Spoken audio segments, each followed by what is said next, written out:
right, lads. I'll give you Alright guys, back feel your like we're tales. back. I found that so funny. I literally just You started the asked me recording, in this new the stream, and promise you a right life away it of started the prize, cinematic. That was splendor, really dumb. and adventure. But yeah, we're starting AC4. I haven't played this in 4 years at this point. And I'm going to be doing a video on it at the end of the year, which, to be honest, it's kind of early to be playing this, but we just played all the other Assassin's Creed games, so it's like, whatever, we'll at least start it here. Yeah, I did load up my save the other day to make sure the game works. Yeah, so delete this. Yeah, let's get started. I'm trying to think, is there even anything going... I mean, like, so we have Survivor Michigan, obviously. We have Australian Survivor. But the thing is, like, I feel like I've talked... Like, I mean, like, with Australian Survivor, I feel like I've talked about it a lot already, even though, like, I don't know. It's like, obviously I did the mid-season power ranking. I also recorded the entirety of what I can of the Australian Survivor review today, which took so fucking long. I feel like this is loud. But yeah, it took so long. It took literally 3 hours. It's like, what the fuck? I don't know how that happens. Which, like, I already started editing it, and it's already, I talk about the premiere for 30 minutes, and I finished the editing of the premiere, and it's 12 minutes. So it's like, it's probably not going to be that long realistically, but still, it's like the recording took so long. You're quitting your job? Well, that was quick. PS5 came in, you've been playing God of War 2018, because it came with Ragnarok. Really? That's kind of a weird thing, I didn't know that. That, 2018 came with it. That's pretty cool, though. Obviously, great game. Yeah, we did get the announcement of the Jeff Probst podcast, which is really weird. I'm like interested. I mean, it'll be cool to hear behind the scenes stuff about every episode. Maybe we'll get more like answer on some of the like the questions that we have about certain rulings and everything that we don't know for sure right now. But seems cool. I'm not like if they didn't do it, it wouldn't be like the worst thing either. But whatever. How'd I cut 18 minutes? Because, well, one, like, probably like 10 minutes of it are like me fucking up or things to, or like gaps in the audio or whatever. Then I legitimately cut out a decent chunk also. Which, like, typically, like, when I edit videos, usually I'm just like taking out the fuck ups. But with this video, I'm like actually like just cutting stuff out because it's way too long as is. But yeah, it's like stuff like did I need to talk about like me thinking that George telling Nina, like, or asking Nina in the premiere if she's hungry, like me thinking that's like code words for pregame. Did I need to talk about that? Not really. So I don't know, I cut stuff like that out, just like pretty minute things. Yeah, we're a week away from Survivor 44, which I kind of forgot about. I didn't realize that, like, because I think it's because like March 1st feels like a bit away, but then I keep on remembering that February is like a shorter month. But yeah, only a week away from that. 2 weeks from Australian Survivor. I don't think BB Can 11 cast. I said this before. I think it's going to happen during the Survivor premiere. So that's a week from today. That's usually, or at least I should say, that's what, like, they followed a similar trend last year. So I think that's what they're going to do. They're going to, like, wait for a show that in, like, Survivor US makes sense to do it there. And they're going to, like, announce it, like, in between the commercials and everything of it. Probably. It's not about need, Caroline. Yeah, Last of Us. Did watch Last of Us. I did, also, I've recorded and gotten caught up on my Last of Us review, which is a fucking mess. It's such a mess. I don't know. I still am so conflicted on The Last of Us because, like, I recognize that a lot of my issues are biased on the fact that I just adore the game so much. But I still have issues. Like, it's still, like, I still, like, I don't know. Things still bother me. Oh, it's American. Oh, yeah, I did want to say something. So I've been thinking about the I'm in Love Your Dead Grandmother stream. And I think I'm gonna do it next Sunday, the 5th, like March 5th, is what I'm thinking. Initially, I was gonna wait a bit, but then I was kind of thinking like, well, I'm gonna do the daytime stream on the 4th, which will be The Walking Dead. However, I also need to play 400 Days at some point, and 400 Days is only like a couple hours, if that, like an hour and a half.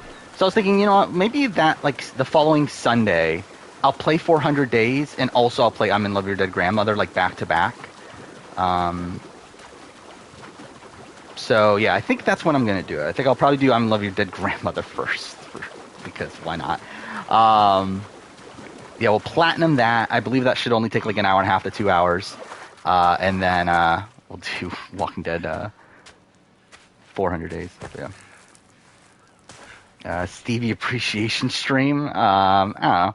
I like Stevie. He's a fun character, but not a great player. Yeah, Ricard declined Challenge USA. That's a shame. I think he would have been fun. Oh, Survivor Michigan episode. I was really let down. I will say, like, I really thought Kevin was going home for most of the episode, which kind of makes it even more underwhelming that he does go home. Like, the fact that the episode starts with this, like, montage of Bailey and Kevin's relationship, then also the episode's name is Social Losers or Survivor, referencing their run season 2 and everything. It's like, well, then, like, unless something, like, is going to, like, shake things up, then, like, obviously Kevin's going to go home this entire time. You don't have that gold on you now, do you? So I was kind of underwhelmed by that. Survivor got renewed. I mean, like, Survivor was always going to get renewed. Like, that's not really news. But yeah, I did get officially renewed.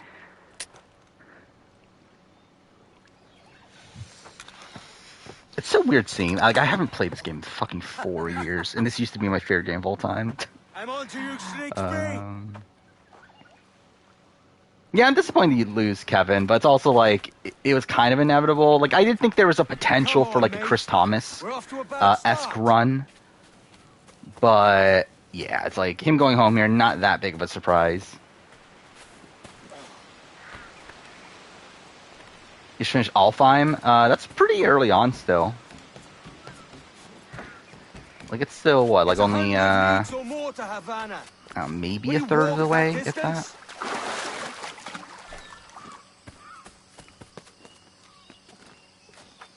Bryce loves diversity. I feel like that's not that's not something I would expect from Bryce.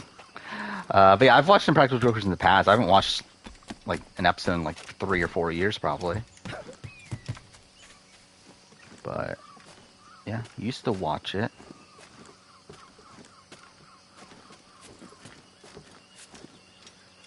Bigger game than you expected. It's pretty, like, for it being a like mostly story-based, like, linear-esque game, yeah, it's pretty long. I mean, it's like even casually, it should probably take you, like, or not casual, even, like, streamlining it, I mean, it should probably take you, like, 12-ish hours. But yeah, like, mixing that in with obviously doing side content and everything, yeah.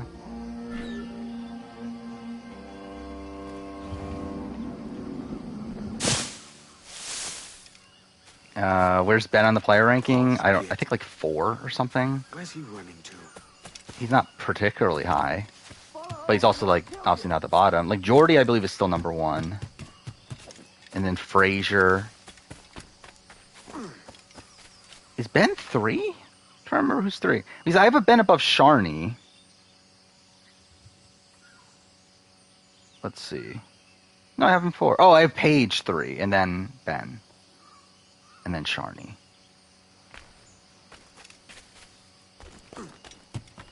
Fraser King, I guess. I mean, that was one thing I couldn't cut out of the review, was talking about Fraser fist bumping the local Samoans. We could work together. That had to be kept in the review. Thoughts on Digimon Survive? I gave up on it. I'm out. I might try again later in the process of playing all these games, but yeah, I'm not feeling it. I played 3 or 4 hours of it. It's just like almost nothing happens for like the first like 2 hours of the game. And it's like stuff finally started happening, but I'm like, I really don't care. Like again, maybe I'll try it again, but I'm like, not super invested. But I did start Lego Star Wars for whatever that's worth. I played like an hour of that, which is fine. I mean, never been a big Lego guy, but I don't know, I thought it'd be cool to play the entire Skywalker saga, but also like not great though. I don't know, it's like kind of mediocre. Like I feel like the old, like I don't know, it's really weird that like why are we getting like missions of me just following Jar Jar Binks around? Okay, that was idiotic. Yeah, yeah. Thoughts on Tommy in Last of Us? He's different. To be honest, my issues aren't with Tommy. My issues are with Joel. But like I don't know. I like the changes that they made with Tommy to a degree. Like I like things like him having a kid now. I thought that was like that was a like welcome addition. It definitely like adds the stakes to his decision. I kind of like I don't like. I don't know. I'm really conflicted, I should say. I'm not really like I don't think it's better or worse necessarily, but like I don't know how to feel about the like Tommy not being as resentful towards Joel.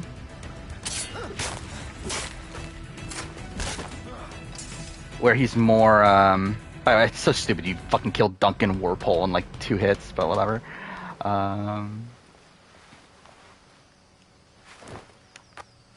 Bryce has a girlfriend. I'm sure he does.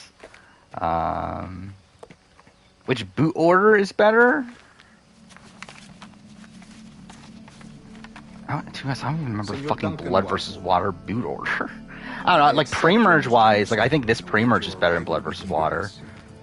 But I think this pre-merge... Oh, yeah, that was another thing I cut out, is that I went on this, like, 2-minute spiel about... not probably 2 minutes, but, like, I don't know, a decent spiel about, like, just the pre-merge as a whole that I cut out of the thing, comparing it to Champions of Contenders 2. Because I do think, like, that's probably where I have it. I think it's around the same as Champions of Contenders 2. Where I think, it's a pre-merge that has some stagnation, that's kind of boring, but it does have some, like, really big tribals that are great. But then there's like also a lot of people in the season that are like just fodder, and I feel like the editing is kind of similar, where there's so many people that are just nobodies that are booted in the pre-merge, while like a lot of the big characters make it further. I mean, to be fair, the pre-merge isn't even done yet, which is like whatever. We still got probably at least one more episode of it. What the fuck was that? A game?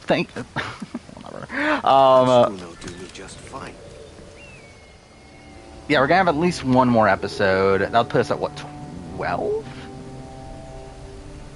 No, we're at we're at 13 now, so that'll put us at 12. I feel like they gotta merge at 12, right? Like, are they gonna merge at 11? I feel like that seems too small for Australian Survivor.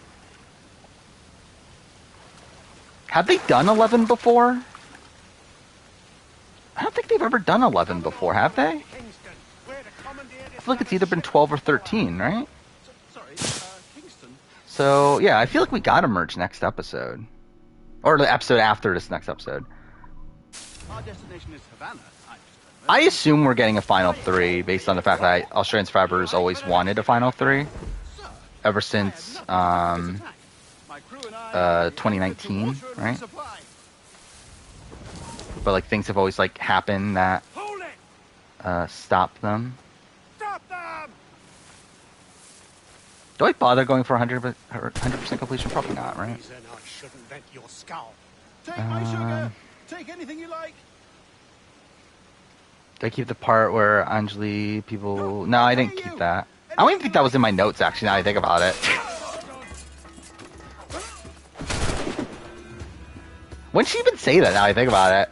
It might have been in my notes, I just, like, skimmed over it.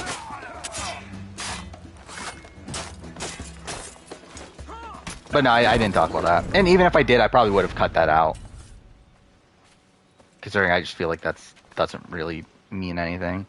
By God's grace, sir, you saved me. A profusion of thanks. For all we know, the Outcast twist is in play. I doubt it, right? No, yeah, not Outcast. Like, I mean, well, actually, no. Even then, they wouldn't do like Redemption Island just out of the blue. I think there could be like post-merge something because, like, we know there's 2 more non-elimination episodes. What's your name, friend? For the season. Well, Mr. Bonnet, let this stay twixt us. So, like, I don't know. I would expect something similar-ish to what we had last season, of like Purgatory, which would be terrible, but whatever. You put me at ease, sir. To think I took you for a pirate when you first appeared. Better between Rob and Poverty? Poverty. You have uncommon way of handling yourself. Quick and But easy, both if I may say. really flawed. Gave me quite a fright. Forgot Mimi was on the season. Yeah, I think Mimi's probably going to be one of the more forgettable people from this season. I actually like Mimi, though. I thought she had, like, she had, like, some good moments. Like, really, I think, like, probably, like, Sharni, to me, is probably less notable in terms of what she did on the season. But at least she, like, kind of made it further, so I think she'll be kind of memorable, but... Yeah, it's like... I thought Mimi was decent TV for a time that she was there.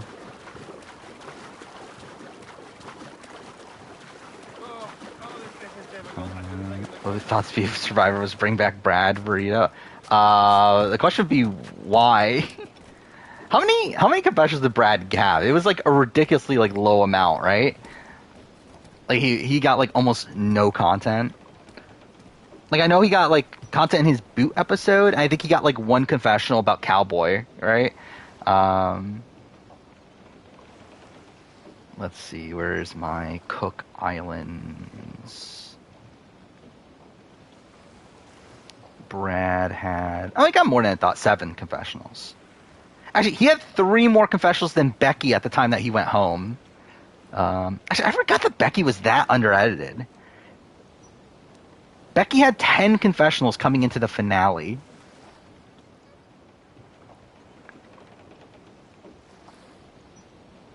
Yeah. Actually, Brad had 0 confessionals in his boot episode. I didn't realize that either.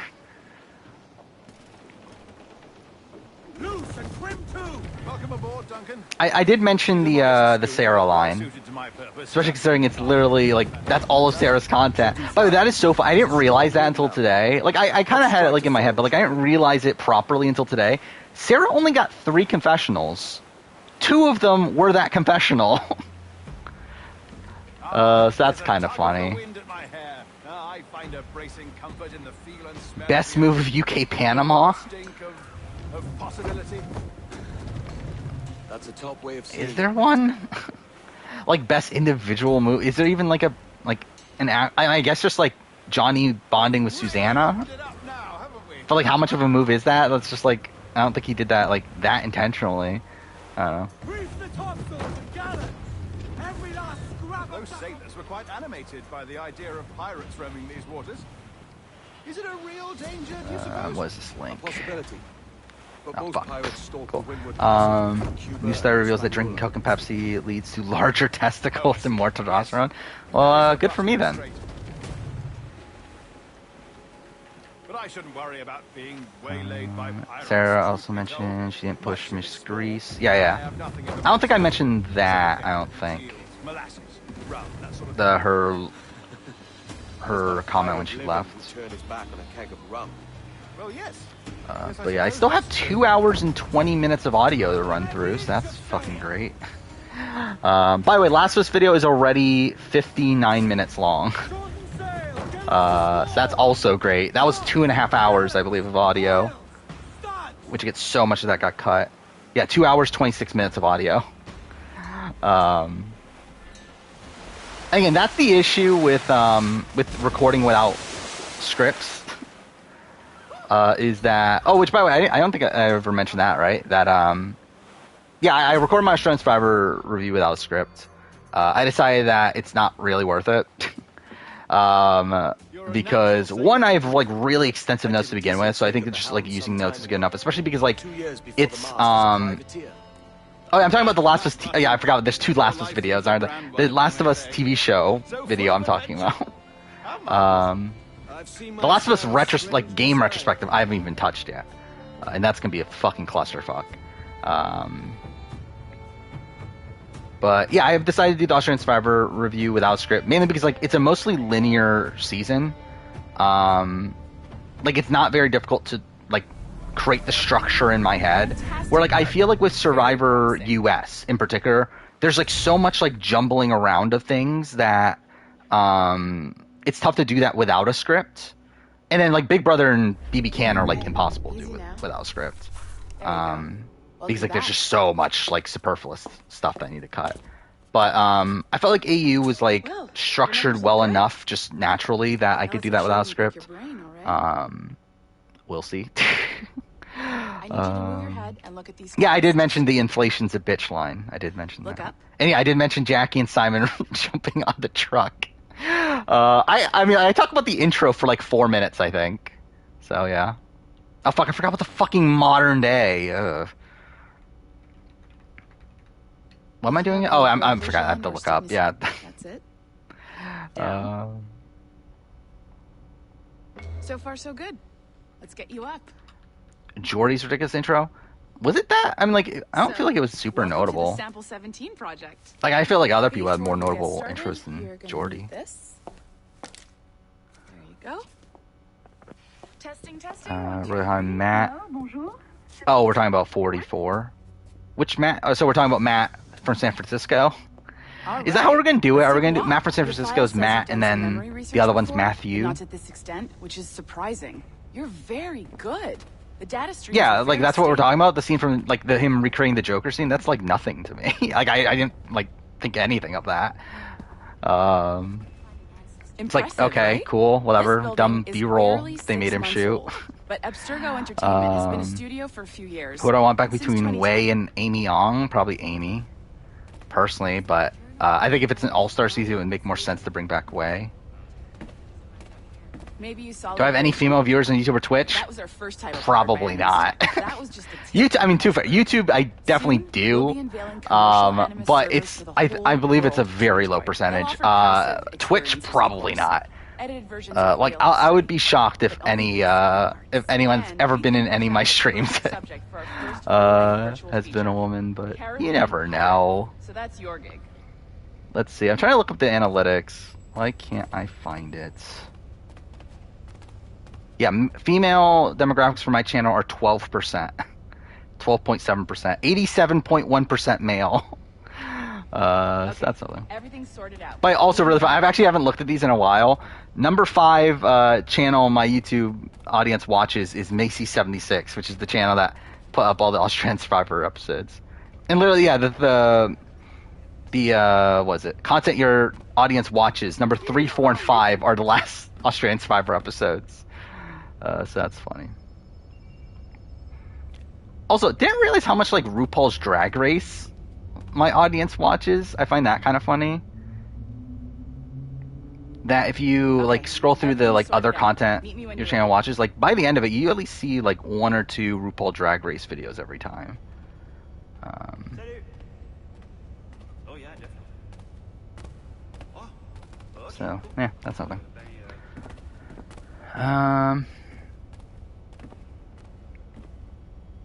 Tony comment on essay. Oh yeah, like I'm pretty sure like on YouTube there technically are, it's just that, like, not that many. But Twitch, I feel like yeah, it's like almost 0, right?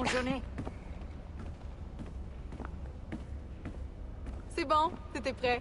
Is RuPaul's Drag Race a strategy show? Social strategy show? This is for you.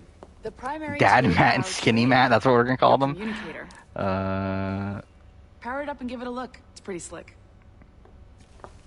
Yeah, I feel like if any of the shows to watch my content, I feel like the most likely is Survivor SA. You might have noticed that security seems a little. Maybe because like I'm like one of the only people that actually does stuff on Survivor SA.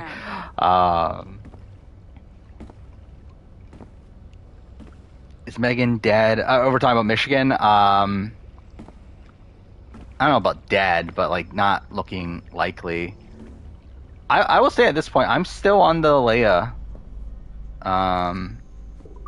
the Leia bandwagon, I guess. See that I flashing don't like wireless Leia, but like, It means you're hooked up to the elevator. I'll let I you do see honors. the story We're headed up to for a the Leia Sample win. 17 studio, second floor. I mean, they explicitly even say it in this episode that Leia's playing a great game, and if she backstabs her friends, then she's probably going to win. It's like, I mean, yeah, that's kind of what I see happening.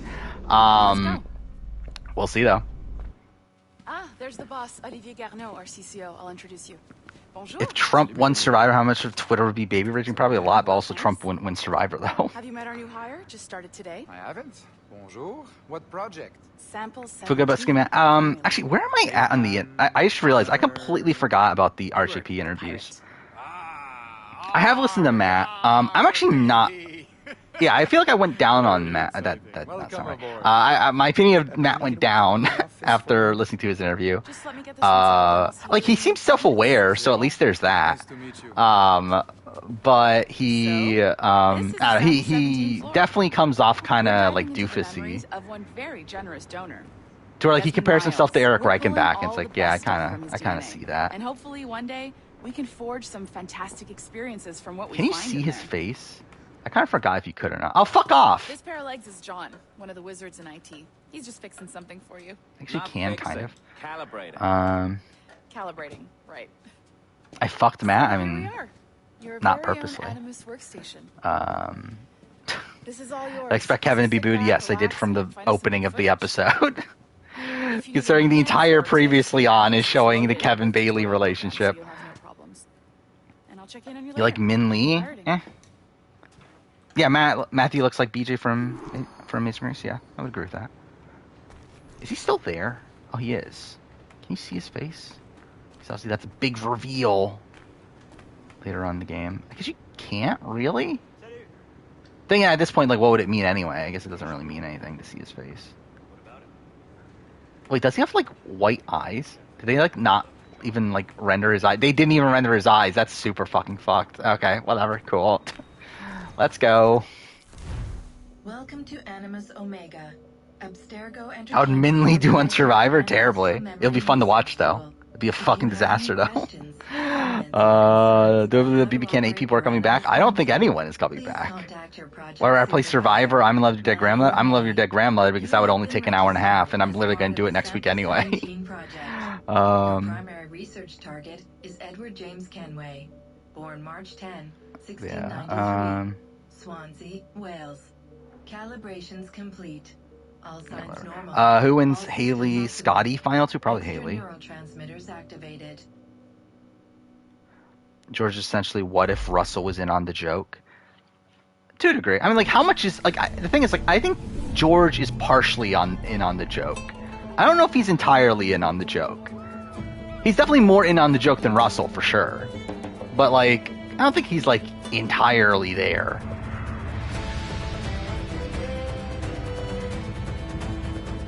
Why do they have the gold logo? That's so weird. They can just have the gold logo that they didn't even use anywhere else. But whatever.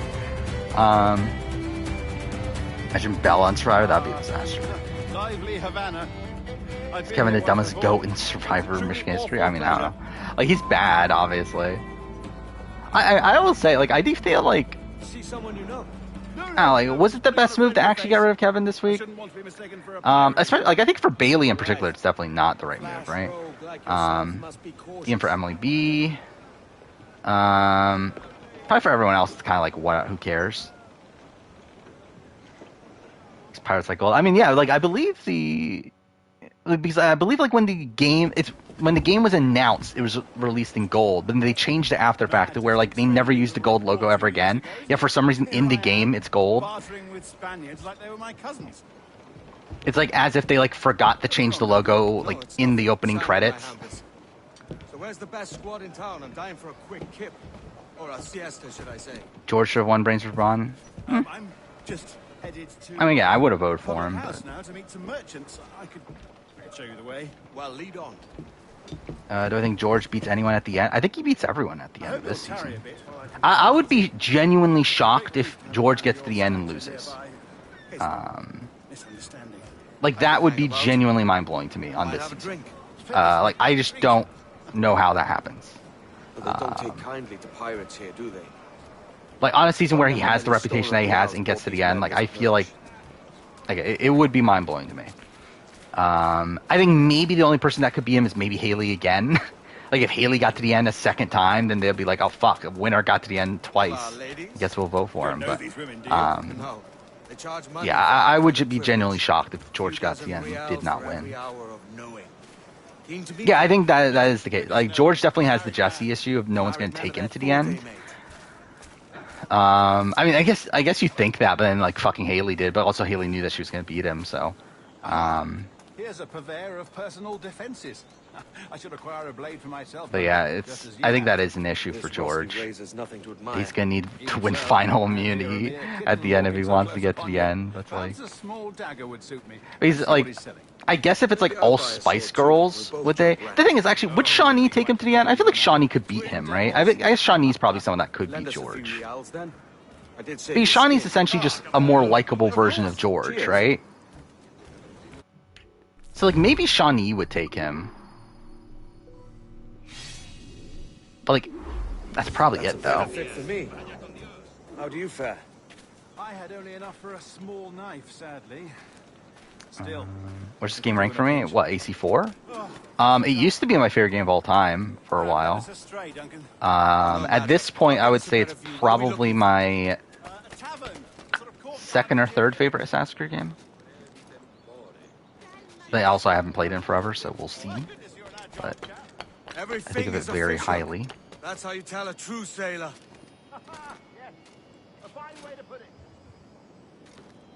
George, this season's casty wherever he wants you out, yet you make it and the jury refuses to vote for you. I don't know, it's like, well, so who's on the jury, I guess? I mean, it is mostly heroes, right?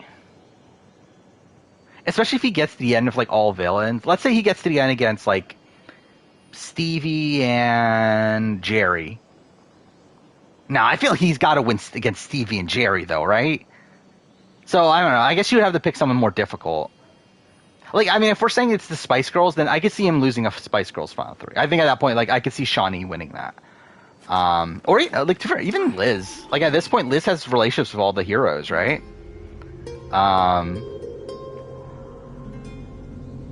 So it's like, I don't know, maybe even Liz could pull out. I mean, I think it'll be, like, a weird plurality vote no matter what, but... yeah, that would be a bit of a clusterfuck of a vote. But I don't know, like George against Stevie, Jerry. Stop or I'll break your knees when I catch you. Who else was there? Like I think George against any of the newbies, I think probably wins. Then I think when we're getting into the vets, like I think he probably beats like Simon. I think he probably beats against Stevie. Like I don't know about the hero. Like I think the tough thing is like, yeah, where does where's Sean? Like how's Sean do at the end? But also it's like the thing is like none of these people are actually going to the end of George though, right? So it doesn't really matter that much to talk about these scenarios. But like again, it's like George or is Sam and like Sean, are they really taking George to the end? Probably not.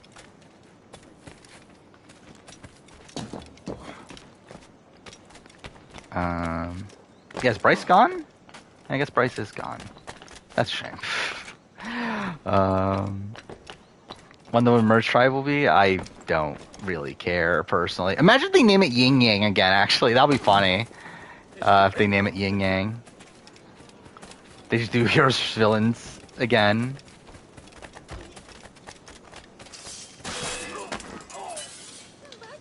You robbed the wrong man, mate. A fellow with dangerous friends. Yeah, March 15th. Yeah, it's gonna be magical playing fucking I'm in love with your dead grandmother. Duncan, by Jove, you're alive. Of course I am. That filch was no fuss. George, was that a thing? Oh yeah, I feel like I do remember something like that. Yeah, maybe he'll try again. That'll be funny. Daytime stream. I think I've decided on 1 p.m. March 4th. So that'll be a week from Saturday. Take your time. I'll be just here. So yeah, first Saturday after after Survivor 44. Also, will be the first stream after the next episode of Survivor Michigan. So that's something. Yeah, we'll also probably have to cast the BB Can 10 by then, or BB Can 11. I believe that should be the day that my cast assessment comes out as well.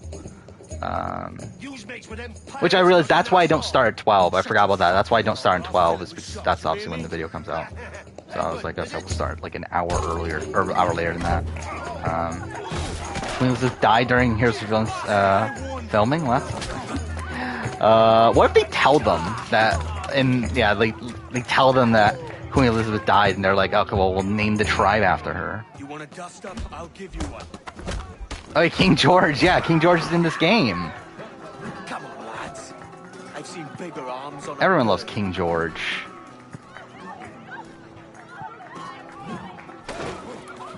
What was even the last daytime stream? It was Last of Us, wasn't it? Yeah, it was Last of Us. That's too fair. I'll probably do the same thing at the end of the year too. Do another. And that's essentially what I did last year's 2 daytime streams. One of them was a Telltale game. The other one was Last of Us. And then the daytime stream I did the year before that was also Last of Us. So I guess that's probably the trend, is do one Last of Us daytime stream a year. As George, George mentioned Macedonian Jesus. Not that much though. He did a lot at the beginning of the season. But yeah, he hasn't as much recently. Do Australians care about her? I don't know. Like really, not many people should. But yeah, I don't know if how much they're into it. Amazing Race Canada got nominated for 6 awards. What awards? Or it's like random like technical awards? Or is it like what is going? Yep. Whatever. Flick got glow up from what? Yeah, George is gay. You didn't know George was gay? Like they explicitly say it on this season. Dude, I didn't know for sure until like Shawnee like says it. Like I think it was back in what, like episode 3 or it was when they made the Spice Girls. But yeah, that's the thing. I'm trying to remember, like, how many even like LGBT people are even on Australian Survivor? I feel like it's not even that many, right?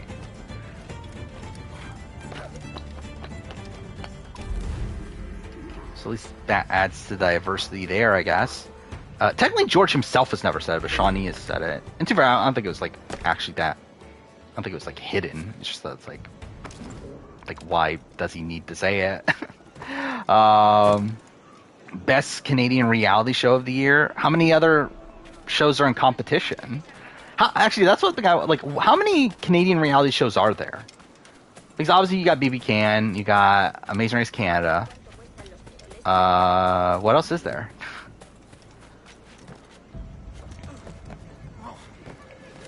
I guess, is that the comparison we're making? Yeah, to like Bill in The Last of Us.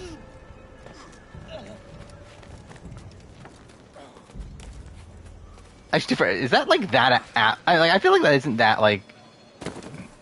I guess it is different. I guess they would have different philosophies. I would say like George and Bill are like not that dissimilar. But I guess like Bill is a bit more like I think George is like kind of the opposite actually. Like George is the type of person that like actually wants to build a society and he just wants to be like the ruler of it. Well, like Bill wants to like avoid society. Canada's Got Talent. Okay. That sounds kind of boring. I still can't believe America's Got Talent's even a thing anymore. It's like, why do people care? They were Canada wasn't nominated? That's a shame.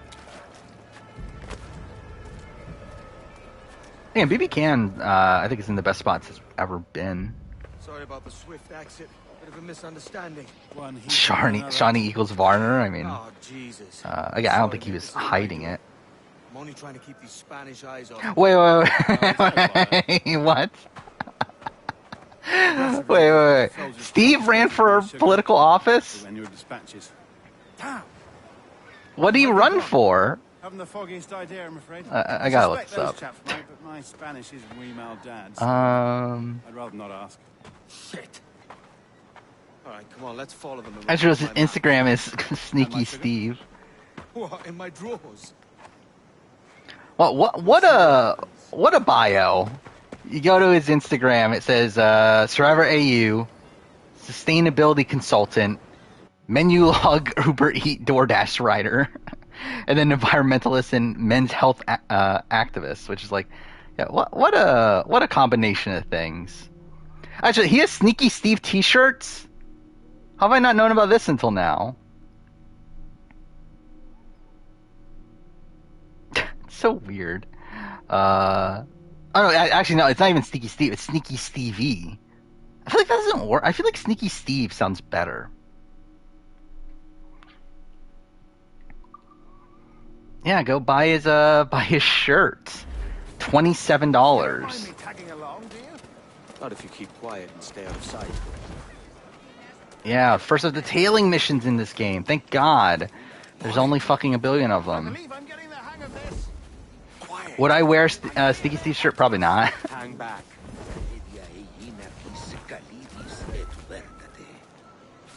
Yeah, I've never bought a Survivor-related shirt. The best idea you've had today. Varner outing Zeke has gone viral again? Why?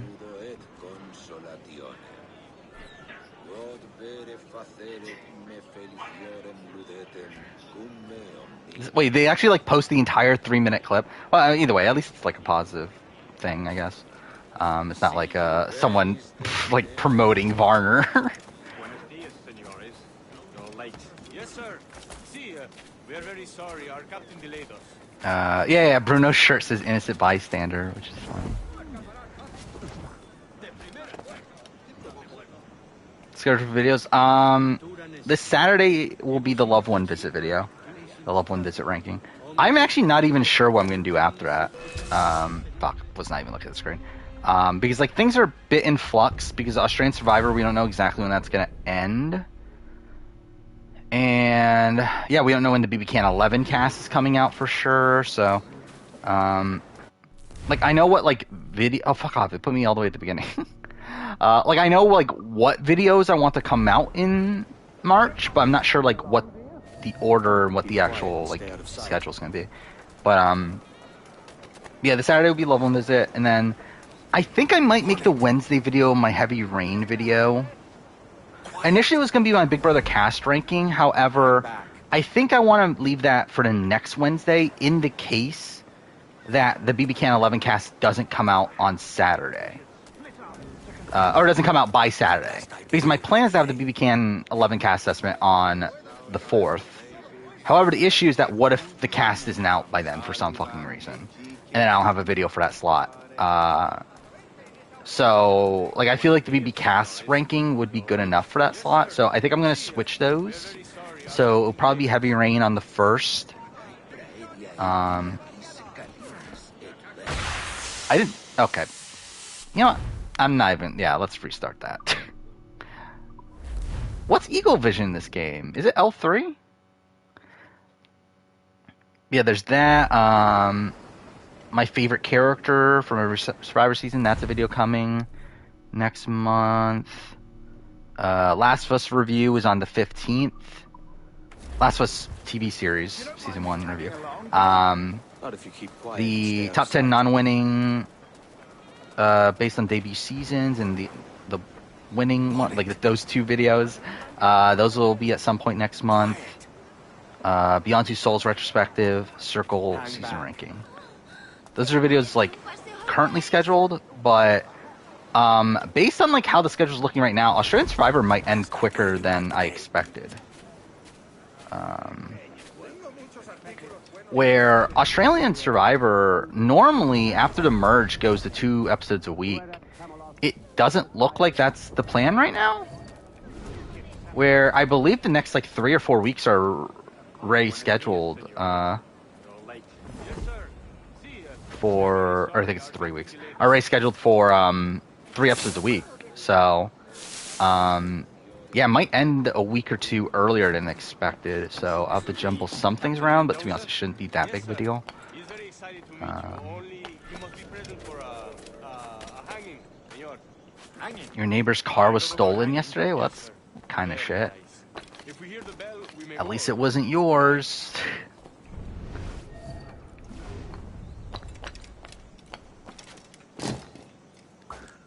Yeah, that might be what they do, is like the penultimate week is 2 episodes, and then the finale is just its own separate thing. Because I believe they've done that in the past too. Man owes me money for the slaves I sold him. Of course, sir. Captain Mendoza is happy to pay you. We have goods to sell, sugars and such. Excellent. Your sister thinks Cassandra from BB Can 4 looks like a discount version of Super Nanny? What does that even mean?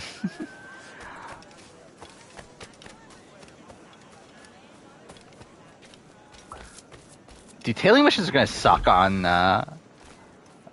playing these on stream, aren't they? So I'm gonna have to actually pay attention. Stevie and Sharni ship? What is this? Sharni, what a heroine. Okay. Yeah, why not?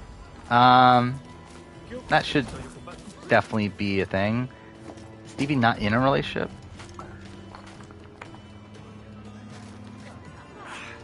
How old is Sharni anyway? Sharni's like probably like what, 40 or so?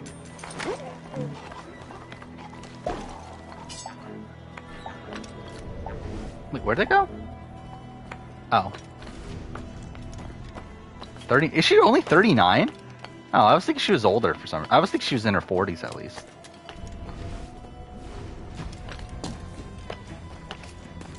Does Tyler only lose against JC and Casey? In the end game, yes. In general, no. But, like, he beats Angela. I think he beats Sam. Like, I find it tough to believe that, like, they would actually vote for Sam. I think he beats Brett. But it's like, I don't know. Against Haley, I think Haley probably beats him. I think a lot of the, like... Actually, I don't know. Would they really vote for Fessy? I don't know.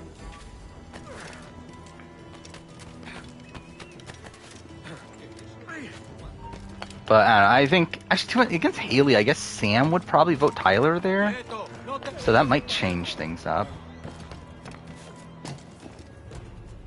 I don't know, maybe he does beat everyone, but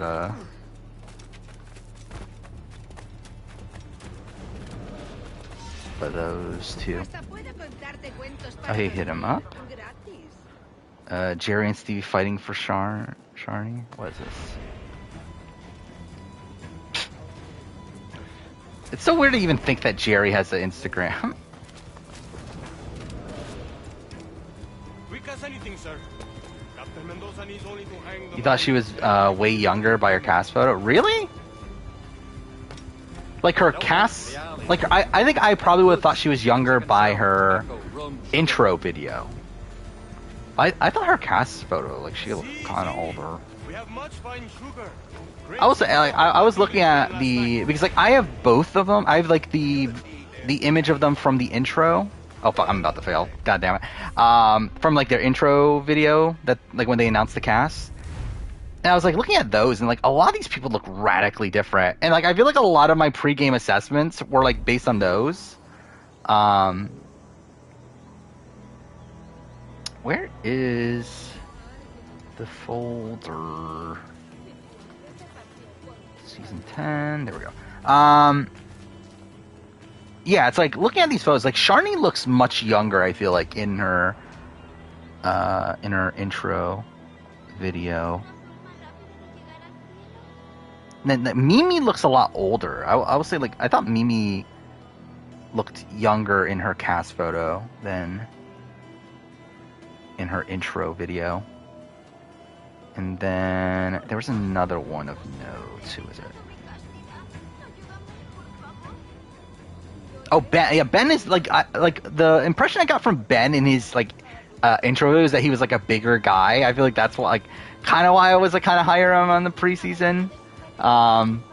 Is because I just assumed he was like like a bigger guy that just like I don't mean to hang about all day. like I expect him to be like, I don't know, just a shorter guy. Because anything He ends up being. only to hang the man, then he will deliver your payment.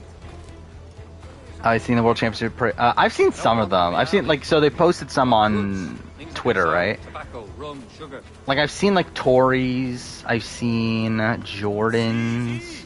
We have much fine sugar. I feel like there's another person, John A.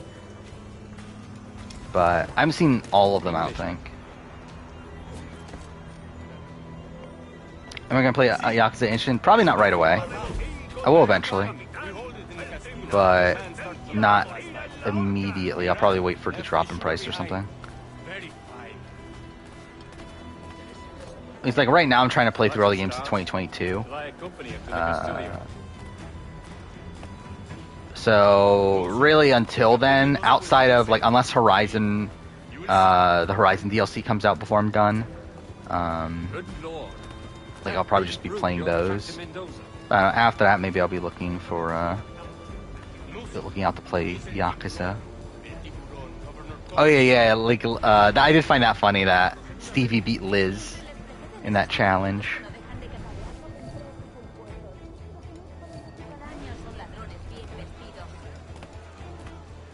Yeah, I haven't watched The Rells yet. Does Marini have zombies? No.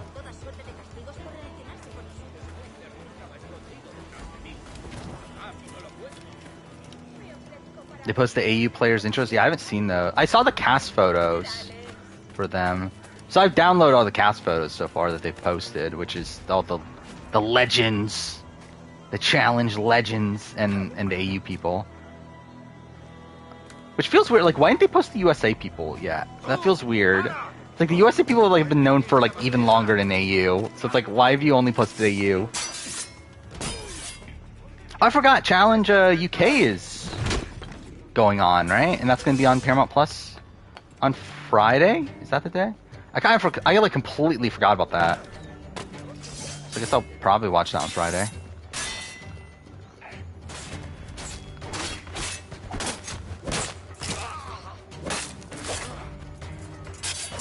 Hogwarts Legacy. You can play that in between God of War and Ragnarok. Yeah. Interested in seeing how you think it is, considering I don't know how I don't know, like based on everything I've seen, it just looks so like meh. Obviously there are people that like it, and then there's also people that think it's meh, so we'll see.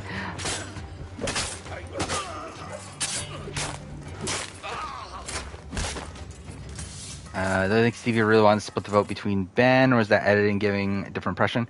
I think he definitely wanted to... Like, I think he didn't want to go along with the Ben vote, at least. I don't know if it's necessarily that he actually wanted to split, but at least that's what we see, is he wanted to split, which is ridiculous. I mean, based on what he said also, he thought that they were 5 votes, right? Like, he thought they had 5 votes instead of 4. Which even then, they can't split even with 5, but... Oh, you're doing a review of Challenge UK? Oh, I forgot you have to do this undetected. Well, that's kind of shit. How's no one else detected me?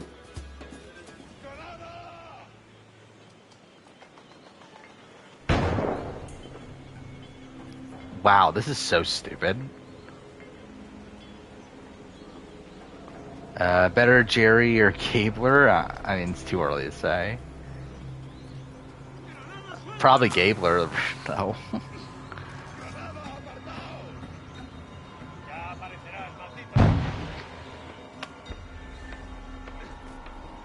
Anytime now.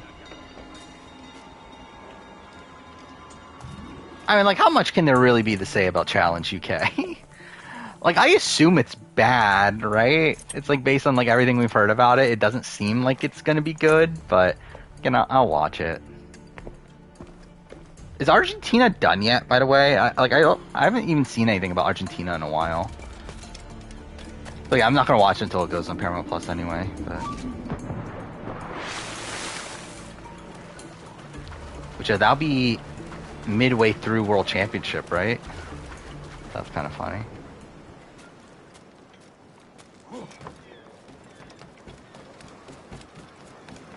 I just realized I still haven't gotten to Torres yet. Well, this is pretty, like, I guess it should be fine, actually. Because, like, I want to get to a specific point by next stream.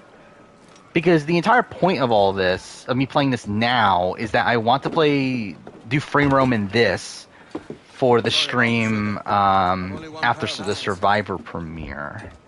So that way I can, like, do a lot of the extra shit that I, like upgrading things and everything, so I don't have to do that on a normal stream. Then back to Barbados to the tedium of But I think we're good to get there anyway. Don't settle for tedium. Sail for Nassau. Live life as you see fit. Haven't I heard that Nassau is crawling with Survivor pirates? New Mexico review. How many views does a Survivor New Mexico review get? That would be an adventure. But no, I'm a husband and a father. I have Yeah, BB1 video should be interesting. Life can't be all pleasure and distraction, Duncan. Like, if I actually made a Survivor Michigan review, how many views would it even get? That's why I actually, like, kind of want to know that, but I'm also, like, not actually, like, I don't care enough to actually do it. But I just wonder, like, how many people would actually watch it.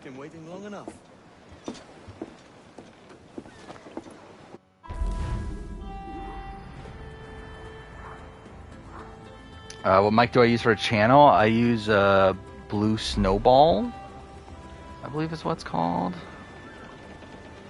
Yeah.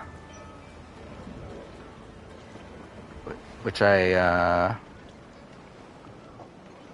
Blue Snowball regular, not ice. Which they're not, they're pretty cheap. Yeah, it's like 50, 60 bucks. I haven't got it on sale like years ago now. Realistically, I should upgrade my mic. I'm just too fucking lazy. But I definitely should get a new mic. I've seemed to fix my mic issues though with recent recordings, so at least that's something.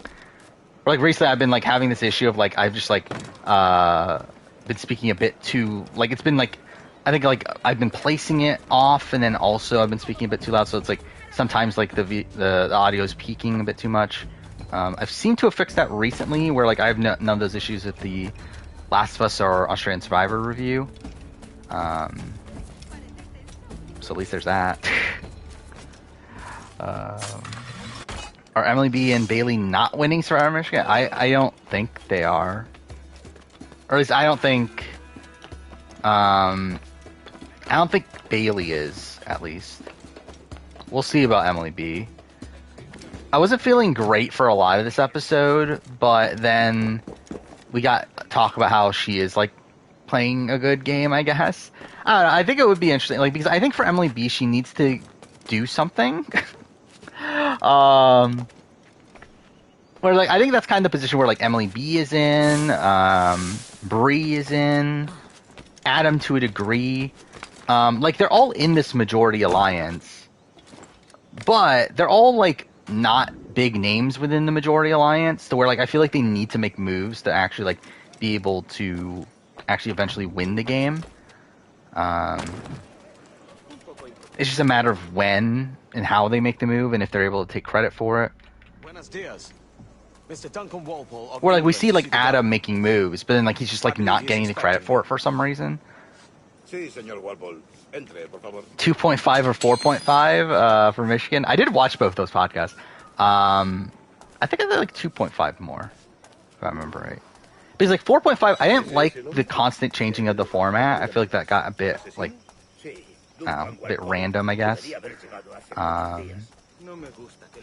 Like 2.5 was at least like just actual Survivor, and had a interesting result at the end. Can't believe JLP cleared Simon's name on the fake out situation. Did he really though? I mean, like, he's not that. I don't think that does much for Simon, really. Like, I don't think it's gonna change anything. But yeah, I mean, like, he did obviously confirm that, yeah, it's just a clue to the idol, which is, like, it's not a fucking clue. That's something I could play about in the review. I must say, my wife has that's gonna get, I have to cut that down, don't I? Like, how long do I talk that through? I'm sure I talked that for about that for so long. Let's see if I can find it. Quite. She called you devilishly What is this? Obviously a What lie episode to is stoke this? my jealousy. Oh, this is actually... Guest of honor has arrived. That's funny. Walpole. Okay, yeah, whatever. But yeah, this is like... Okay, so that's at like 36 minutes. When do I stop talking about it? Okay, yeah, so that's still part of it. But even less for liar. No, it's actually not as long as I thought. It was like 2 minutes. Come to disappoint. But still, For a bit of sport, I do go into that. the old man isn't ready just yet.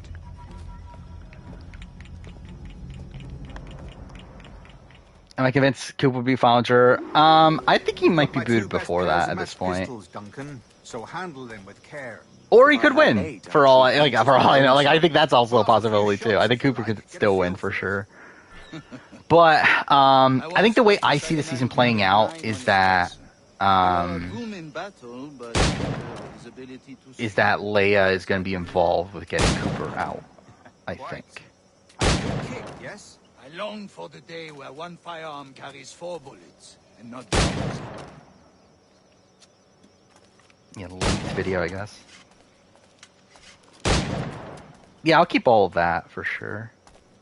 Oh yeah, like I think a lot of the stuff that I'm gonna cut are things about like stuff talking about like Matt Chat and like just like mentioning of things that I don't go that in depth on.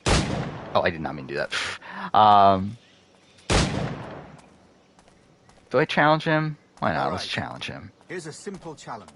Try to strike every target before this. Oh, I'm fucked, aren't I? I have no ammo. Wait, where's the ammo thing? Hit every Oh, target well, within the great. allotted time. Yeah, I fucked this up. If George wins, is he the best player?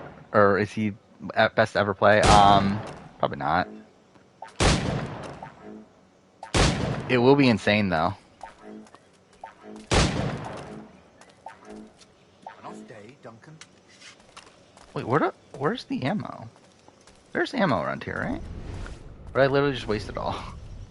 Did they not replenish your ammo? I could have sworn they replenished your ammo. Actually, no, fuck it.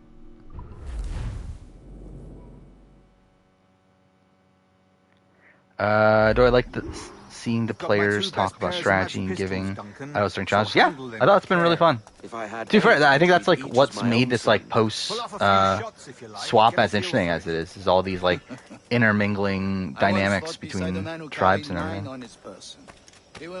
Or if like all that didn't happen, like the Geordie vote wouldn't happen. I think that's like one of the best rounds of gameplay this season. Quite.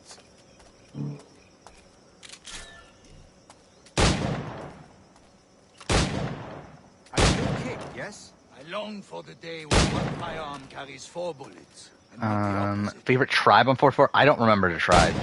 I have a friend in England you may like to meet, Julia.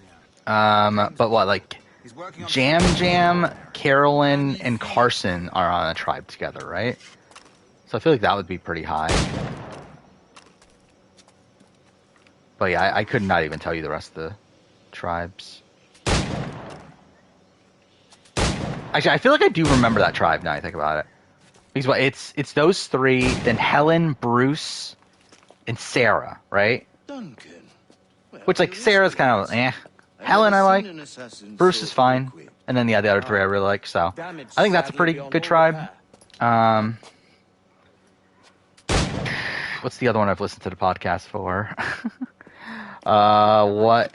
Okay, wait, so it's Matt from San Francisco. I took them. Franny is on that, right? I literally can't. I'm not gonna be able to remember this, am I? By the way, so yeah, I've listened to most of the podcasts at this point. I still haven't finished though. Where am I at right now? Actually, let's see. Playing chess in my mind. Custom, aye. With Is that Jamie still? Was I still in the middle of Jamie's? Yeah, that's where I'm at. So like I've listened to the first 2 tribes worth, and then I'm 30% of the way through the other one, which hopefully I'll finish that by the start of the season. We'll see. I still have other podcasts to listen to. It's a fucking Australian Survivor podcast from this week's fucking 4 hours long. So that's something. It's with Omer, so that should be fun. Just quick and clean. And then I've been listening to the Last of Us podcast, which I'm almost done with the Taron Armstrong one.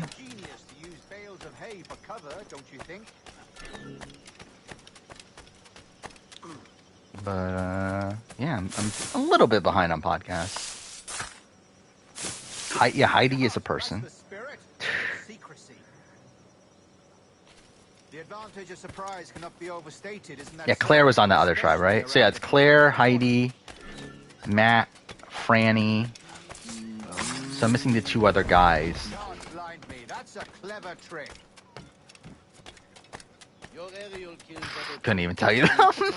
Like, so I know I've listened to Brandon and Jamie from the last tribe I listened to. What are the other 2? Oh, Josh. Yeah, Josh is one. Yeah, Josh. I've not listened to Kane yet.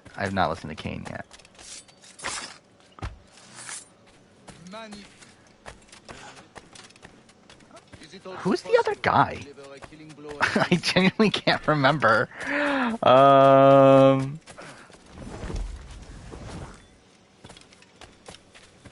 Yeah, I genuinely can't remember. This is actually really sad.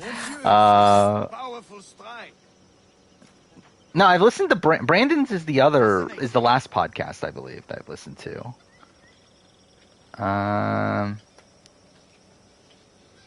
Okay, wait. So I've listened. Oh, Danny. Danny is the other one.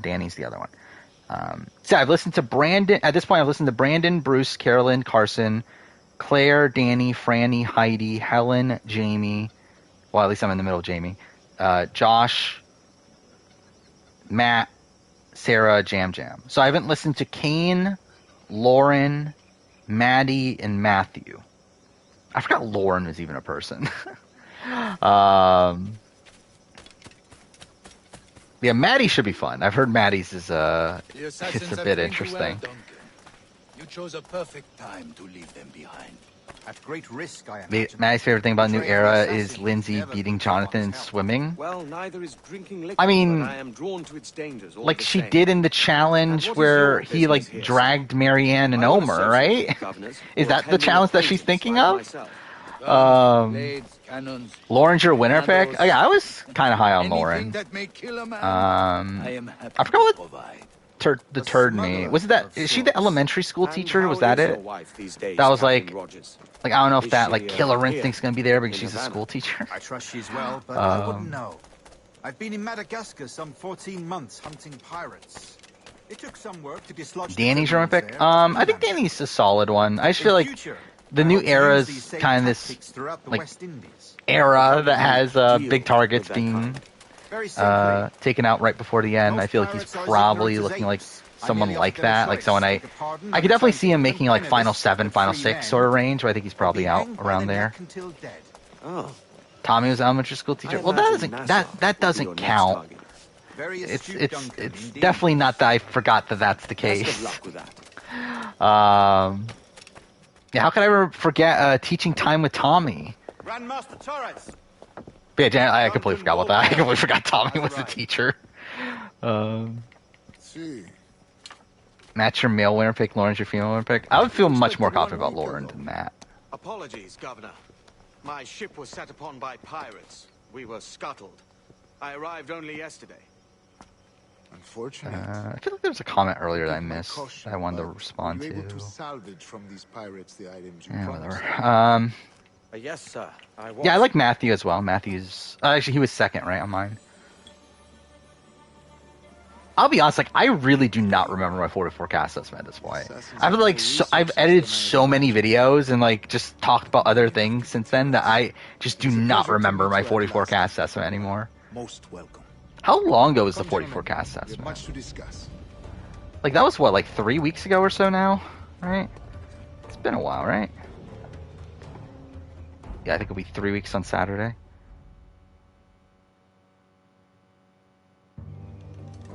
Oh, which I will say, BB Can player rankings reaching 10,000 views.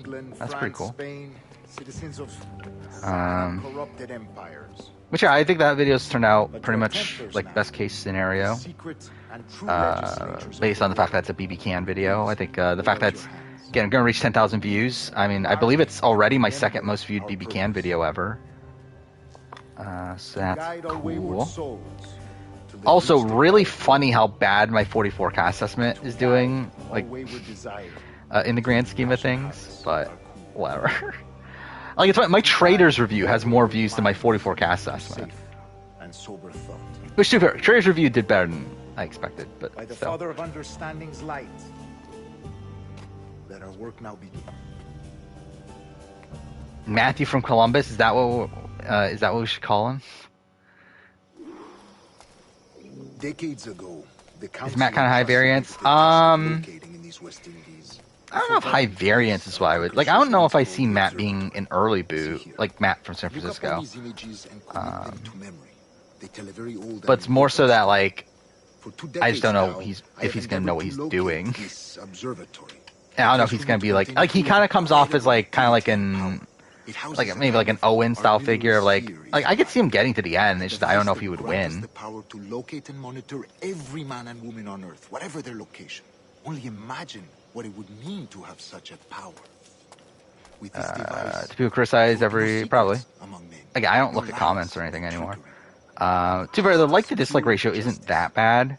I don't believe for like what it is.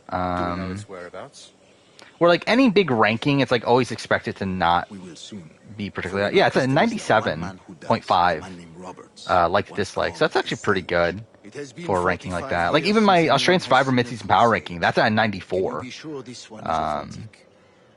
We are confident he is. So yeah. By the way, actually, why is it at 94? Indeed, they will. Like that's actually kind of low for what I would expect from Australian Survivor. Actually, I want to see like what was last. All will be made clear tomorrow, gentlemen. Let's see what the last one was. Blood versus Water. Yeah, that was a 98. So I don't know why this one's so low, but it's like whatever. I don't really care, do I?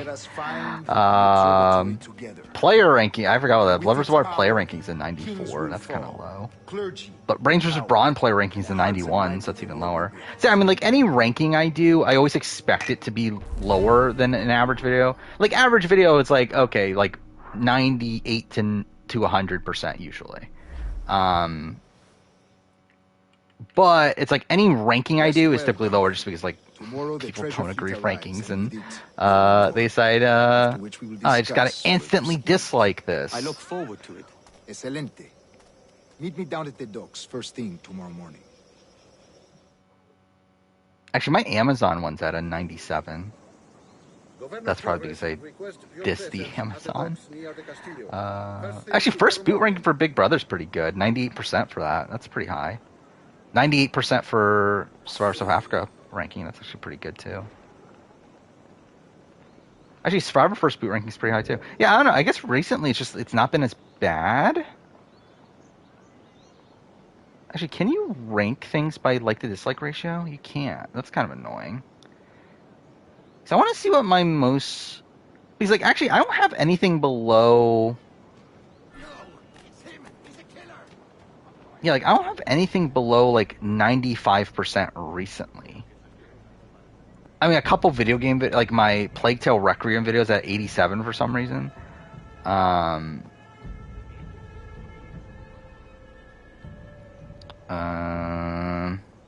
just scrolling through it. Yeah, like, a lot of my... reality TV videos have not gotten low scores recently. Pre-merge ranking. Why is pre-merge ranking low? Like, what I do in my pre-merge ranking video that's, that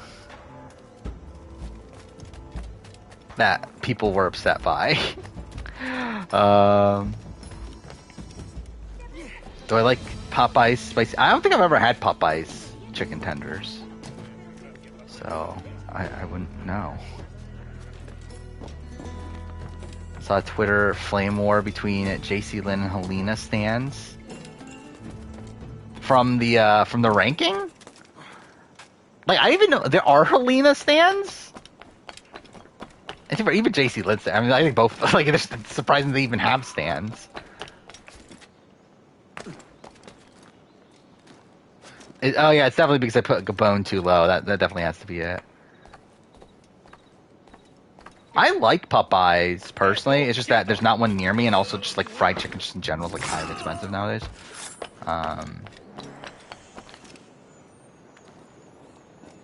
But yeah, like Popeyes, like I don't think there's one within. I don't know. Like probably the closest one's like I don't know, 8 to 10 miles away, which is like I don't care enough. Yeah, I guess showman's people, you should always expect there to be some stands for them.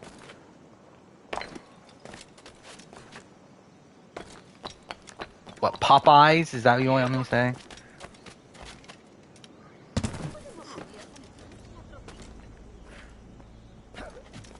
Oh, there's controversy over me putting Helena so high? I thought there would be controversy over her being too low. Again, there's words that I know are pronounced certain ways. I just don't pronounce them that way because I'm too lazy to actually like enunciate on it.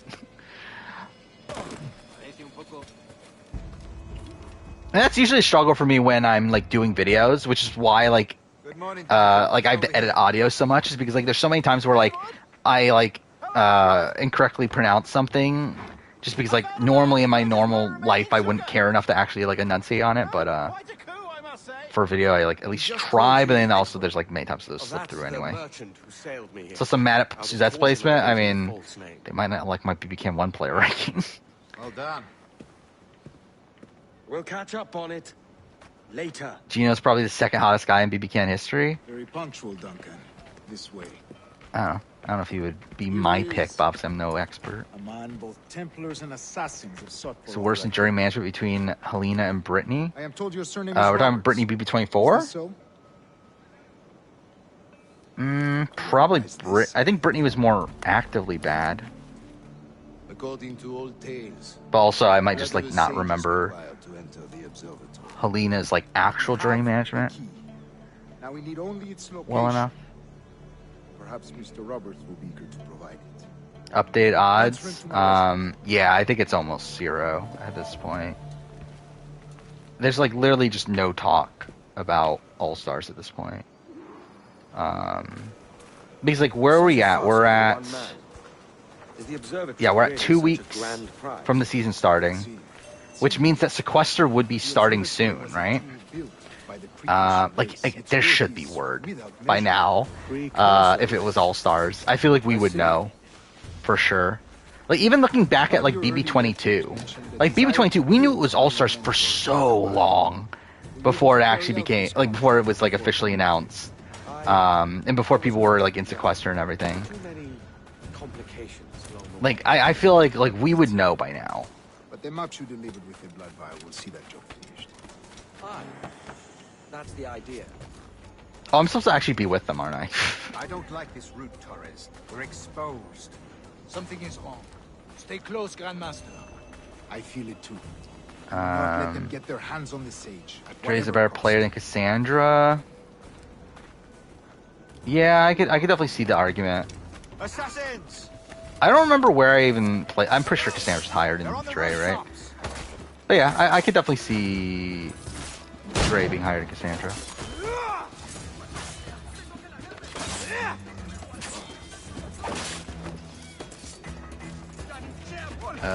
If they put Sheldon on BB Can 11 majority newbies, how well does he do? It matters how many people actually know who he is. I'm sure they would, right? Like, imagine if they just, like, actually, that'd be funny if they fucking did that. They, like, just brought in a random BB Can 8 person and, like, pretend that they're a newbie. They should do that. I would love that. Like, I think there'll be too many fans to where, like, people would know. Or, like, people even knew about fucking Kyle Moore last season. So it's like, they'll definitely know about Sheldon if, like, Sheldon were to be brought back, but it would be funny to see them try. Yeah, so it was, like, super close. Yeah, I could see the argument for Dre being higher. I think I still, I don't know, I think I would still go Cassandra higher though. Because like I still think I would rate Cassandra's BB Can 4 game higher than Dre's BB Can 5 game, and like I wouldn't really knock Cassandra down that much for BB Can 5. But it is, again, obviously it is extremely close though. Why? Wait. Oh wait, no, I'm an idiot. These aren't. Yeah, I forgot. I'm working with them, aren't I?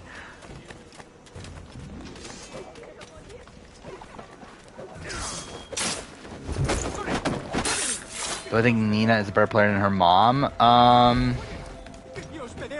think the potential is there.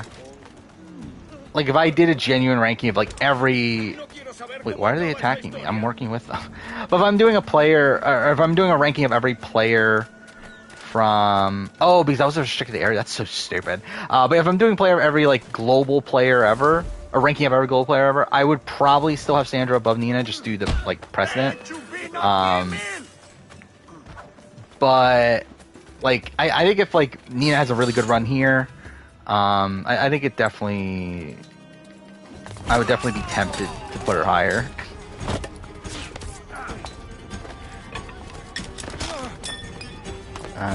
Find it very odd. Robin never posted her annual congratulations on final post this year. I have not even paid attention to that. Stop it! Forgot Sheldon's a professional wrestler. I did too until I did the ranking of every player, where like I looked him up. And yeah, he's still wrestling, so good on him.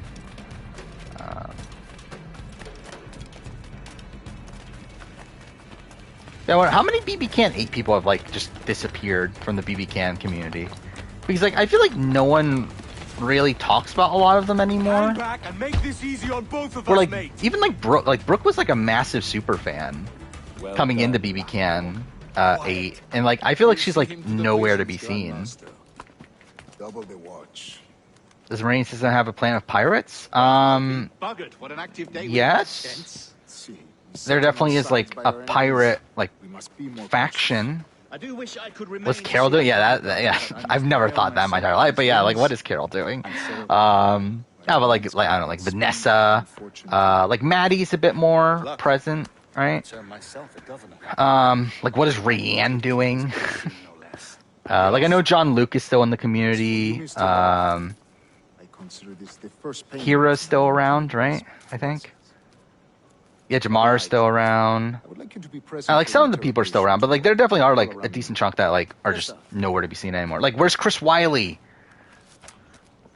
What's Chris Wiley doing nowadays? Michael, I believe, is still like around. Like I believe he like plays like Call of Duty with Bruno. Like him, John Luke. Actually, that might be the only two. But I believe those two play from BB Can 8 play Call of Duty with Bruno. But yeah, what's Chris Wiley doing nowadays? Is he still a brain transformation specialist, whatever the fuck he's called? Fuck, how do you spell his last name?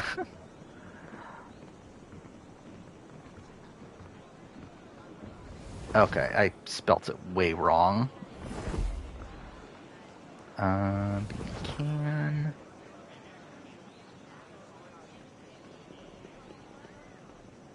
Yeah, there we go. The Game Changer, Chris Wiley. He has 981 Instagram followers. What a game changer. He's still doing stuff, though. He's still doing it. Good on him, I guess. Yep, he's still calling himself a brain transformation specialist. That's still, like, it's like one of my favorite things, like, in any, like, preseason ever is fucking Taron Armstrong watching the Chris Wiley videos, and like his instant reaction is like, "Oh my god, this guy's a con man!" Like I always found that super funny. Oh,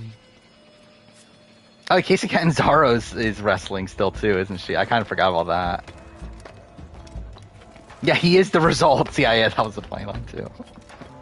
I'm pretty sure that's on YouTube, right? Like that's still around, right? You can still watch that.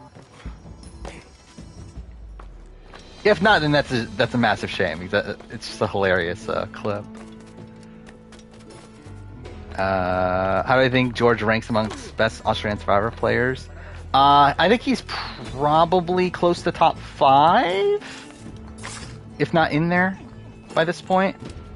Like, we'll have to see where the season where the season ends to like truly place him. But I think he's probably top 5 by now. Like, I think based on his first run, I would have had him like hovering in the top 10, like probably like 9, 10, somewhere around there. I think this time, like, again, he's obviously had this massive target on his back. He's played very well despite that. So, yeah, I think he probably would be a bit higher. I think Shawnee would be higher than him right now for me. But yeah, I think they both would probably be top 5 at this point. You ever worked on a plantation before? Like, I think for me, like, David, Haley are probably still the top 2. And then after that, I think it's the conversation's like open for like Shawnee, George. A ludicrous idea. Who did I even have at 3? I don't even remember anymore. Was it Jericho? It might have been Jericho, right? Which I do not agree with anymore. Jericho would not be that high. Privateer in the West Indies. I'll catch you up on it. Oh, my video actually does come up. You put Australian Survivor top 10. Okay, I should definitely not have this all the way up. Alright. Waiting for the ad to finish. There we go. Oh, wait, I had Jericho. Oh, wait, I had Jericho. Yeah, because this is before Haley. But yeah, Jericho 2, Pia 3, Sharn 4. Yeah, so I mean, like,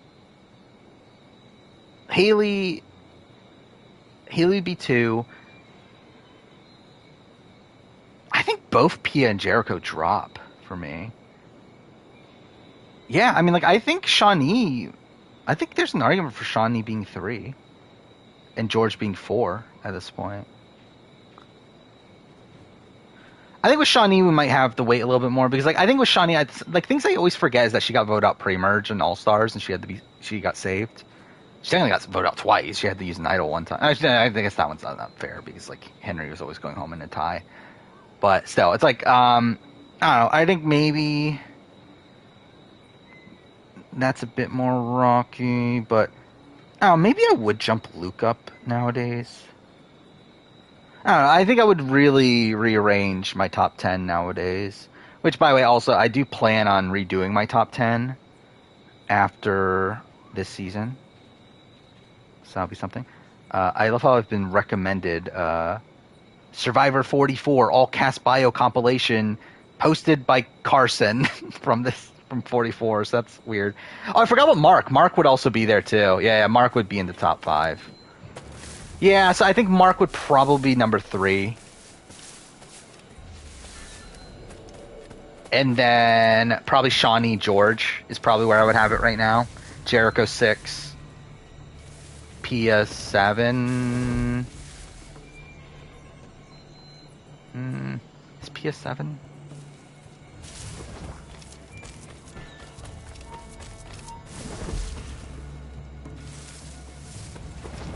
I think it's Carson. I don't know. It could be someone, like, not, like, pretending to be Carson. But, like, all the other videos on the channel are based around Carson. So it's like, I don't know. There must, like, if it's not Carson, then someone, like, really obsessed with catfishing as Carson.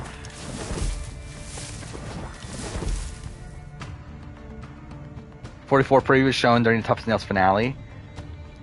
I completely forgot Toughest Nails was even happening. But 15 to 18 got confessional. That's pretty good. Oh, wait.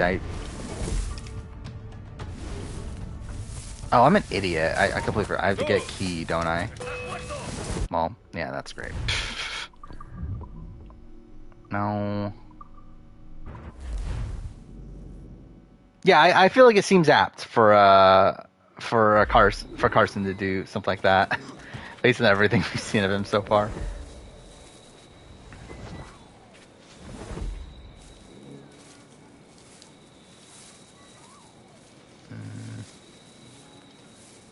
Is the preview online?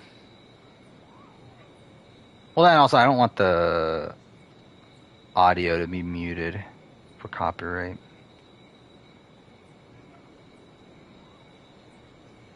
What if Carson's the one to start a podcast? I mean, I think that's definitely a possibility. Imagine him and Carolyn start a podcast.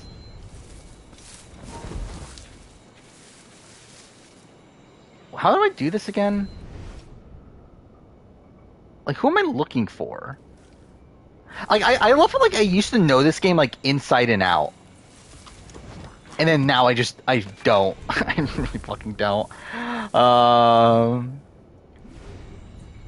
I'm not even in the area yet. Okay, well, that's great, too. Ugh.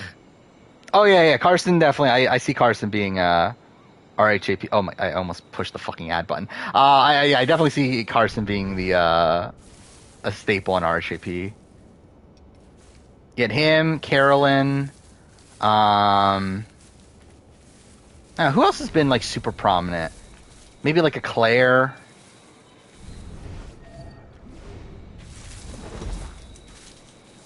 Who else has been online? I feel like, again, this cast has been, like, very... Oh, Maddie. Maddie's also been...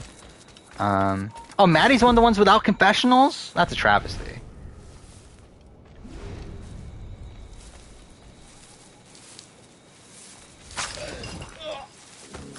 I don't know, is Jam Jam like a podcast sort of guy? Like, for some reason, I don't feel like Jam Jam doesn't seem like a podcast sort of guy. Well, I could be wrong. That's this guy.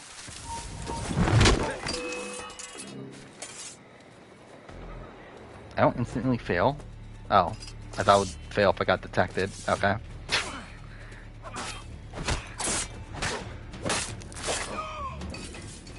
Oh, only one guy saw me? Well, that's really stupid. Jam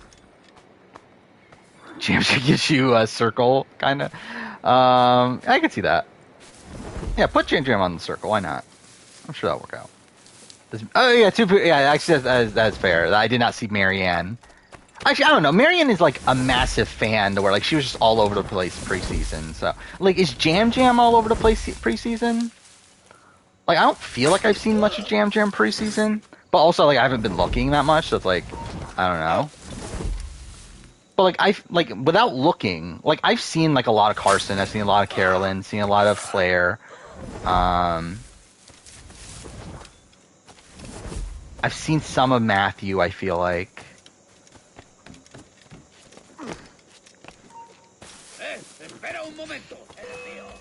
Damn it, whatever. It's fine.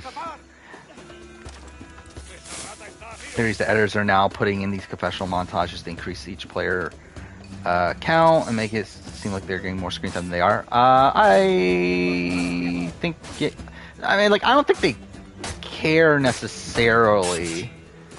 But I think they are trying to, like, give, like, more people... Like, I think they're trying to balance out the edit a bit. Like, I don't think it's like a situation of, oh, they're trying to trick you into thinking it's a balanced edit. I think they are genuinely trying to make a balanced edit. Because I think to them, like, I think we're in the era of Survivor where they at least try to give everyone their fair due. And, like, while we did have in, like, 41's, like, kind of an outlier. But, like, 42 and 43 have both had, like, pretty balanced edits. And, like, you hear a lot of the new era players talk about how much, like, Jeff is, like, very accommodating to them and everything. Like, it very much feels like we're in this era of them caring about the players and, like, how, like, their experience is. What is what? There's an Abby Maria pop figure. I was like, Abby Maria looks pretty good in this photo. But that's really random. Like, so Todd Herzog made it for her? Again, that's just really random, but okay. I think that's one of the biggest travesties of no returning seasons, that we haven't seen Abby Maria on our TV screens again. I mean, too bad. At least we got the sequester. The sequester appearance. So at least there's that. Despicable display. This Tosspot is a ruined man, Caroline. Unfit for life on land, much less at sea. Yeah, so that's just a thing that Todd does, is just make Funko Pops of people. Father! Father! Come, love. Abby should be on Challenge USA. I agree, she should. She should be on every show. Why not? Put her on Big Brother. Didn't she want to do Big Brother at one point? Put her on Big Brother. Can you not see me? How old is... Like, Abby Maria is like 40-something now, isn't she? And she, like, really doesn't look like it. And there I am, a man of quality. With 1,000 doubloons spilling from my pocket. Yeah, she's 43. The drops of rain, I can see it. Like, how is she 43?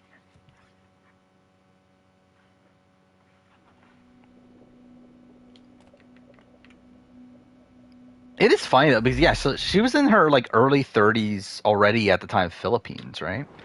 So she was, like, what, like 32 or something?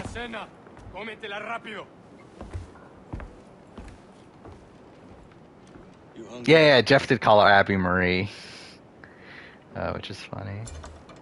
Abby in Philippines is older than JT in Game Changers. That's really weird to think about. She leans into the cougar thing on social media. I mean, as she should. Now what's your plan, mate? That looks ridiculous. Like, I'm supposed to be sneaking around. They actually, like, let you just jump around.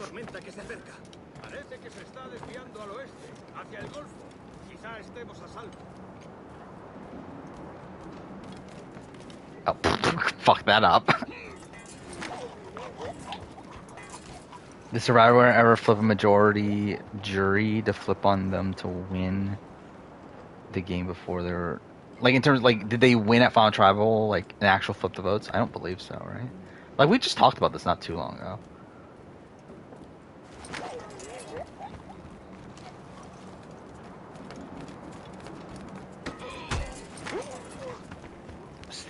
Stevie's last Asian AU. How many were there? There were what, like 3? He's what, Mimi, Ben, and then now Stevie. Is there anyone else? But yeah, he probably is. I mean, not a shock considering lack of diversity on AU. We're stealing a brig. I mean, I think it's a situation of, like, living with Abby Maria, and, like, an Abby Maria that's, like, paranoid, and, like, doesn't have food, and, like, all that stuff. I think that's probably, like, probably not fun to live with. But, like, outside the show, yeah, it's probably, like, a bit better. Start a new job as a teacher? No, that's cool. Wow, I fucked that up.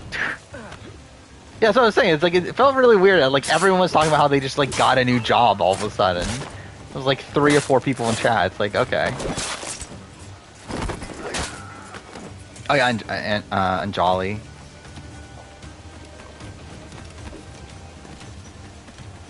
Yeah, did all the... So, like, early boots, we had, like, Anjali, Ben... or like people out of the game so far, I should say. Anjali, Ben, Mimi. Are there any other POC? Like, how many POCs were even on this season? Let's see. Yeah, we had Anjali, Ben.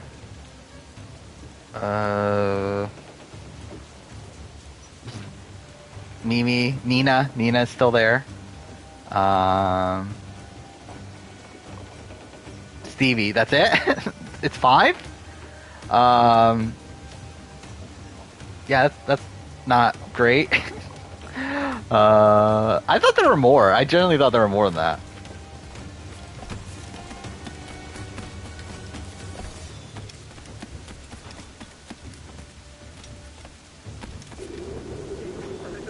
Okay, well, that's cool. Oh yeah, Simon, like, everyone talks so highly of Simon outside the show. And like, I've listened to podcasts with him, and like, he seems like a genuinely nice guy. Like I do think like again there are moments of like him like actually just being very like dickish to George. But I tend to believe that I think Simon is a nice guy. I genuinely felt so bad for him in this last episode. Like even though he's a fucking idiot for thinking that thing was an idol, but it's like I do still feel bad for him. Where like he literally like gave like his entire like heart to the heroes, and now there's like nope, you lied to us. And like, I talked about this in the review, and I'm pretty sure I talked about this on stream too. Is that like I just feel like in terms of the George Simon of it all, like I just think George is such a master at like pissing people off, but like making him look like the good guy in that situation. Where like he's like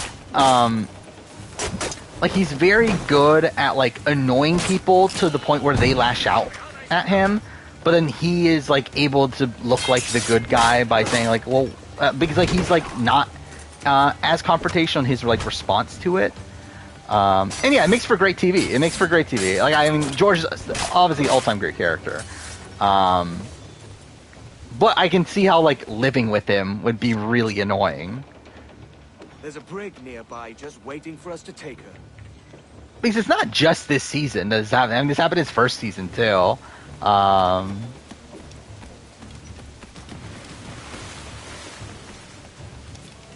By the way, I did watch earlier today, actually.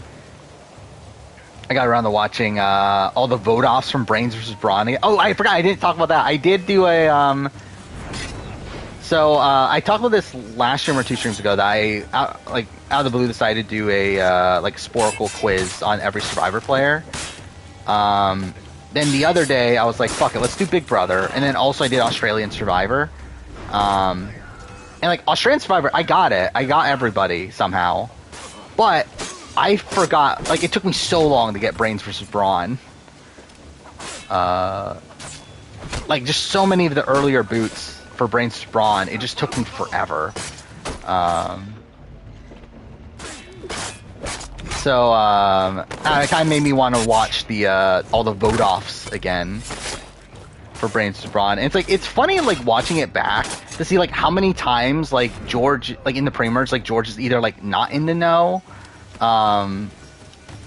or like and to see these people that like George just pisses off and everything. Like you see like people like Mitch, you see people like, by the way, Mitch was the last person I remembered. Yeah, Mitch, you have like Rachel, you have like these people that like really hated George's guts out there.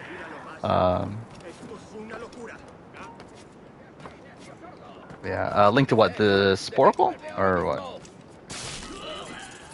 Oh, you hate Master. I didn't see you. Yeah, AE's been good. I mean, like, I think the I think the second half of the pre-merge has been really strong.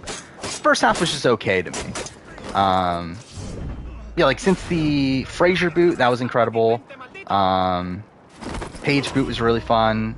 The Jordy boot was really great.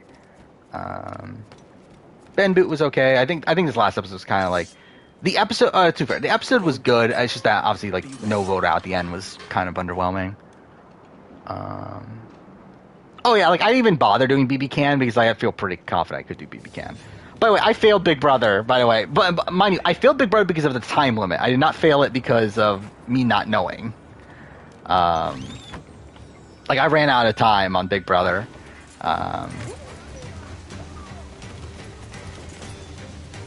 Especially because like the thing that annoyed me with Big Brother is that it didn't organize them into like by like the one I used. I found one after the fact, but the one that I used didn't organize it by like cast. It just had like everybody's name in alphabetical order and then said what season they were on. So it became like a lot tougher to like properly like figure out who I'm missing and everything. So like that became annoying. And like I missed like I don't know, like 20-30 people just because like it was so hard to organize everybody. But like I knew them. Like it's not like I didn't know the actual people, it's just that I ran out of time. Is BB Can 10 better than BB 10? I think that's the question. I don't know. They're both very good. They're both elite seasons. I think at this point I would say BB Can 5 is better than BB 10. But I think BB Can 10 and BB 10, I think those are pretty close. Yeah, more Assassin's Creed, thank God. Yeah, this one I'm actually doing a video on, though, at the end of the year. Which, again, still way too early to be playing this, but doing it anyway, I guess. Yeah, that is funny. Yeah, Mitch got a whole bunch of confessionals in the premiere and then was, like, invisible after that.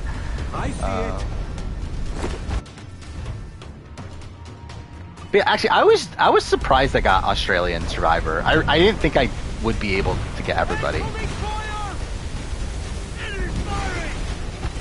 But yeah, a lot of those Blood Brawn people were like top for me. Like you got like, Mitch was the last person. Georgia was one of the last people I got. Who else was there? Steer clear of that thing. Benny. I almost forgot Benny. But yeah. Yeah, like Big Brother, like, I mean, again, like, it wasn't proper. Like, I actually didn't get Evil Dick is one of the people, but that's because, again, like, the list was, like, tough to organize and everything. Jamaica, I remember, was someone I missed. Oh, it's just a lot of, like, random people, just because, like, I couldn't, like, figure out, like, what seasons, like, I still needed people for and that sort of thing.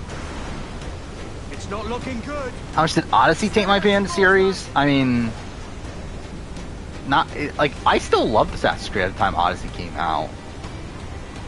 I think if anything, Valhalla plus...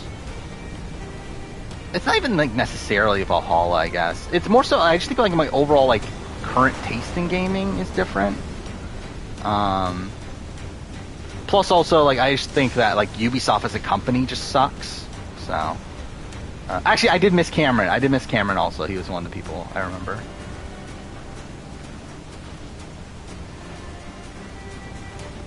My best reality shows of all time. I'm going to combine international into one. So yeah, I'm doing the... Like, later this year, I'm going to be doing the top 25, I think I decided on. Reality TV show seasons of all time. Yeah, it'll be for each... Like, each show would be its separate thing. It's like BB Can, BB US, Survivor US, Australian Survivor. Like, all those would be, like, separate. If Rachel survived in BB12 until Final 2, does she lose to everybody but Kathy? Which I think she might even lose to Kathy. I don't know. I mean, like, obviously that's just like a radically different game. And like, we don't know where, like, how, like, we don't know if people would actually care about her comp wins or not.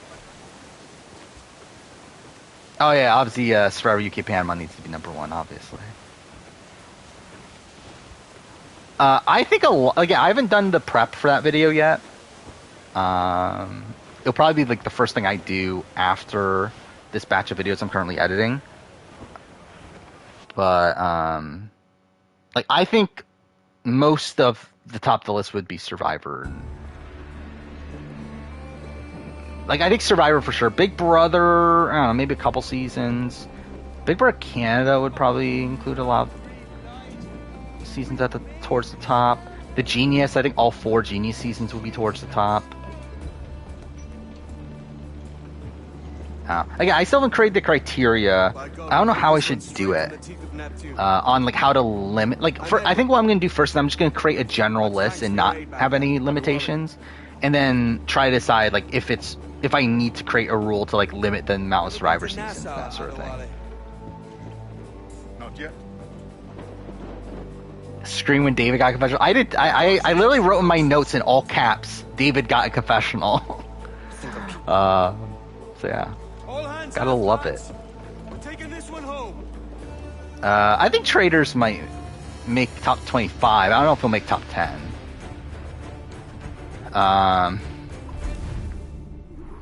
Yeah, any non-BB Survivor Genius seasons. Maybe Amazing Race 5. Like, Amazing Race 5 will for sure be on the list. Like, top 10, maybe. But it'll definitely be on the list. I don't know, what else is there? I'm calling her the Jackdaw. I don't know, what challenge? Like, probably, like, Rivals would be on there. A dark little creature, no? Rivals, free Did it rub agents, you wrong when I took this brig as mine own? duel. I think those could be in consideration for the list. Oh yeah, Amazing Race AU 2. That might be on the list. It's true. I don't know, but like Traders, I'm still like trying to wrap my head around why I think it's my favorite season. Because again, like Traders AU is my first season, and I think it probably has like the most. Actually, I can't even say that. But anyway, it like had a more satisfying storyline than at least UK. I think UK is probably like the most like hectic season. I think it's the one that has like the most amount of drama and everything. And then you get US, which I think is like US is probably the one that stands out the most to me right now. Even though I think it probably is the worst technically. But it's like also we have like Suri winning, and that's like great. So. I don't know. I think it's tough to like I don't know where I actually rank them anymore. Because like US I think is the worst, but like it sticks out to me the most. You have AU I think is probably the most inconsistent, but it's like I have like some reverence for it considering it's the first. And then I think UK like is strong. Like I think UK is probably the most consistent of the three. But I think the like final outcome is not as satisfying.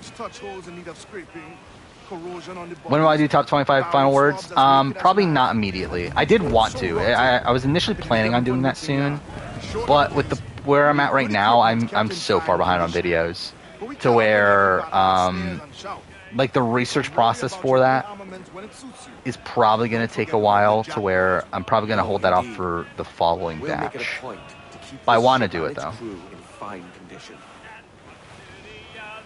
Is Wolf a bad traded player? No.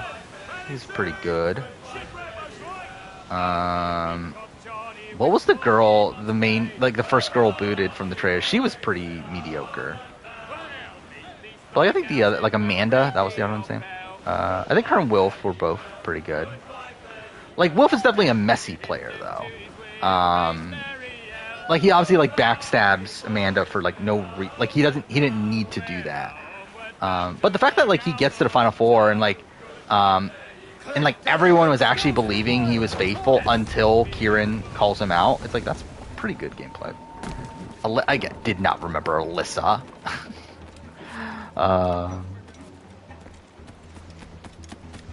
No, she wasn't good.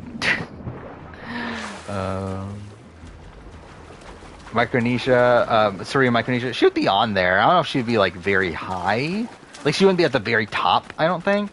Because like, I think for me at the top, I would want like these more like funny moments, or like ones that like stand out to me. Where like that's a good one, especially like in terms of like the emotional like weight to it and everything. But it's not like a very like quotable one. I'll see the biggest party. Yeah, Rudy and All Stars would probably be high. Nick from Panama would be high.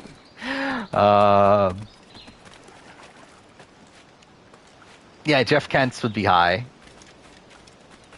Wait, why can't I shoot? Oh, fuck off. Of course I missed. Oh, yeah, yes. Fucking Rupert would be there. It's so long for my dreams or whatever.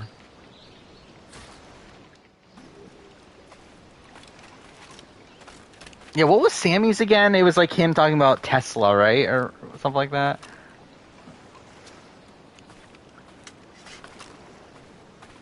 There we go. Yeah, I don't know if that would be like at the top of my list, but it'll be in consideration. Now, what else is up there? Actually, let's look these up. Best final words. Well, I guess I should probably add Survivor to this. Yeah, Eager Turtles. Chrissy's, she'd probably be in consideration. Bryce, what was Bryce's? Oh yeah, he was like mocking Jeremiah and everything. I don't feel like it's like that notable of one. Amy in Micronesia. Greg's would be like in consideration. I don't know if he would make it.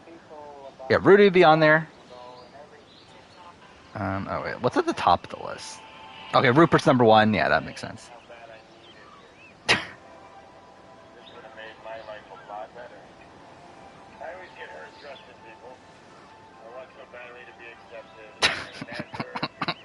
Right, I fucking love Rupert in Pearl Islands. I can't wait to watch. I'm gonna watch Pearl Islands soon for the retrospect. That's gonna be fun. Brenda, what was Brenda's? Was she just like super emotional? Oh yeah, she was like sobbing the entire time. Yeah. I'm just crying because it was. What was Sandra's in Game Changers? Oh yeah, Helen would probably be up there. What was Dan Lembo's? Oh, he just like roasted them, right?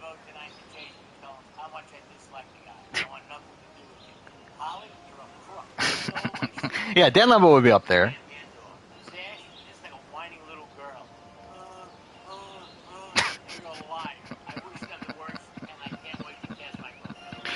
Yeah, Dan Lembo will be up there. Nick Stanberry is actually on this list. That's really funny. Yeah. How old was Nick Stanberry?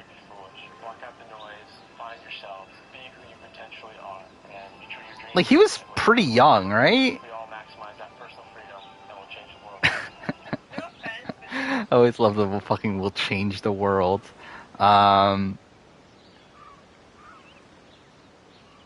Yeah, like he was like probably only like 24 or something, right? Like he definitely wasn't even that old.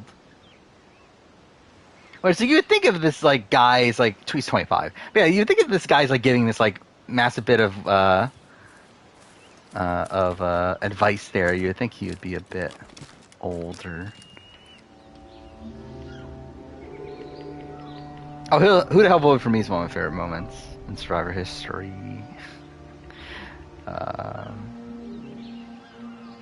Again, Pearl Islands is gonna be fun to rewatch. I haven't rewatched Pearl Islands in a while.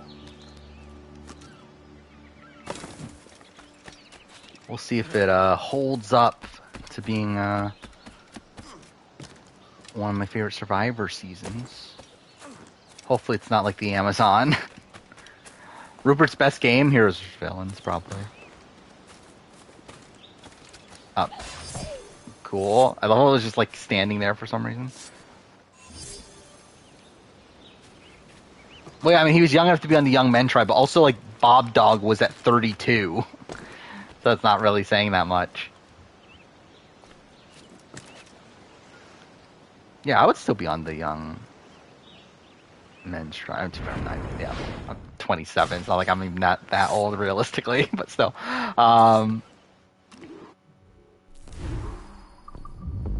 Oh, fuck off. Yeah, I forgot. Forces you to upgrade, right?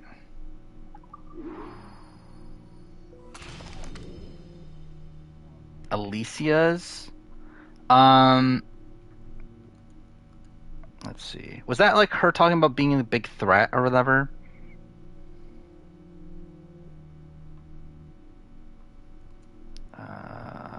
Survivor.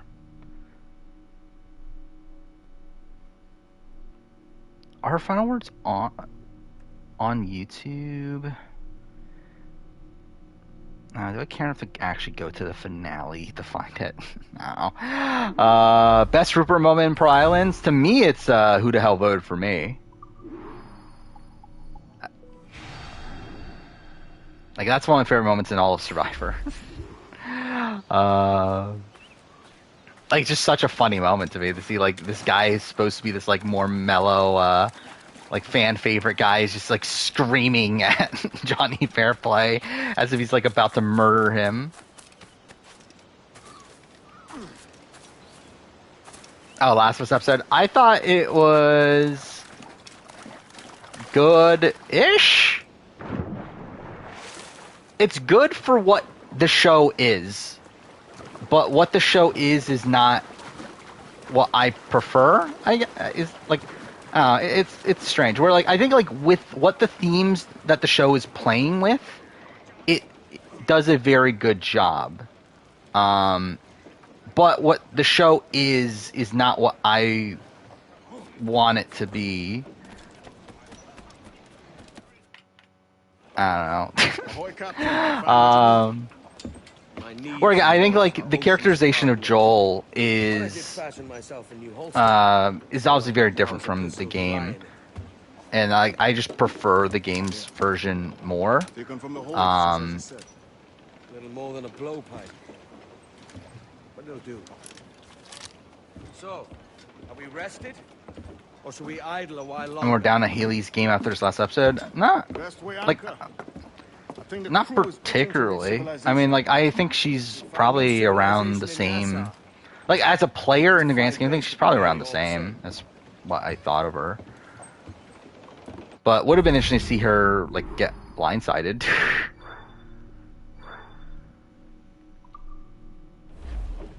I think Gabriel Luna as Tommy is very good. I think he's...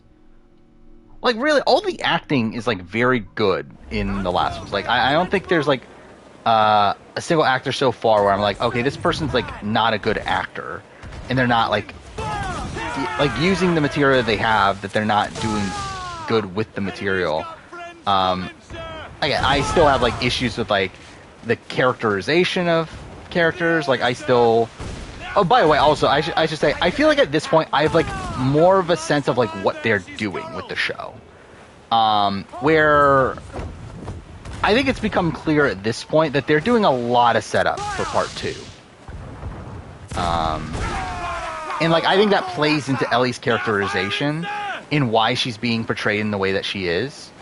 And why she's supposed to be this, like, more colder, like, version of Ellie, and why she's, like, kind of a dick in the show in comparison to the game. Like, I get it now, I just don't like it. Where, like, they're clearly trying to make it so that Ellie, like, so that Joel is essentially rubbing off on Ellie, and that Ellie is being, because, like, again, the thing about Part 2, that Ellie in Part 2, like, essentially Ellie's storyline in Part 2 is her trying to be Joel, and her, like, figuring out that she can't be like Joel, that she isn't, like, able to do the things that Joel does. However, I feel like here with the show, they're trying to set that up earlier by having, like, Joel's, like, personality rub off on her, and she's, like, supposed to be this, like, more standoffish, like, version of Ellie than, like, how the original game portrayed her.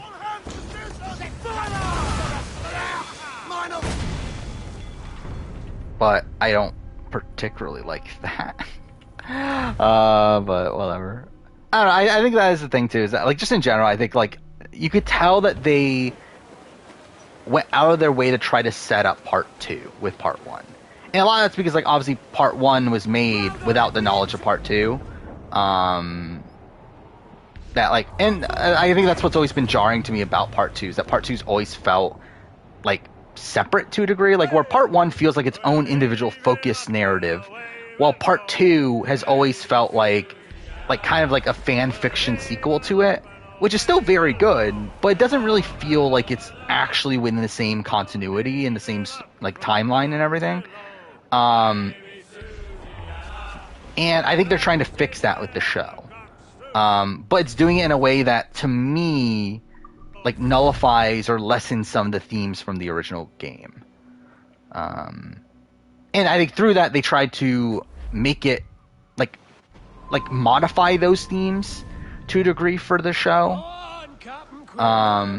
which, like, still works under the context of the show. It's just that, not me with the knowledge of what the original game is and what those themes are in the original game and how they're utilizing the original game. It does, like, bother me when watching the show that they're not the same. Before the war's ended.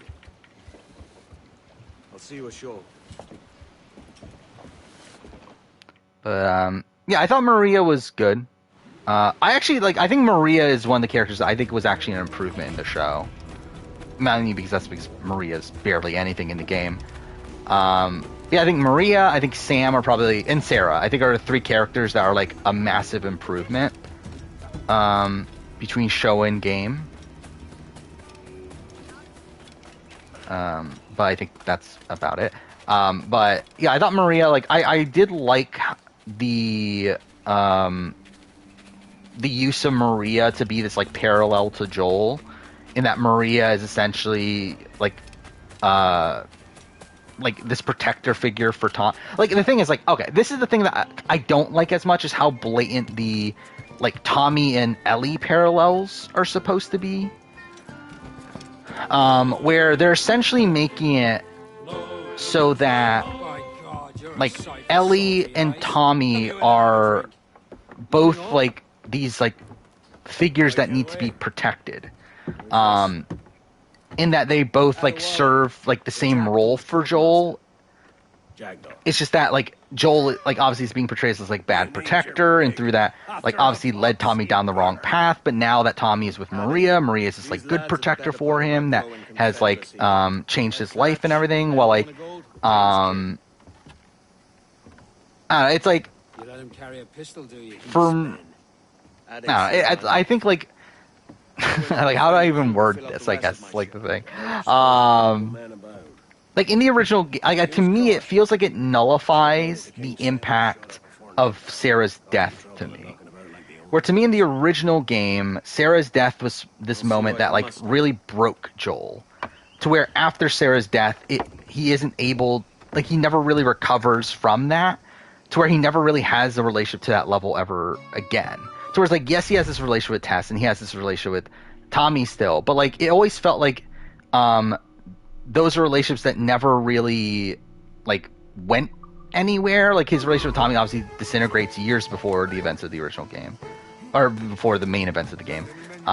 His relationship with Tess is like so like unknown in the show, to where, or in the game, I mean, to where like I feel like it left it open for interpretation, to where like it just felt like Joel like just felt more like he felt more like in this like survival sort of mode of that he's just like going through the day. He doesn't really like, he's lost all humanity. Where in the show, it makes it feel like, oh, he's continued to find a new purpose over and over again. Where like in the game, it's like he doesn't have a purpose in between Sarah and Ellie. It's like Ellie is the first point after Sarah's death that he finds a purpose. Where like in the game or in the show, it's essentially like, oh, he's always had a purpose. He's just continuously changed his purpose. He had Tommy and then lost Tommy. Then he had Tess and then he lost Tess. Now he has Ellie. And it's like to me, it's like it kind of nullifies how much Sarah's death broke him. Where it's like it's as if like he's continuously found another Sarah over and over again. It's kept on failing at that. Instead of like in the original game where it's like, oh, he was never even able to find that ever again until Ellie. Yeah, that's kind of what bothers me. Do you see the Sam Nina side winning out over the Sean Haley side? I don't see either of them winning out. They might take each other out, maybe. But yeah, I think the villains are probably gonna win this. Like, I think the Spice Girls are probably gonna make a deep run.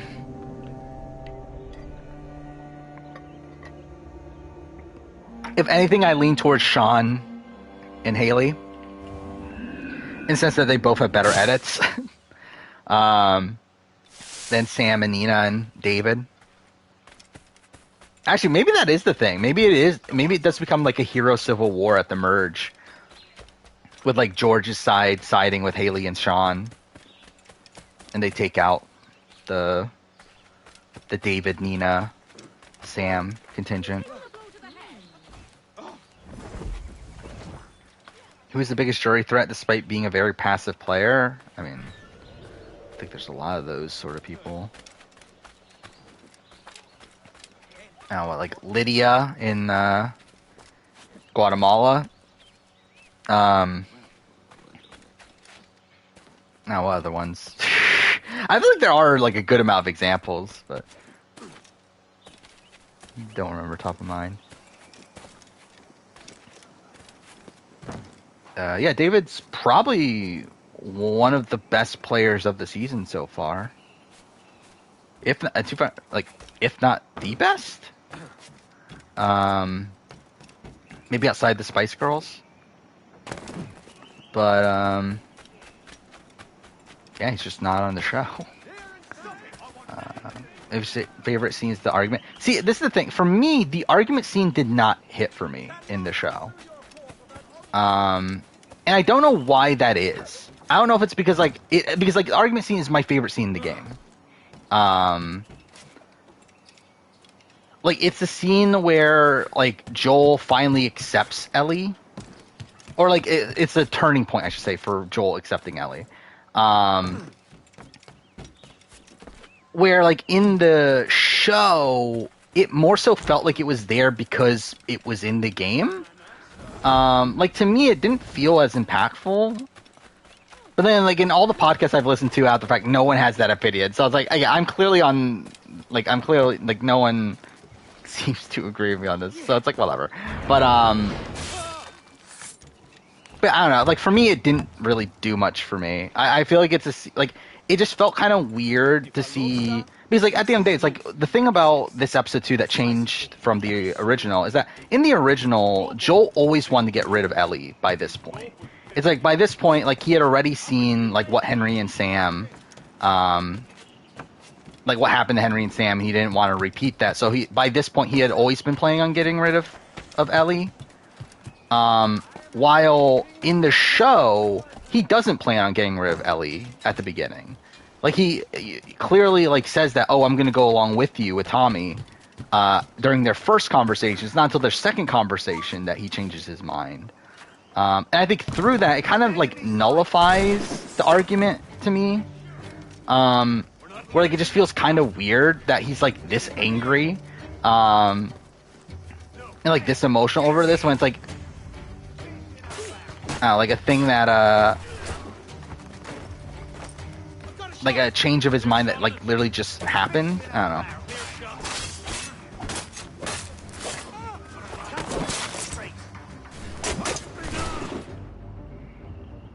And I'll be honest, like, I still, like, I think in general, like, to me, the scenes that are, like, word for word repeats from, okay, what the fuck, like, word for word, like, adaptations from the game, like, most of them have not worked for me.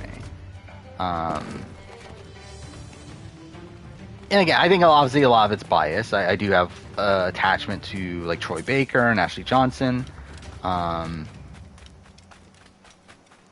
But, I don't know, just a lot of it's, like, when I see, like, Bella Ramsey, like, trying to, like, essentially saying the same lines as Ellie, in the game, like, it always, like, comes off, like, humorous to me, because it's like, this is just, like, not as good.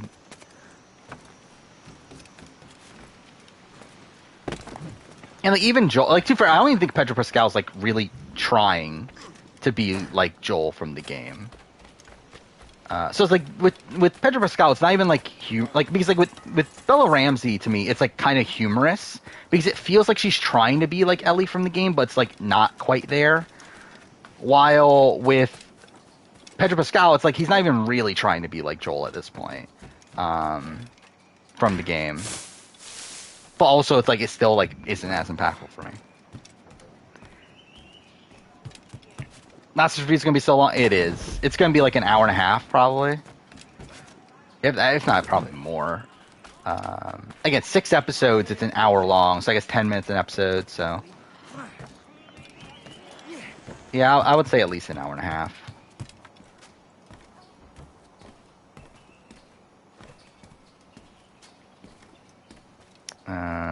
Is Last of Us 2 as masterful as Last of Us?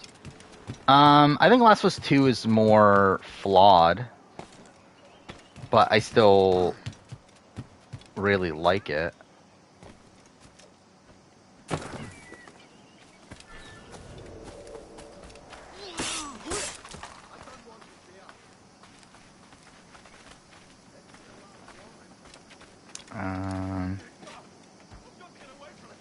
Yeah, like I think like the thing is like the show to me is like good. Is like it is technically good. Like the way that it is written, the way that it is like directed and all, like clearly like they put a lot of time into thinking this adaptation through. And like it is like very well made. And like I think if it wasn't The Last of Us, I would love it, truth be told. But I think because it is The Last of Us, and I have such an attachment to The Last of Us, it's like the changes that they make do bother me.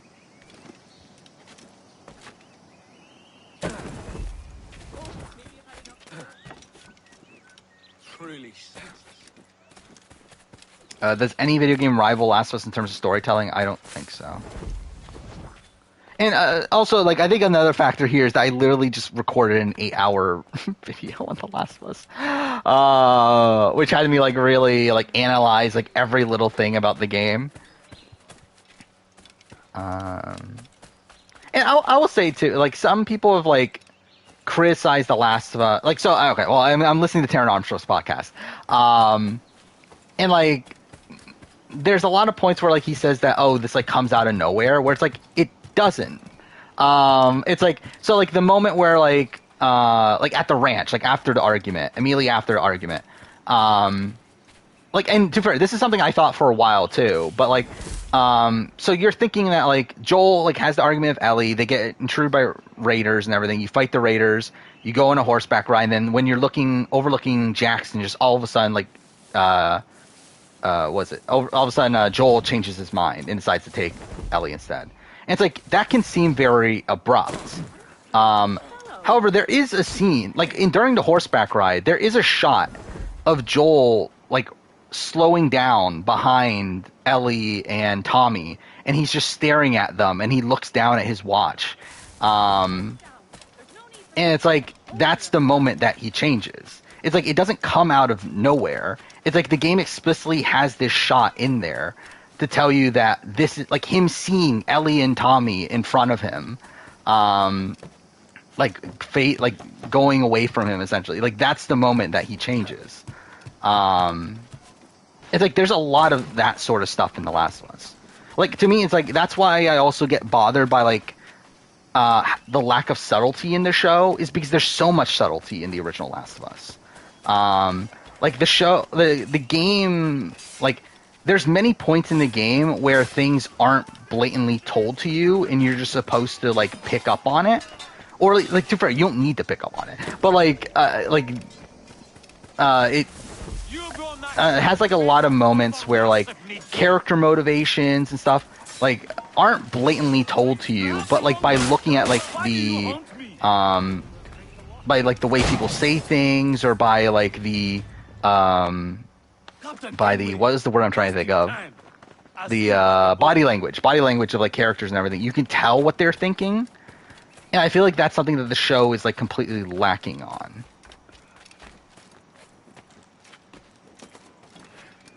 Oh yeah, I did see that about Nick Offerman saying that he last game he played was like Banjo-Kazooie. Yeah, I think Matt's getting set up to be the swing vote is what we're seeing. Is I think Matt's going to make the merge, be the swing between whatever the two sides are, whether it be like the hero or villain, or it be like Sean and Haley and Nina and Sam and that group. And I think he is going to side with the villains, based on like what we've been seeing so far. Can I name flaws in Last of Us video game? Yes, a lot. Especially if we're talking about from a game. Like, there's a lot. Like, the AI is terrible. Headshot registration's terrible. Like, if we're talking about, like, pure narrative, like, there are, like, I think, like, the fact that it is a game, like, there are many points where, like, just all of a sudden, like, a group of raiders show up and interrupts an important conversation. It's like, okay, I guess.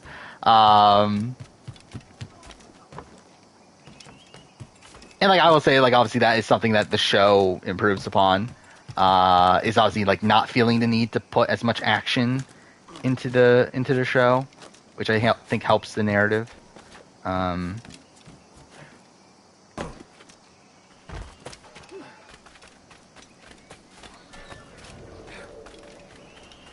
What else is there? I mean, there's like a lot of like minor things. But like, I think in terms of like the big things, I think The Last was one of the best stories ever told. Like, it's my favorite story within all of media, personally.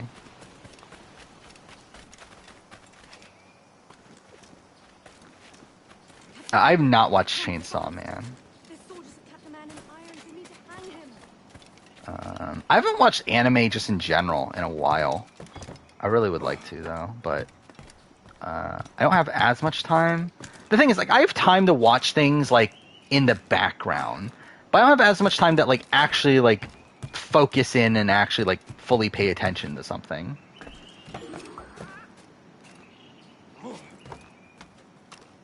I can't even see him. This pirate bears the blood of many innocents on his hands. His Majesty's. There we go. That worked.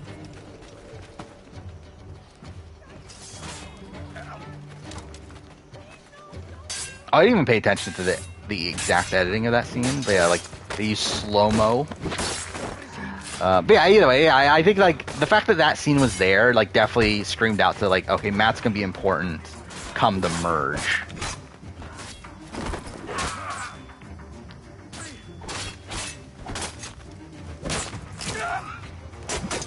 Like, I think his edit overall is still, like, way too inconsistent to, like, actually think of him as, like, a winner.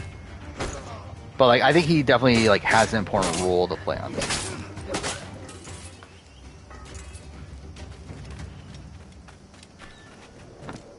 Yeah, I never watched RWBY. That's 9 seasons? Just in time, Kenway. Yeah, like, so Last of Us review, I recorded it yesterday. Or no, was it? No, it was Monday, right? Yeah, it was Monday. Never mind, it was Monday. And edited all Monday. And then, like, I decided to re-listen to it, like, earlier today. Like, after I finished the Australian Survivor review, I, like, re-listened to it. And then, like, realized, fuck, I need to change a lot of this. So then I re-recorded a whole bunch of it.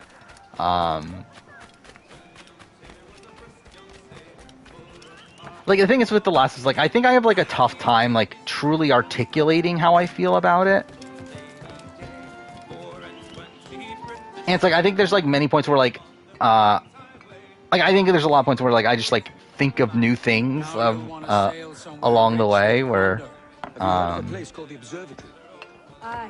it's an old legend, like Eldorado. where it's like, I think, like, the more and more I think about it, the more and more, like, I'm able to, like, well, I guess that's kind of obvious, the more and more I'm able to, like, figure it out, but, like, still, it's like, I think maybe I should have waited, to be honest. I was thinking, like, the Tommy episode would be the one that I would be able to, like, fully piece everything together on my thoughts on things, but maybe I should have waited a bit more. But pronounced like Ruby, is it? Like, I've never heard anyone say it out loud. So. Why is there a W then? Yeah, I guess it is pronounced Ruby. I'm looking it up now. Oh, is it American? I always assumed that it was like an actual anime.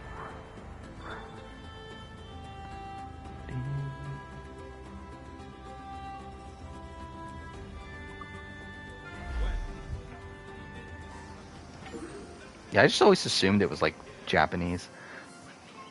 Alright, what do I want to do here? Oh, we're 2.5 hours in. I feel like I should probably just play all main story, I think is what I'm probably going to do. Is play all just main story until I get to a point where I'm stuck and I have to upgrade. Actually, I need to go forward anyway, don't I? Because I need to get to the point where, like, the game is fully open, because that's what the plan is for next Wednesday's stream. Not a bad-looking tinderbox you got there. Oh, it's just the acronym of the 4 lead characters? Okay. Is it envy? Is mine bigger than yours? No, I reckon it's this Jamaican funk. Yeah, what else haven't I talked about? I feel like there's other stuff that I haven't talked about yet. You've got yourself I did edit my Survivor to Amazon player ranking. I'm gonna teach you how to say that right. and how to take a I prize. did that last night after I finished the mid-season power ranking. We'll catch you up at Which your fishing village. a third of the video is me talking about Rob, which is funny. Actually, no, not a third, a fourth, I think. But anyway, a good chunk of the video is talking about Rob. Which, like, I remember, like, I was editing it, and I was like, oh my god, this video is so short.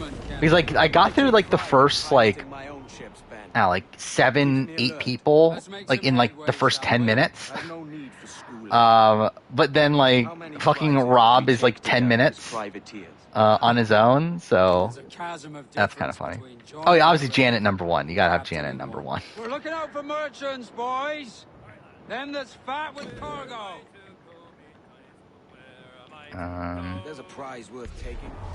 Wait, so one of the characters' name is Ruby, and their show is called Ruby, but, like, not that Ruby? That's kind of, I don't know, that seems kind of ridiculous. This weaves a spell over soft minds.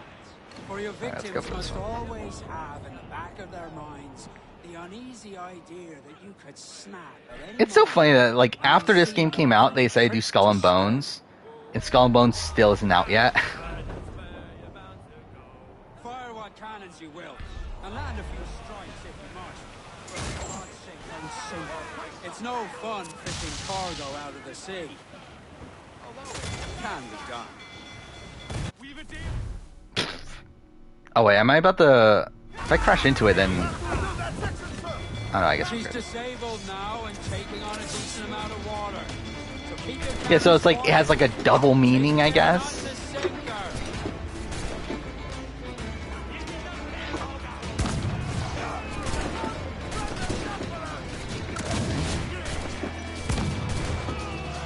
Oh, did I kill my own guy? Oh, fuck off. I just need one more. There we go. Better player between Ross, Ricky, and Todrick, so from Celebrity. I am Captain Ornagold, and this is my Ricky's probably the bottom, but Todrick or Ross? Like, I think Todrick played a more dominant game. But I think Ross is probably the better player in the grand scheme of things. Or like, I think coming into any given season, I'd probably have more faith in Ross than Todrick. Anyone speak English? English. Little bit. Tell your friends we're stealing your goods, and we won't. It's kind of crazy that I distinctly remember being so shocked that Assassin's Creed having pirates. Yeah, I mean, it's gone from pirates to having fucking Mystios and like, was it demigods and everything, and then fucking Vikings and whatever. Actually, what was I mean, you're literally playing as Odin, right? In Valhalla. And in Dawn of Ragnarok. And the main antagonist is Loki. It's so stupid. I'm looking for a prize that'll set me up for life. Be king of the West Indies. I mean, next game is Japan, right? Is that next game? I actually don't even remember anymore. It is next game, right? That's, yeah, it is Japan, right? So that's something. Yeah, it's Japan, and then it's Hexa, right? Is the other one, which is the witch game.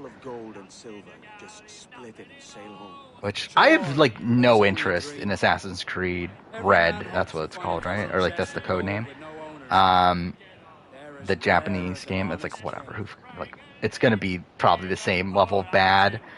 The other one's like a little bit more interesting to me, but also it's like I don't like. I mean, I don't really care about Assassin's Creed at this point. But like Hexa, like at least it's like it's Darby McDevitt. It's not an open world RPG, so it's like I don't know. Maybe it could be something not terrible. But I have like no interest in Red.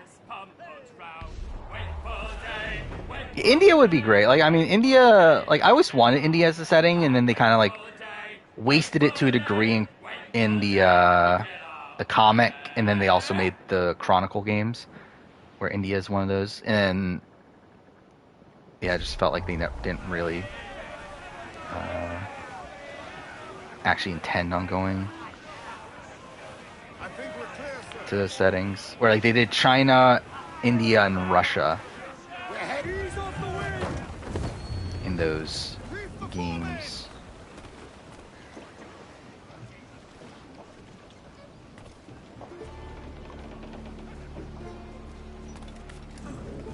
Yeah, I don't know what I feel about George.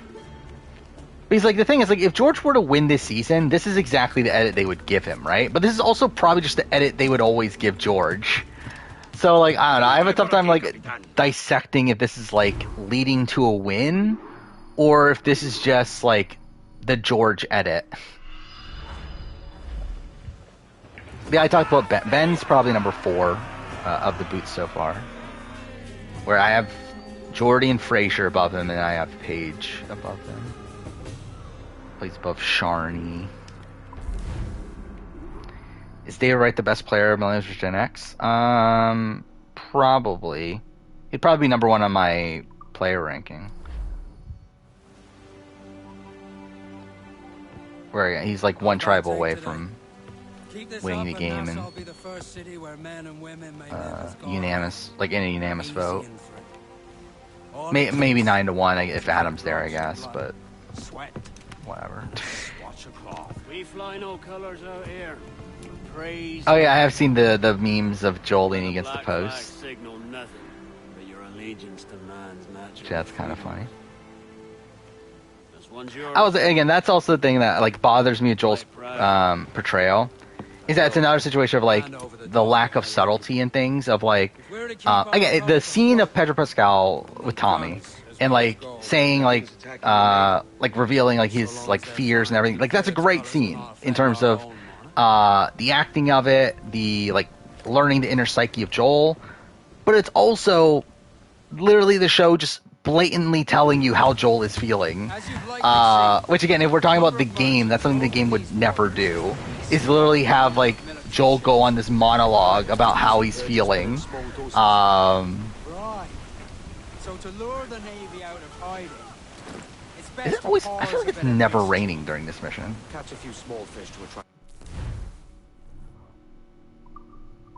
Sail ho! Military class brig on the horizon. Good eye, man. Are you ready for this, Kenway? Doing Survivor US would edit George in a different way. I mean, yeah. I think he wouldn't be like. I think. Well, I guess I should. Like, I think it matters when in Survivor he plays, but I think now I think he would be edited differently. Where I think he would probably be toned down a bit. If this is like Samoa and George is there instead of Russell, I think George probably gets the same edit. But if this is like what's it called? Like yeah, like 42-43. Then he's definitely more. I really like outside of like Tony in Winners at War. Has there been a recent player that's, I guess Rick Devens to a degree, but even Rick Devens had like a quieter first half. And like even Tony had like a quieter first half. So I don't know, when was like the last time like someone's like really dominated the edit from beginning to end? Like Dominic, I guess to a degree, but even then Dominic's was like not by like overwhelming fashion. To where it's like not like Dominic got like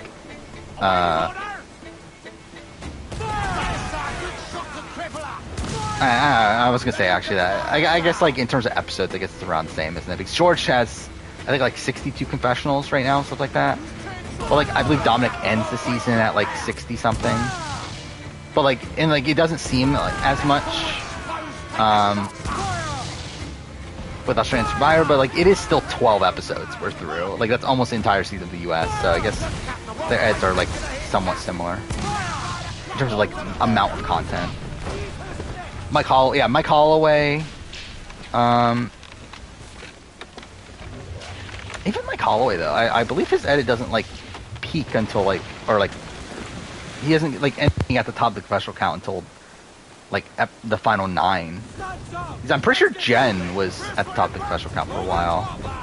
And I believe that was like a weird season where like it kept on fluctuating, but I believe it was like between like Jen and like Rodney was number 1 at a point.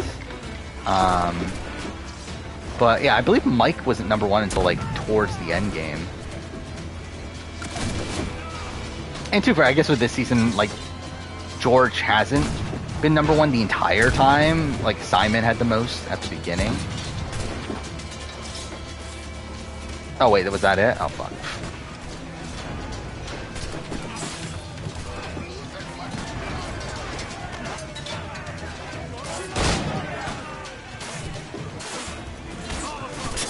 I think is Cochran? No, Cochran wasn't at the top of the time, right? Yeah, like Tony would be in that conversation. Yeah, I want to look at my confessional counts. Let's see.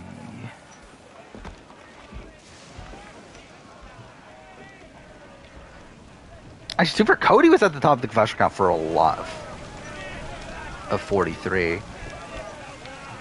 Actually, I kind of forgot that. Cody was like number 1 for like all but the premiere in episode 10, where Jesse overtook him for 1 episode. But either way, like he still only had 52 confessionals, so it's like not that much. And actually, Mike was at. Actually, I didn't remember that either. Mike was at the top of the confessional count the entire season, except for episode 1. Then 41, yeah, it was a bit more all over the place, but Shan had it for a lot of the season. Yeah, Tony wasn't until the very end. I Am the Isles is a mess. I just find Kelly had the most confessionals for the entire season up until the finale, and then the finale changed things up. But that's kind of a weird edit. Yeah, Rick Devens is a bit not as consistent. Actually, Nick was at the top for a lot of that season. David vs. Goliath. Yeah, Dominic was number 1 after episode 3. Ryan was number 1 for a lot of HHH, but Game Changers just fucked. David was at number 1 literally the entire season for Millennials vs. Gen X. But he still like barely beats Adam. So it's not really like he's like, it's not like his edit is like that overwhelming. Same thing with Co Wrong. Like Ty's at number 1 the entire season, but like he's only like 4 above Aubrey by the end. So it's not like that big of a margin. Yeah, Mike by the end of it is for sure number 1 by a lot. He's at 74. Next highest is 52. And too far, I guess under that metric, Winners at War Tony would count too, because like Tony has 74. Next highest is 40. Is that right? Holy shit! I didn't realize it was that lopsided. Which was Dominic. I guess Dominic's similar thing. He has 66. Next highest is Kellen at 41. Yeah, someone listeners a bit all over the place. Tony Cagayan is, yeah, that's a big one. Blood vs. Water is all over the place. It's funny that Blood vs. Water is a situation where Brad Culpepper had the most confessionals until his boot. Then it was Vetus until his boot, and then it was finally Tyson. Yeah, Cochran was until the halfway point. Philippines a little bit rocky. One World's rocky. Coach. Cochran overtook Coach at a point? I didn't realize that. In South Pacific. Boss Rob obviously is, yeah.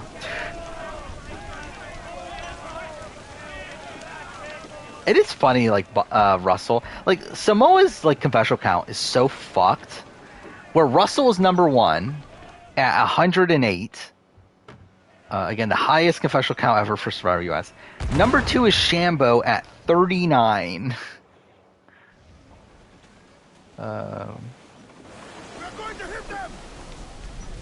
Yeah, what's Redemption Island? So Redemption Island is 89 for Rob, 41 is the next highest from Philip.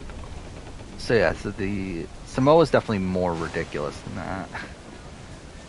That's still bad though. Russell's worst game, I mean, probably Australian Survivor, including that. If not, then obviously Redemption Island.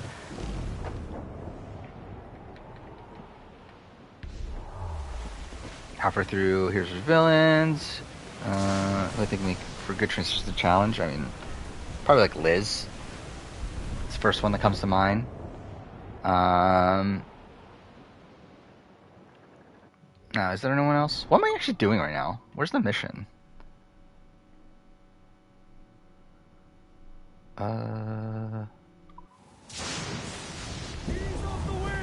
Oh wait, I'm still getting fucking okay, I thought I got it already. That's kind of bullshit. Alright, well, I guess we'll fight that one. Yeah, Liz. Is there anyone else? I feel like no one's like screaming out to me.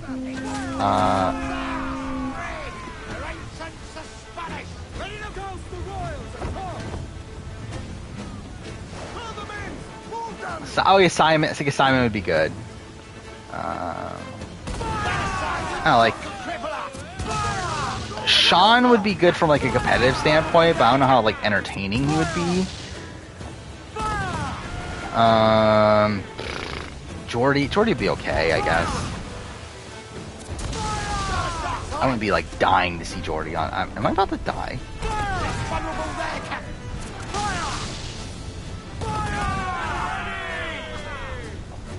I don't even have heavy shots yet, do I?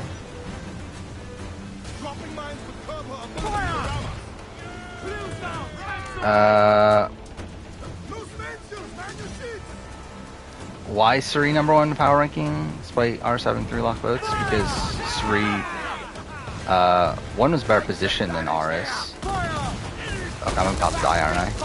Maybe not.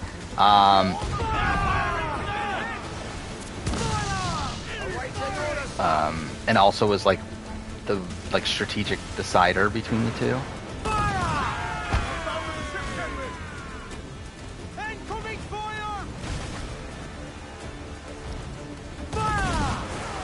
Again, jury chances alone doesn't mean that you're okay. What the fuck? Doesn't mean that. Oh, fuck off! God damn it! Doesn't mean that you're gonna be #1. And even then, like. It's like Suri could still win. As you've likely seen, the number of merchants. Again, it's definitely like not looking great, but like she can still win that even in that scenario. Aye, easy purchase, but in small doses. Why? So to lure the Navy out of hiding, it's best to cause a bit of mischief. Catch a few small fish to attract the big ones. That's right. So plunder and pillage as you see fit, Captain Kenway. Apparently, Celebrity Show. Yeah, I don't even know who the fuck that is, but yeah. Yeah, I really like don't actually care about Challenge Argentina. Like, I'll probably watch it when it goes on Paramount Plus. But like, truth be told, like I'm only watching it for the sake of making the spin-off ranking. Like, I really like don't care about it under like in any other way. Like, I definitely like would not be watching it if I wasn't going to make that video.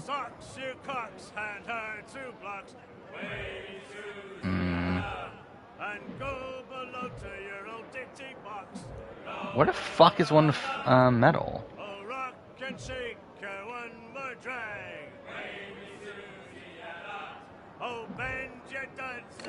Wait, why is there none of them on medal? What the fuck?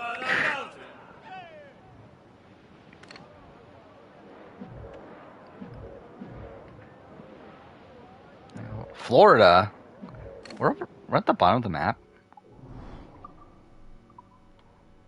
Oh no, we'd be at the top. I'm fucking idiot. Yeah, we're at the top of the map.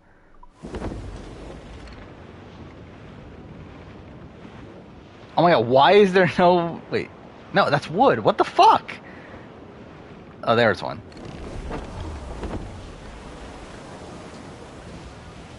Yeah, it is weird they're like not putting it on Paramount Plus until after World Championship. Like, I don't know who made that decision. But whatever, I guess. Like, I personally don't really care. Because I don't really care about the Challenge Argentina. But if I did, then yeah, that would be like really stupid. Good eye, man. Are you ready for this, Kenway? She won't go down without an honest fight. Who's up for taking that brig, lads? So die!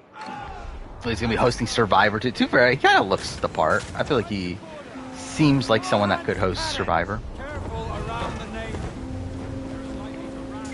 Was there a chance that Ruth Marie and Melinda flip on Suri in the first vote? Yeah.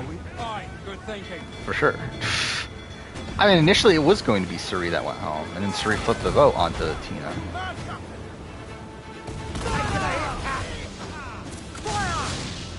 Awaiting orders, sir.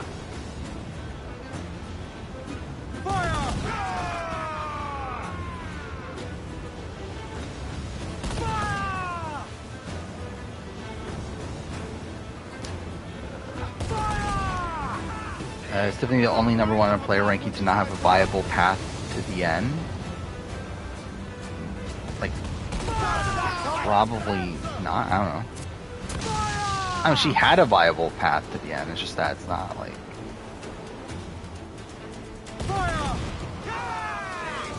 Like, I think her path. I don't know. It's like she had a path like up until like the week before she got booted.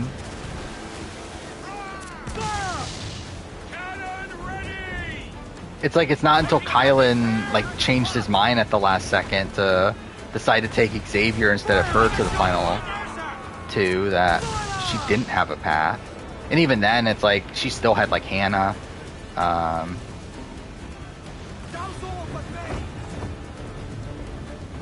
think she could have gotten Azza to not take her out at least.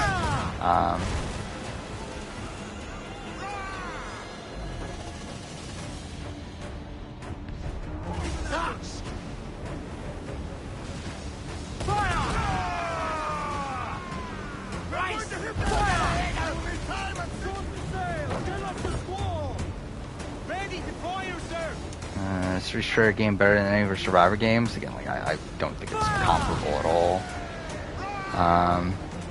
But she won the Traders, obviously.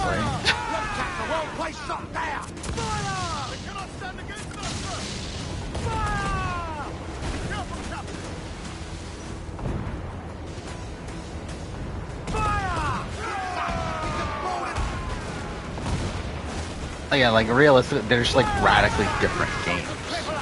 Again, a social strategy game is really different to a social deduction game.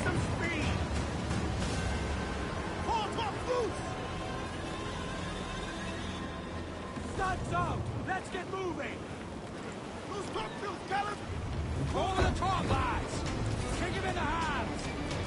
There's this guy. Oh yeah, I did see that. We did get the official announcement of the Survivor host. I'll say no. He doesn't really look like a Survivor host, but whatever, I guess. Like, it doesn't really matter that much, does it? Like, who's hosting the show.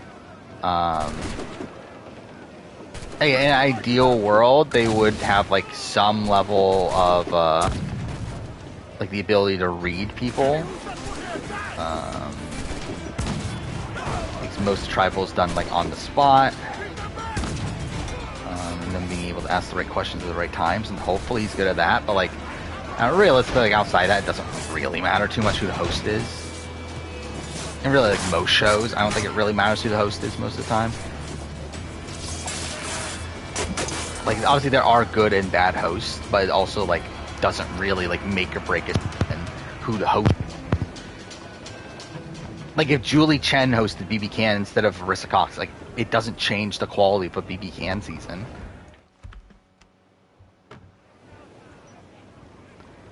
Suri's biggest pro in Survivor, I mean, I think her social ability. I mean, it's like a mix of like her social ability and also her having a killer instinct. It's like her, like to be honest, like I don't think she's like 100% the like best strategist ever. Like she's a very, very good strategist, but she's not like the #1 strategist all the time. But she's also, and like socially, it's like she's a very, very good social player, but also like not the best social player of all time. But like she's probably like the best social and strategic player of all time. Like I think she's probably the most effective at using both, or at least one of the most effective.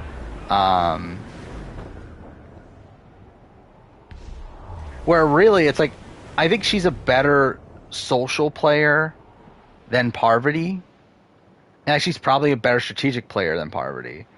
To where, like, I think if Suri had a win under her belt, I would probably have her ranked above Parvati. But it's like, it's really like her not having a win that like keeps her from like being at the like the very, very top of a all-time Survivor player ranking.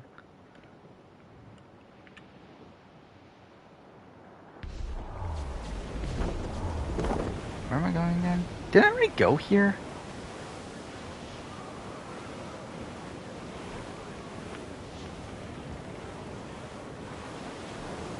Arissa can hit Marissa. Arissa can hit Marcellus with a paper. Julie can never say you can, you will. Probably not.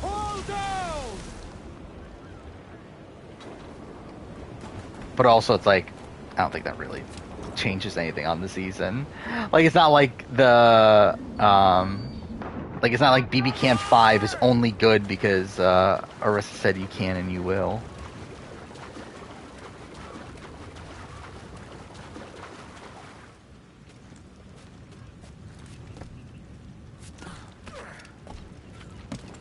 Does Amanda suck at managing jury perception?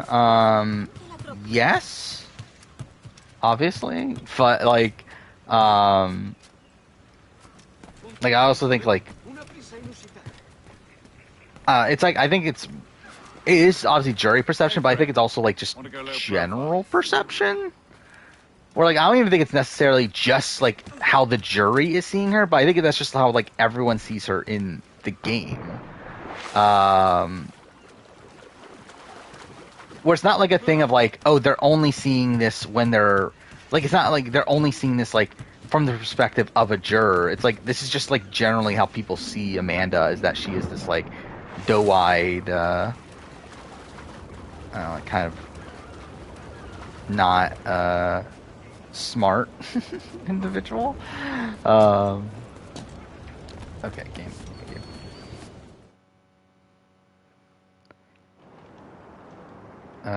Hoping the reboot of Survivor UK is in 2 questions and vote again. I would love it if they snuffed their own torches again. I would love it if they bring that back for like no fucking reason. Imagine if they use the same music as Survivor UK. I think that'll be like the original Survivor UK. I think that'll be funny too. Because in that's something that I find funny, is that Survivor Michigan actually uses a lot of Survivor like old school Survivor music that was like used in Survivor UK and the old Survivor SA seasons. It's just like really funny, like listening to those songs being used in like a modern show.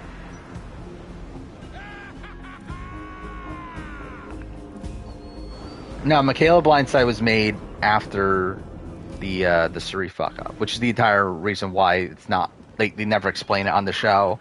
Is because they couldn't, because there's no footage of it until the last second. It ain't work if you love it.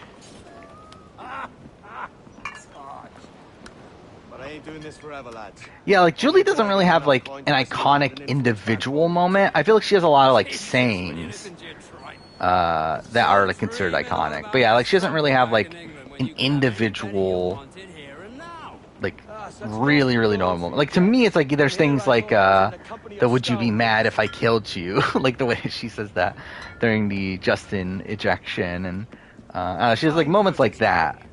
Actually, wasn't there? I always wanted to re-listen to that podcast. There was a podcast with like Jordan Parhar and was it Paul Asselson? Where they rank the like top Julie Chen moments, and it's on RGP. I always wanted to listen to that because I always remembered that being like a really funny podcast. Yeah, here we go. We're happy hour top 15 funniest Julie Chen moments from 2016. But I remember I was playing I was playing Uncharted 4, I believe, for the first time. I remember I was like listening to that podcast while I was playing it. Yeah, I always wanted to re-listen to that podcast. Was Thai target before the fuck up? Try to remember. I believe so, right? Let out some sail! Crowd on all the sail we have!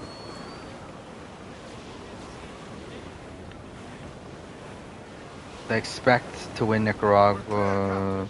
I mean, the thing, like, I never watched Nicaragua not knowing the winner. Or, like, I didn't watch Nicaragua live, and then, like, I already knew all the winners and everything when I got around to watching every season.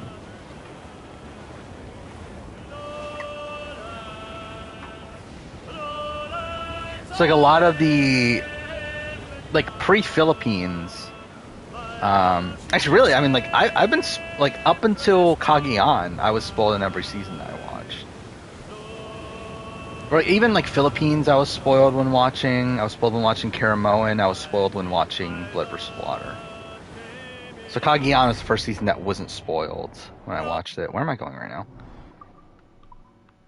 Like, which mission is this? Oh, okay. Yeah, we'll do this.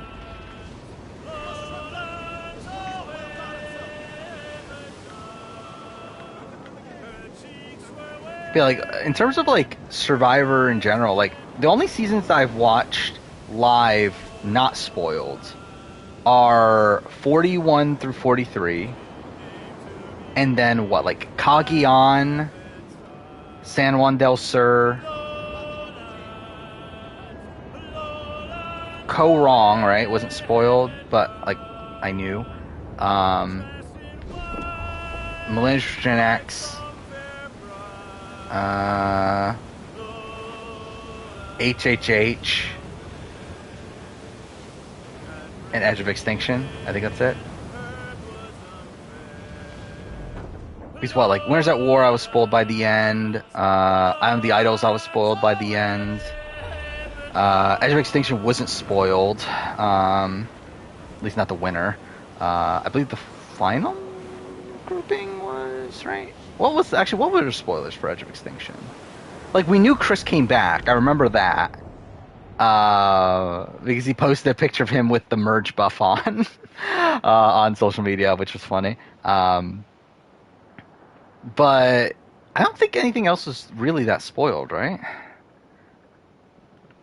At least, like, officially. Because, like, people were thinking, like, Victoria. Like, I remember the day of the Edge of Extinction finale, there was this, like, spoiler that Victoria wins. And, like, people actually believed it.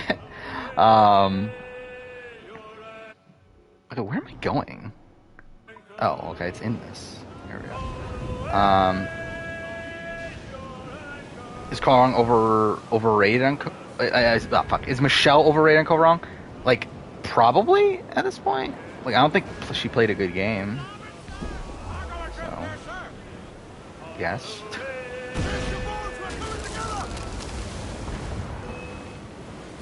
Oh, I forgot. There's a State of Play tomorrow, right? I'll watch it. When is it actually? What time is it? But either way, I'll watch it either way.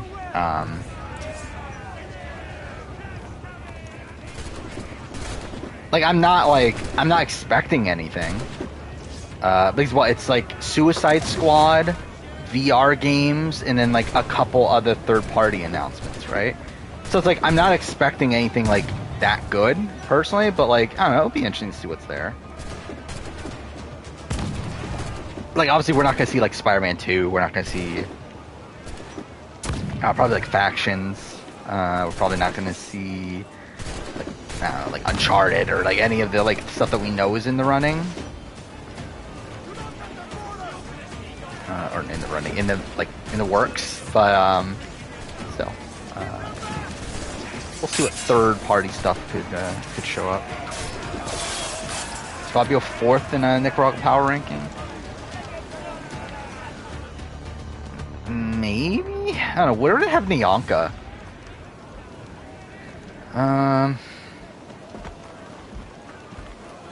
Yeah, I would say, like, 4th, 5th, probably.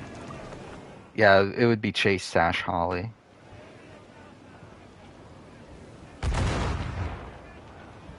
Sash and Holly, I think you could... I could flip-flop between those two, but...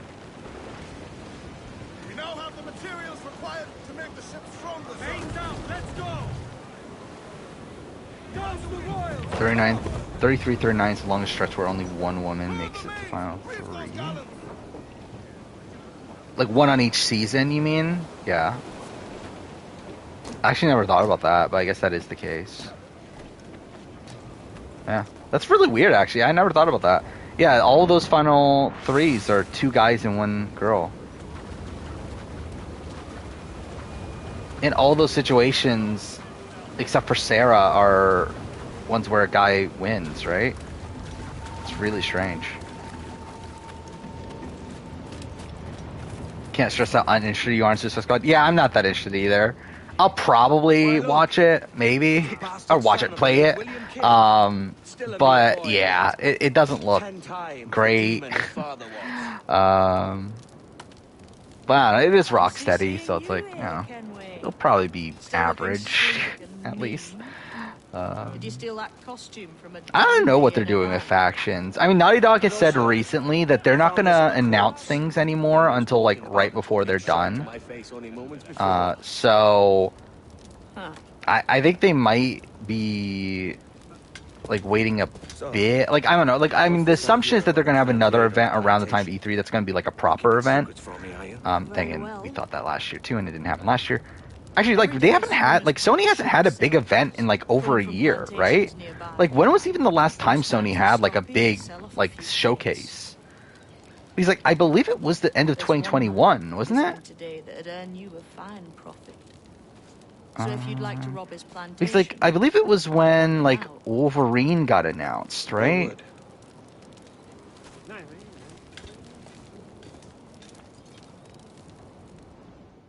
Is it a Mr. Beckford that owns this place? Yeah, I'm looking at. Yeah, there wasn't even a single showcase. Yeah, September of 2021 was the last PlayStation showcase.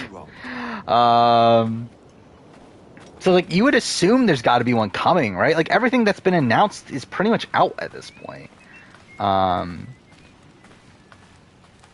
yeah, I think, like, probably that will be the point where, like, we're closer to factions coming out, or, like, wherever Last of Us, like, multiplayer 2, whatever they're gonna call it.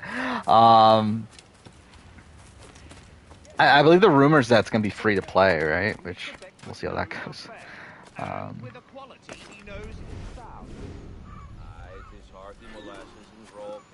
Who's the best non-Black Widow Brigade player in Micronesia? Probably Eric. Despite the waywardness of your enterprise here, I understand that you are men of discernment. What? Okay, fine. But yeah, it probably is Eric. He's like, really, I don't think Eric plays like that bad of a game until his decision. And like, to be fair, it's like everyone else doesn't play that great of a game anyway, so it's like, yeah, it probably would be Eric.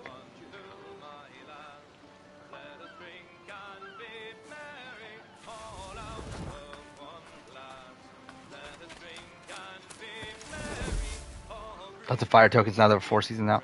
I mean, like, I think it's an interesting idea. I just wish it wasn't on Winners at War.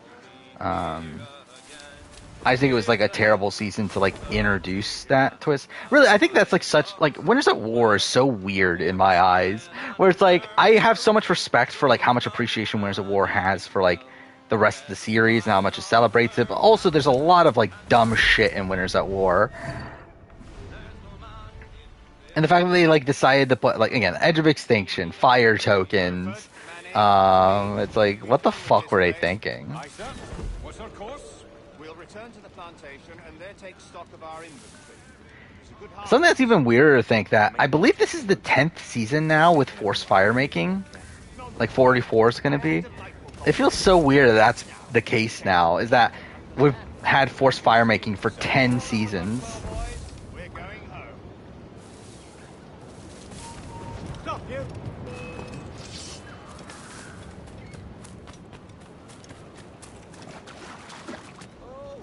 Okay, cool.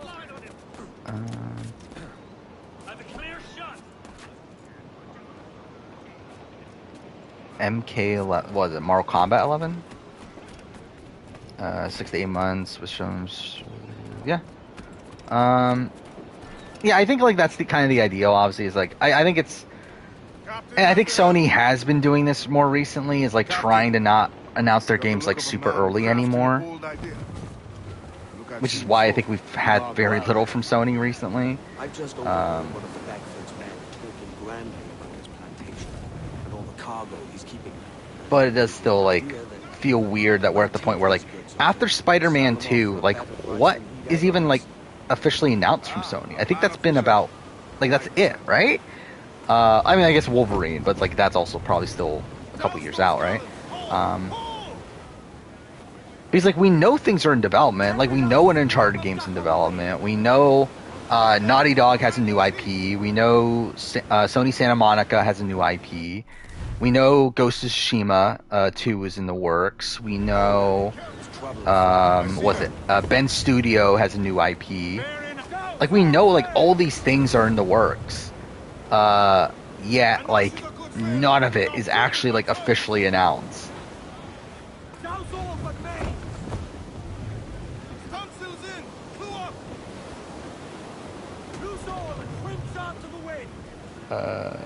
Yeah, 10 months since Kingdom Hearts 4, that is, yeah.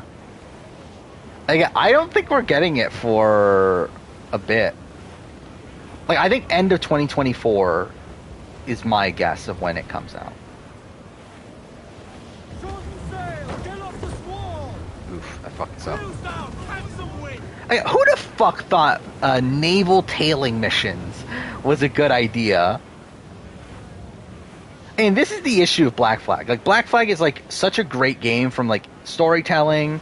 Like, the base gameplay loop is great. The problem is that they decided to fucking make, like, almost every other mission a fucking tailing mission. Do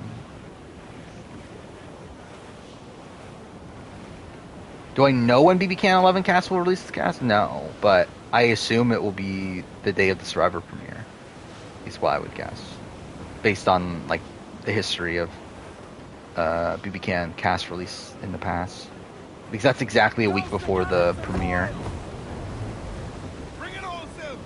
So at that point, that would be what I believe the day before filming starts, or 2 days before filming starts, stuff like that.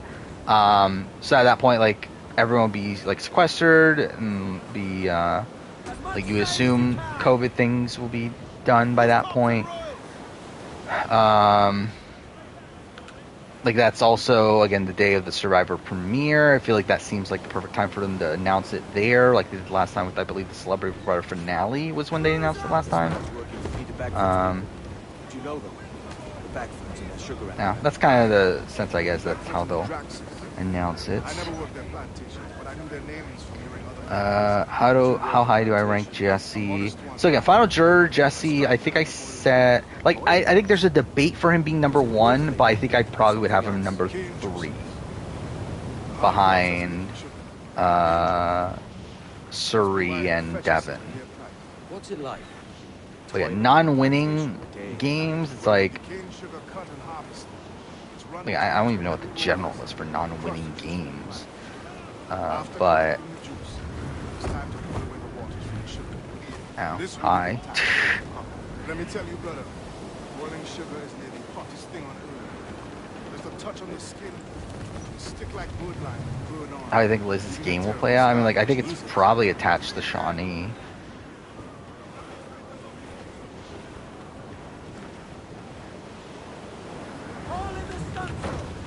Come on. Like, in the preview, they're obviously setting up, like, this, like, tension between Liz and George. And, like, I don't think that's actually gonna be like, I don't think it's really gonna matter for this next round. Like, what I think it's gonna be is that, like, I think this next round, like, obviously, I think that tribe's losing the challenge. Like, I think that's pretty apparent. But, I think it's gonna be a vote between, like, Flick and Matt, and they're gonna disagree on who to vote out. I think that's probably what that is, but I don't think it's really going to affect much. But I think for, like, down the road, that might be a thing of, like, George versus Liz. And maybe that'll be the point where, like, George eventually goes out.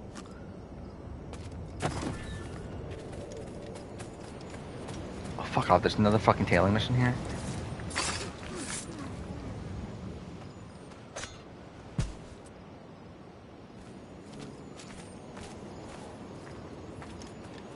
Wait, okay, I turned myself around. I think Flick could definitely be the next boot.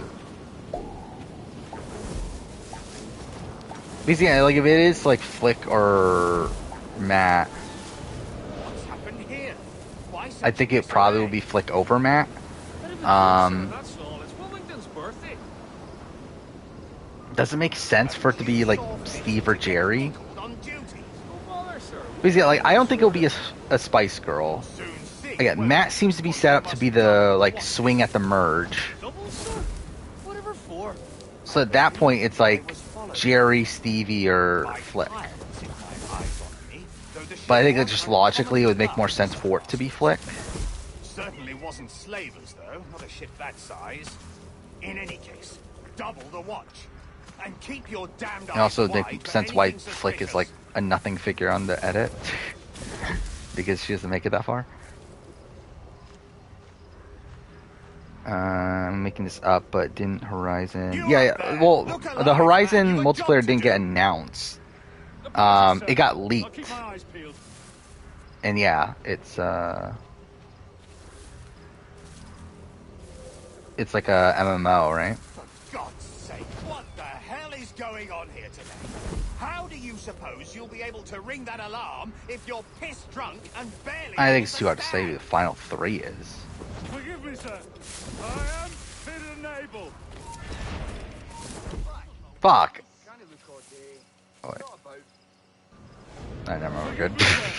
If I see any strangeness about, you'll hear the bell ringing straight. Yeah, like I don't know what that's gonna be. The Horizon MMO. I'll probably never play it unless it like has like some story bits that are important to the main game. And like even then, I don't know if I'll play. I'll probably just like watch someone else play it or just look it up. But yeah, weird. That's the thing they're doing. And they're really doing a lot with Horizon, right? Like we have the Netflix show, or not Netflix show. Is it Netflix? What is the Horizon show on? Dogs has the key to the warehouse, huh? Oh, it is Netflix.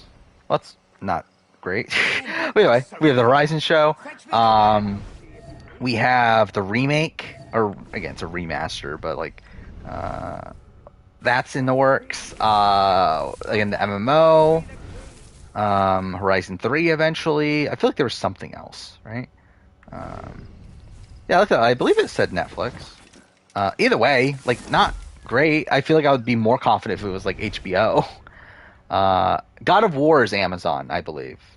I know God of War is Amazon. Which it is funny that like Sony is just like giving all their properties to all these like different streaming services.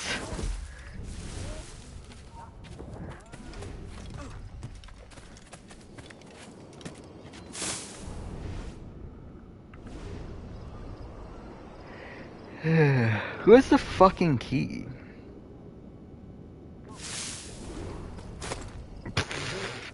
GPT didn't know who Rebecca Borman is.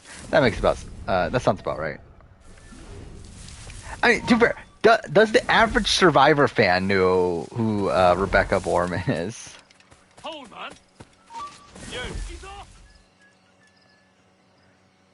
Actually, I wonder, like, is Rebecca Borman... I feel like Rebecca Borman's probably, like, one of the most forgettable Survivor players, right? Like, I think if you do a Sporkle quiz, I guess one that, like, you don't have to type, like, just have to type the first name, one that you have to, like, actually type first and last name. I feel like if there was one like that, Rebecca Borman would probably be, like, last on the list.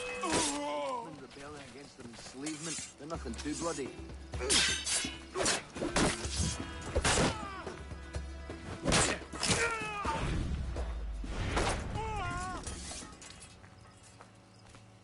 Yeah, I think that is kind of a worry budget-wise with Netflix and with Horizon on Netflix, where like Horizon, like on paper, is a show that needs like a really big budget, right? Like we don't know exactly what the show is going to be. I believe there's like rumors that it's going to be like part of it's going to take place like back in the day, right? Like back during like the beginning. Of the Pharaoh Plague and everything. But I don't know. It's like, I mean, like if we're looking at like the games, like to recreate that in a show would like that should like take a massive budget, and I think it is kind of worrying that it's like Netflix is the one that's because again if it was HBO like I would have no doubts that they would like dish out that money. And Amazon same thing, like Amazon obviously put like a whole bunch of money into Lord of the Rings, but yeah, like I think Netflix is a bit of a worry. And actually, to be fair, like even like Last of Us with HBO, it's like there's not that many like zombie infected appearances, right? And that's like clearly a like budget sort of thing. It's like even then, it's not even like that's a situation where infected are a massive presence there. Yeah, it's like 2-3 robots at max, maybe. Yeah, I don't know how that's gonna work, but we'll see, maybe? The question is, do I bother, like, I wonder, like, am I gonna bother doing a video on the Horizon TV show? That's what I wonder.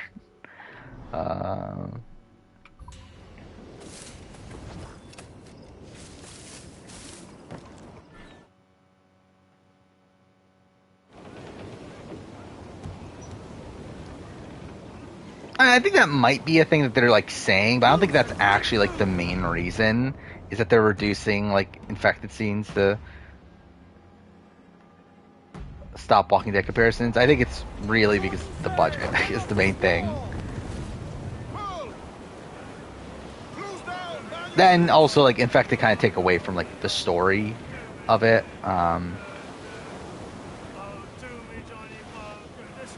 Where like realistically the infected like don't play that much of a role in the actual like core narrative of The Last of Us, which is why I've always said that like The Last of Us like feels more so of like the story of Joel and Ellie that just so happens to take place in an apocalypse, which I think at this point in the show is kind of embracing a bit more. I did feel like those first few episodes felt like a bit too focused on the infected. Not necessarily in their appearance, as again, like they didn't really show up that often, even then, but like more so in like how like integral they were to the story, and where like we spent so much time like setting up. By the way, I love how like that's kind of led to nothing, right? Like the scene in Indonesia of like the outbreak day and everything, and then not even that like opening scene of like setting up the cordyceps. It's like a lot of that hasn't really like meant anything, has it? Like I guess it's like setting up like the threat the cordyceps pose, so that like Ellie, the thought of like Ellie being able to cure it ends up meaning a bit more, I guess, but like it doesn't really. It's My Neighbor Totoro overrated. I don't know, like I didn't love it personally. It's not my favorite Miyazaki film, but it's not bad. Yeah, it's like I think like just in general, Last of Us, it's like you can just take out the entire like infected aspect of it, and it would still be the same show. Like obviously you'd have to change like Ellie's like immunity and that's like in her being the cure and that sort of thing. But like I still think like you could tell like a basic story. Like you could tell the base story in the same way, pretty much. I don't know about the hospital scene. Like the thing is, like the finale's not that long. The finale's only like 46 minutes, I think, something like that. And like it's gonna have like. Oh, so alright. So I mean, we might as well just break down the entire rest of the season, right? Like next episode's gonna be Left Behind. I don't know if it'll go beyond Left Behind, based on what we saw. Like I think we'll probably like see like bits of Winter, but like I don't know if we're even gonna get to David. Because like I don't even think David was in the preview, right? But like we're gonna get Left Behind though. Episode 8 will be the rest of Winter, I'm pretty sure. So you get the David stuff, Joel rescuing her, all this stuff. But then that means that episode 9 is like everything after that, which like I guess they can cut out a lot. Like they don't need the entire like tunnel section. They don't need but like you still have like you have the giraffe scene that needs to be there. You kind of need the aftermath of the David stuff, though I don't know how much of that they can just like kind of like not go fully into. I don't know. But then yeah, you got the hospital stuff. Like I don't know. Like it feels like a lot to squeeze in 46 minutes, but I guess you never really know. And then we obviously have the ending too. I will say I'm very worried for the finale, personally. Where like at this point, it's like I think Left Behind will be fine. I doubt I would have many issues with Left Behind. I doubt I'll have that many issues with David and how they handle that. I have a feeling I'm going to hate the finale based on the setup that we've had so far. But we'll see. We'll see. Hopefully I don't hate it. But based on what we've seen so far, it's not looking great.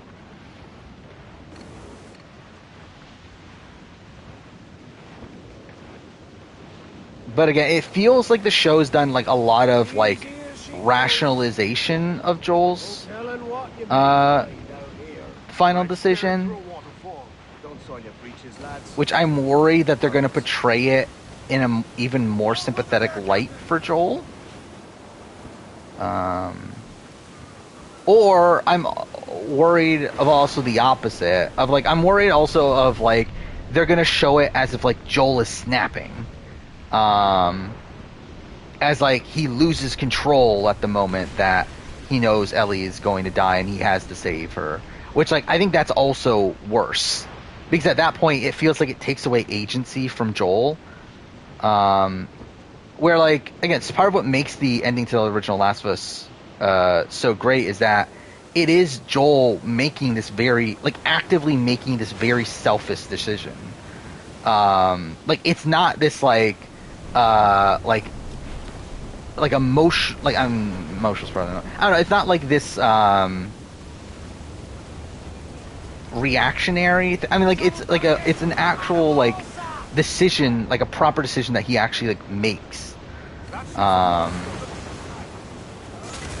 I'm worried that they're gonna like turn it into like, oh, was I supposed to tail it? God damn it.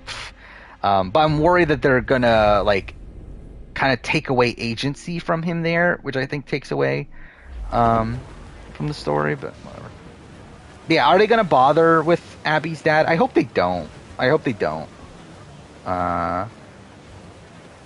I think that would take away impact from part 2 if they do. Where like if they do, I mean I guess it matters how they do it, right? Like I hope Abby's not in the finale. I think that's one thing. I guess they could spend a little bit like of time like setting up who he is. That wouldn't be bad necessarily, but I think if they already bring in Abby for this episode, I think that would be terrible. As I think that takes away the impact of. I think it matters like how they're gonna do it though. Like I don't know how they're gonna do part 2. Like if they keep the structure the same, then this would be bad if they showed Abby at the end of the season.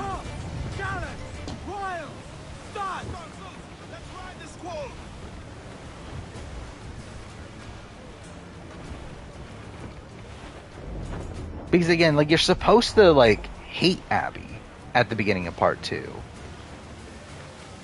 Because the entire point of part 2 is for you to like really like hate Abby for killing Joel, but then like come to like later on end up empathizing with her. Which I think if you like already know that Abby is the daughter of the doctor from the very beginning, I think that kind of takes away from that theme.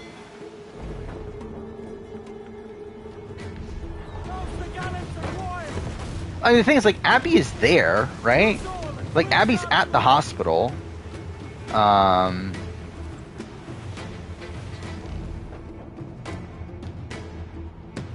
Actually, is she in the hospital? Actually, now that I think about it, is she even in the hospital?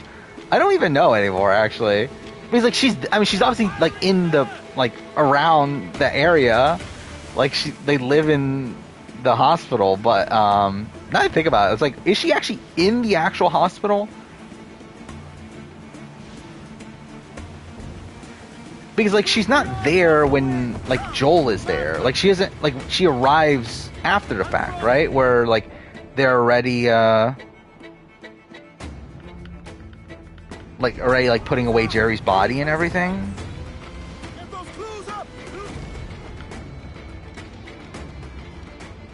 Maybe they could have the surgery preparation from Dad's perspective. Yeah, I think they will like focus on him loosely, right? Like, yeah, I don't know how in depth they're gonna go. That's like the thing. Like, I think they'll definitely like I think he'll definitely be in it more.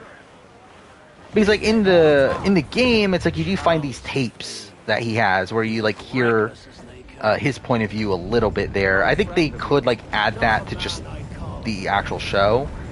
Doing this kind of work for so long, I can't help but respect the man.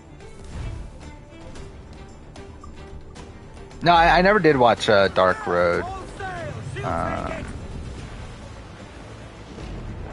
Like, I'll probably wait till we're closer to Kingdom Hearts 4 to get back into Kingdom Hearts and stuff. Was this a Sporkle? Sporkle on vote tallies.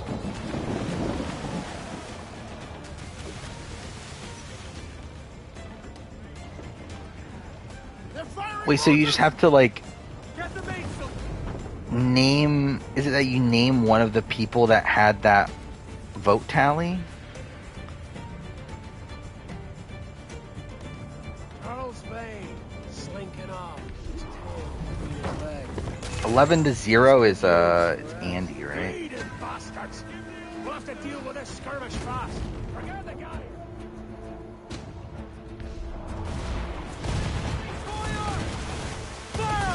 Alright, do I have mortars yet? I don't, do I?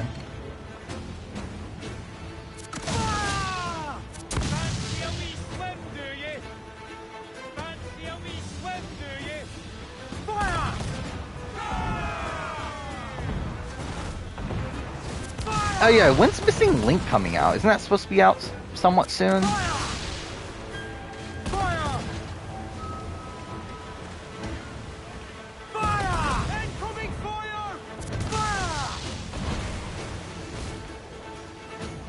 Ah, fuck.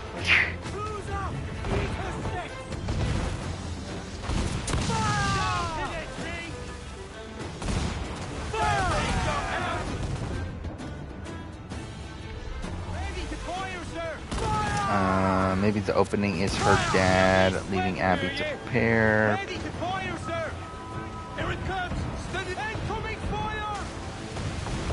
I don't know, actually, yeah, like I really prefer if they just don't do anything with Jerry in this season. Like, I feel like I would want them to save a lot of it for part 2. Here it comes! Steady lads! Especially considering, like, who the Doctor is doesn't matter for part 1. Which I guess is, like, the thing is that they're trying to, like, connect part 1 and part 2 more, right? But I really don't like that. Oh, fuck off, game. Oh, fuck off! Okay, cool. Ready to fire, sir! There we go. Down they go!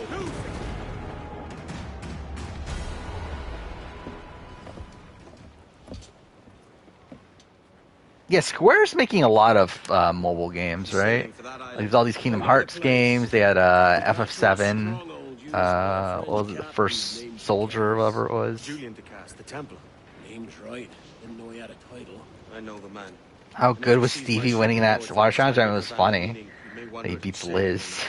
And he beat, it was one shot, right? So yeah, that was funny.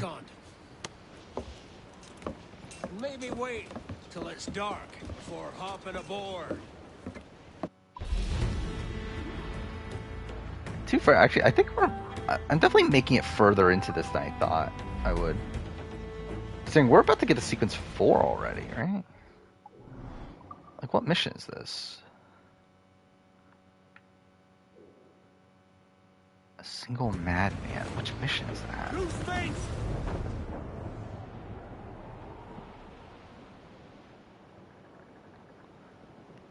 Sequence 4 is all in Tulum. Sequence 5 is where I'm probably going to need to upgrade for the first time. But yeah, I'm definitely going to actually make it further than I thought it would by the time next stream. By that point, there'll be a lot of extra stuff to do. So I do intend on doing some of the side content here as well. Yeah, what else have I feel like I'm still, like, I feel like I still haven't talked about a couple of things I want to talk about coming into this. What else was there? I talked about all the videos I edited.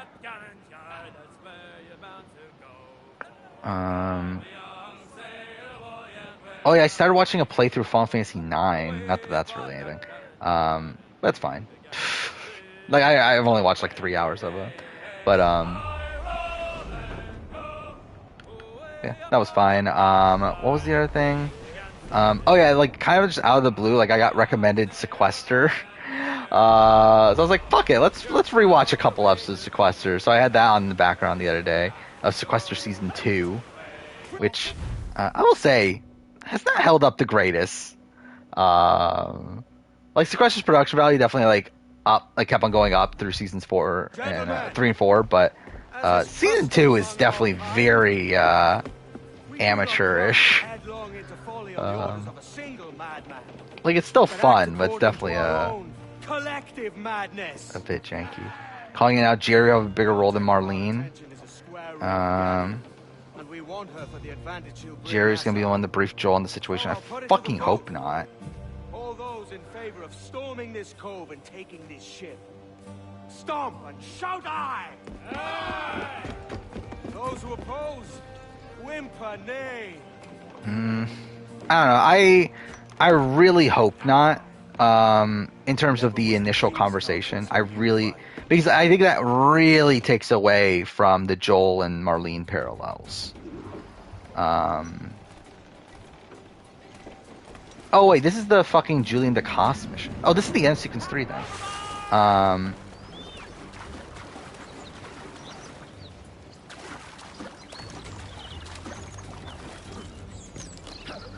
But yeah, so yeah, like with the Marlene, like, yeah, I really hope that it's not the case where, like, where Jerry, like, I don't mind if, like, right before Joel kills Jerry, that he gives this, like, spiel about how he's a father to, or whatever. Like, that's, like, okay, fine, I guess. But, like, I don't want Jerry to be involved in the initial, like rundown of, like, what's gonna happen. What survivors are coming up? This Saturday will be my loved one visit ranking. God damn it. After that, within the next month will be favorite character from every season, and then top 10 non-winning players based on debut seasons, and top 10 players based on debut seasons. So that's essentially the next month's worth of survivor videos.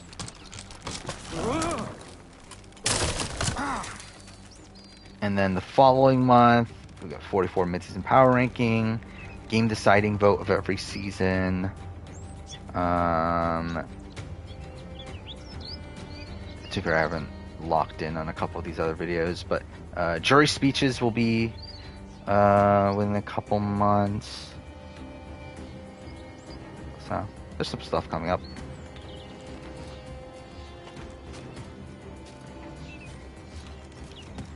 Yeah, Quinya, or whatever her name is. I believe I've just met them. That's the, like, I don't even know what it is. Yeah, okay, yeah, it is the character I'm thinking of, though. Yeah. Where it's like you do, like, frog catching or whatever with it, which is weird.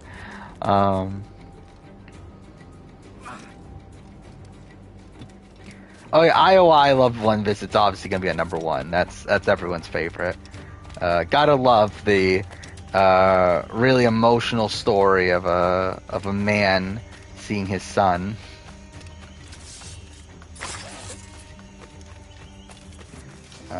yeah, because I'm definitely gonna watch All-Star Battle.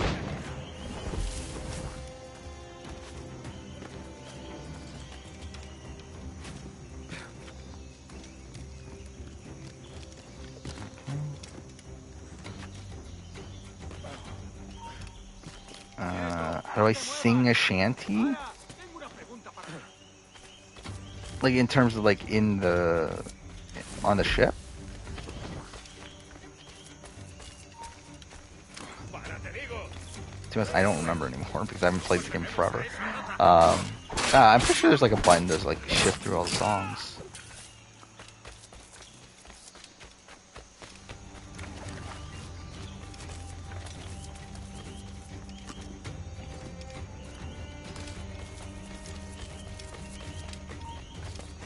9 casts is full. Yeah, I feel like I'm not sure how to feel about like a lot of like the characters in 9 so far, where a lot of them feel like very like cartoony to a degree. Like it obviously like feels kind of weird. Like it feels like more in line with like older Final Fantasy, where like 7 and 8 feel like this more like grounded Final Fantasy, and then like it's weird that like it goes back. It's not necessarily bad, but like it definitely feels different at least.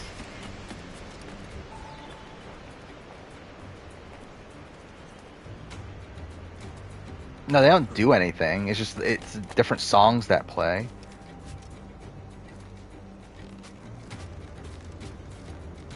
Oh yeah, HvV is great. Zidane? Is that how you pronounce the main character's name? He's fine. Dagger's fine.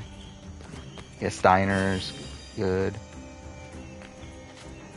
But it's just like obviously like a really different tone to 7 and 8, and even 6.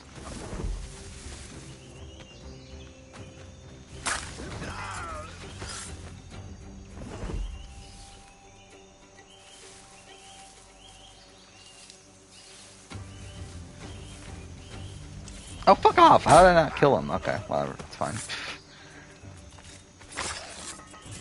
Remember, Dancefield said in a preseason interview that he would be the first to have his kid come off the island.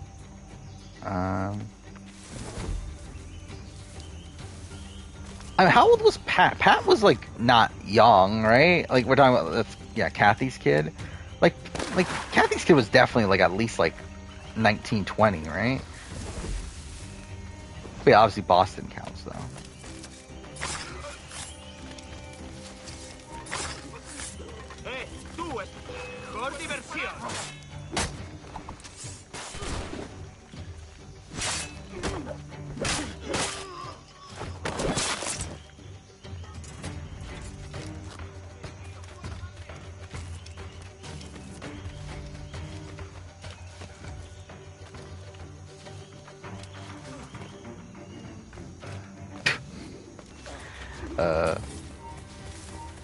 I don't know, like I wasn't paying attention to chat. That I just look and it just says GOP banning trans and LGBTQ.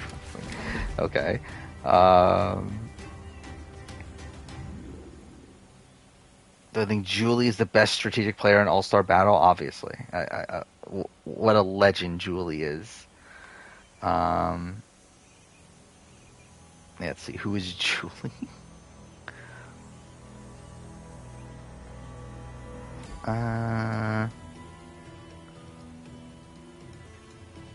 Oh, yeah, she definitely seems like a strategic mastermind.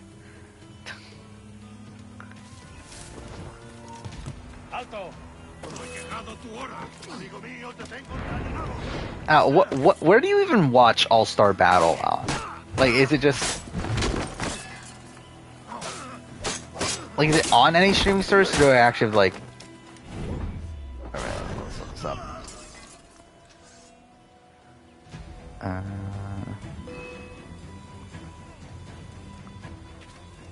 Let's see... Bad Girls All-Star Battle. Oh, the show was that old. I didn't realize the show was that old. This was, like, almost 10 years ago.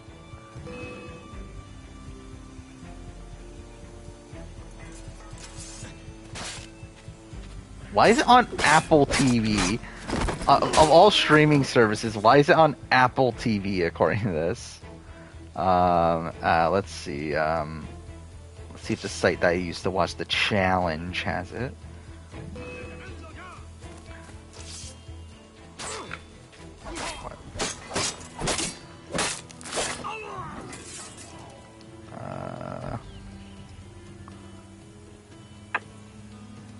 I don't see it here.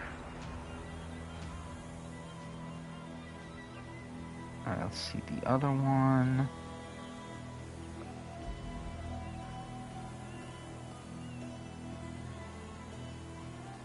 If this would load.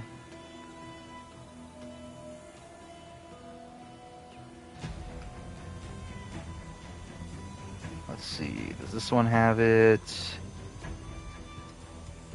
This does? Maybe?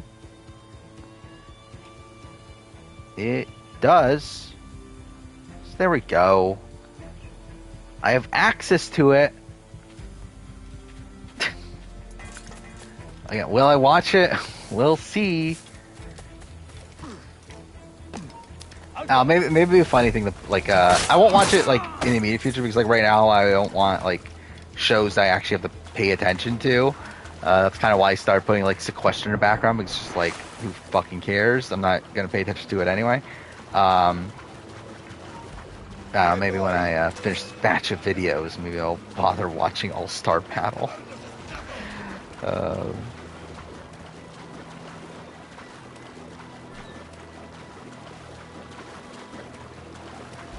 Yeah, I mean, you could tell with FF9 they're definitely going, like, trying to do the complete opposite of what they did with FF8. I mean, obviously it's supposed to be this, like, this, back to basics to a degree, right? Of, like, this, like, kind of being, like, a spiritual successor to Final Fantasy 1.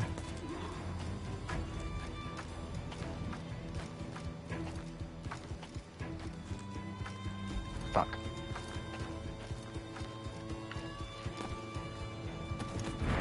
There we go. That worked out. You remember the gift you gave me? Well, it answers just fine. Fils de putain! As bold as a musket ball, and still half as sharp. Ah! Yeah, I'm sure. Again, I'll probably end up watching it eventually. Telling your Templar friends about me still kicking It around. might be a few months from now, if not even more. Actually, to be fair, now you think about it, when I start the next batch of videos, I'll have to watch, like, Pearl Islands, and The Genius. What's this? Actually, what else do I have to watch, actually? I don't even remember anymore. Oh yeah, I would definitely play an FF9 remake. That'd be fun. I don't know how they would do it, though. Because, like, I feel like FF9 doesn't even really need that big of a remake. Like, I don't know if I would want, like, an FF7 style remake for FF9.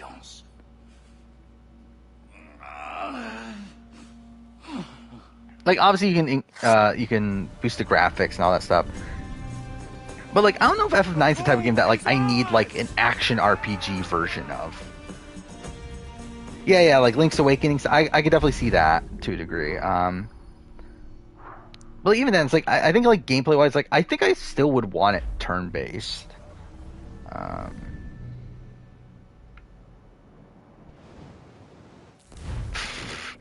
Yeah, making me watch All-Star Battles better than any movie you made on your season of Survivor, I guess so. Hey.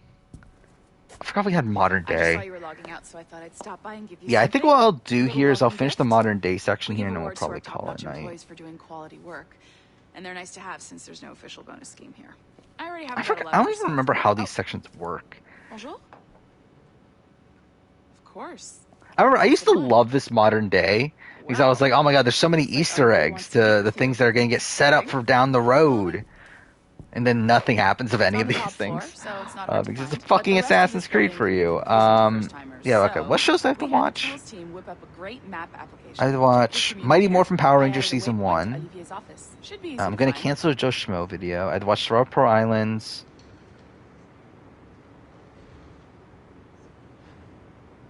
And Genius. That's it? I really thought there was more. Okay, I guess that's it.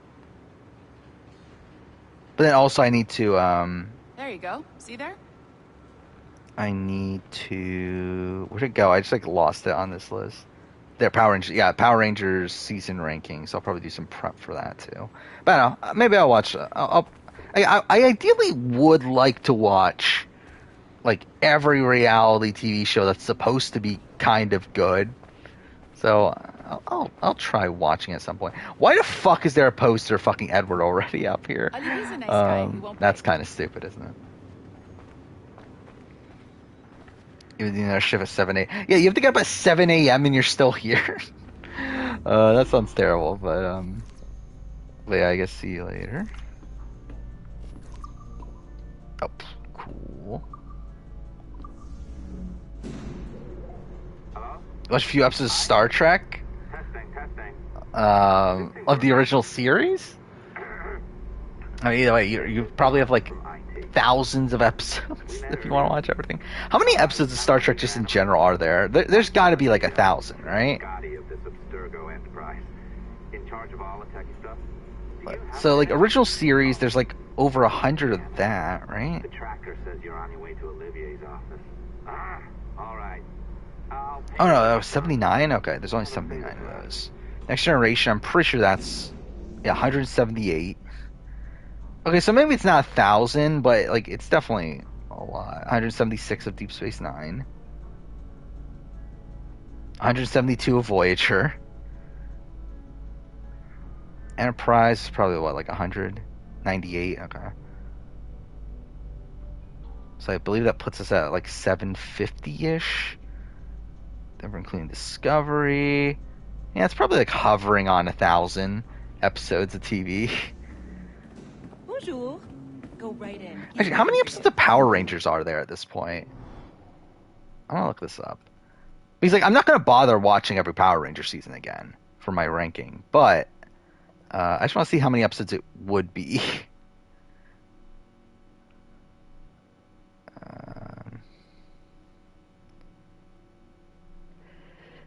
Is there not like a total? Oh yeah, I forgot. Am I gonna watch? I'm gonna wait for Cosmic Fury. Oh, no, I just realized for the Power Rangers season ranking, I do need to watch show because I haven't watched every Power Rangers season. I completely forgot about that. So I need to watch from Ninja Steel on. Holy shit, that's gonna be so many episodes. I actually never thought about that until now. Holy shit, that's gonna be like, wait, 88, 110, 132. 140. I have to watch 142 episodes of Power Rangers. I love I never pieced that together until now. What the fuck? Well, that's kind of shit. I didn't realize it was that much. For some reason, I was like thinking it was like 50. But no, I haven't watched Ninja Steel. Well, no, I've actually watched Ninja Steel, so I guess. Well, no, or did I only watch the first half of Ninja Steel? I think that's probably what it is. Well, I'll probably just watch it all again anyway. But yeah, Ninja Steel, Super Ninja Steel, Beast Morphers, which is 2 seasons, Dino Fury, which is 2 seasons, and then Cosmic Fury is coming out. So, fuck. Yeah, there's a lot of Star Trek currently airing, like on Paramount Plus. Wait, what am I supposed to do? Do I just walk in? Oh, I guess I do. Cool. My favorite character here, the guy that fucking gets killed in Watch Dogs. Well, unless you are specifically ordering me to abandon it, I won't jeopardize the flagship project. Yeah, there's what? Discovery, Picard. Oh, yeah, Picard came out, didn't it? I did want to watch that, but I'll probably wait a bit at this point. Picard, what else was there? Lower Decks. Oh, Strange New Worlds, and then the other kid show, Prodigy. Is that what it's called? Yeah, okay. So that's a lot. That is a lot of Star Trek. We'll talk about all that together at the shareholders event. Right. Looking forward. What if Xander save Evie in the double? I mean, like, that's a lot of games to play out, but I don't know. If he does, then thanks for coming in. I know you're busy. Liana goes, right? So if Liana goes, probably Shan goes next, you would think. Obviously, we need to scrub off some of the dirt to make it family friendly. Maybe give Edward a voice like James. Oh yeah, I said this, we talked about this earlier in stream, but I think I'm gonna still like Pro Islands on the rewatch. No? I'll be pretty surprised if I don't. So the main reason I asked you, yeah, I feel like just naturally there's not as many things that don't age as well as the Amazon. A few times in the footage you found. I think just in general, it's just a stronger season all around. I think it has a better cast. I think it as soon as possible. If it like has more interesting gameplay throughout it. Okay, for me, for me, the Amazon, like, I don't even think it's genuinely that good until like the Dina vote. I have to take this. Keep in touch. Bonne journée. Alan, bonjour. Whereas like Pro Islands is pretty great like throughout.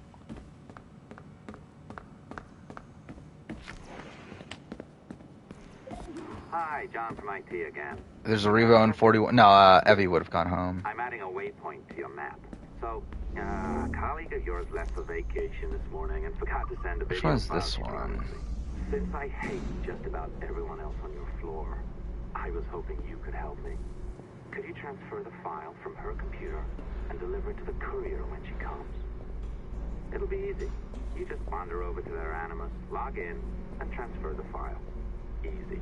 The Sean wouldn't have been part of the tie, though. It would have been just Evie and Sydney, right?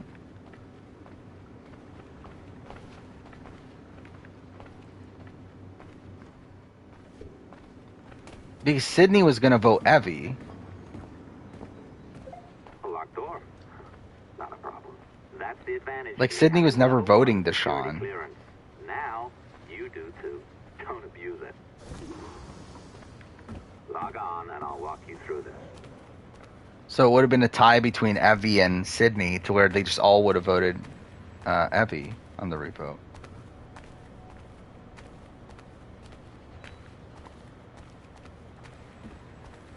Which computer am I going to?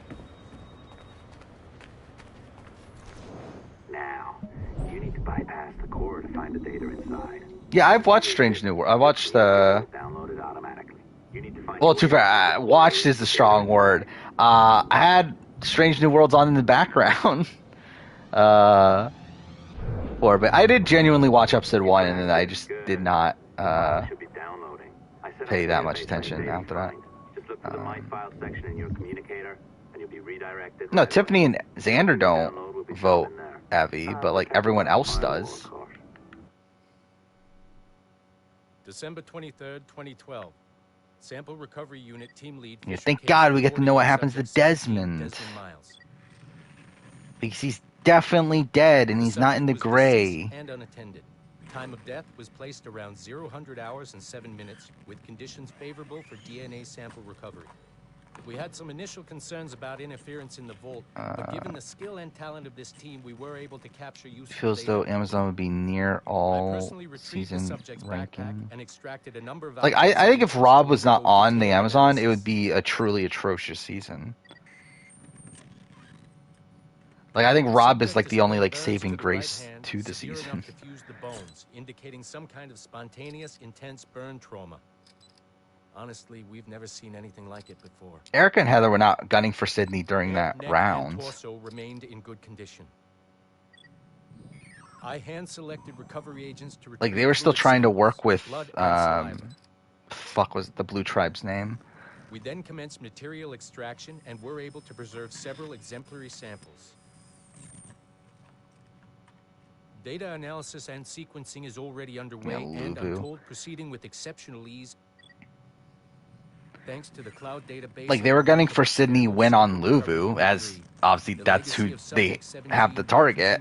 But when the other option is Evie, who is like a leader of the Minority Alliance, and they're gonna take the shot at them instead. Now zip on down to the lobby. Come on. See that file you acquired? I wouldn't recommend watching it. I mean, you could, but it's unpleasant. So once you hand it off, just pretend it's never. Yeah, should I do these other computers? Do I care enough? I mean, I guess if I'm doing a video on it, it's like, I guess I should look at the... Yeah, and these are notes from the Instrument of the First Will, right? Yeah. Because that meant something. Hey, what a fucking weird franchise Assassin's Creed is. So like, there's so much good shit in this series that they just do nothing with.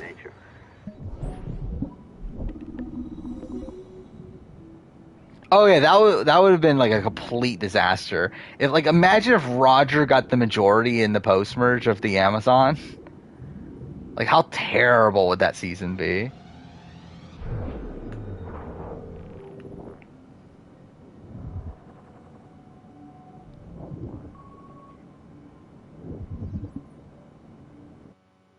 Hey, Dad. No, of course not. You know, it's funny. Is this the good one? Memory of you.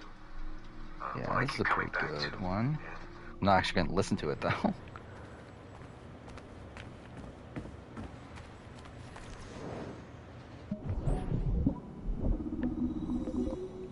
But Amazon, definitely could have gone very, very wrong.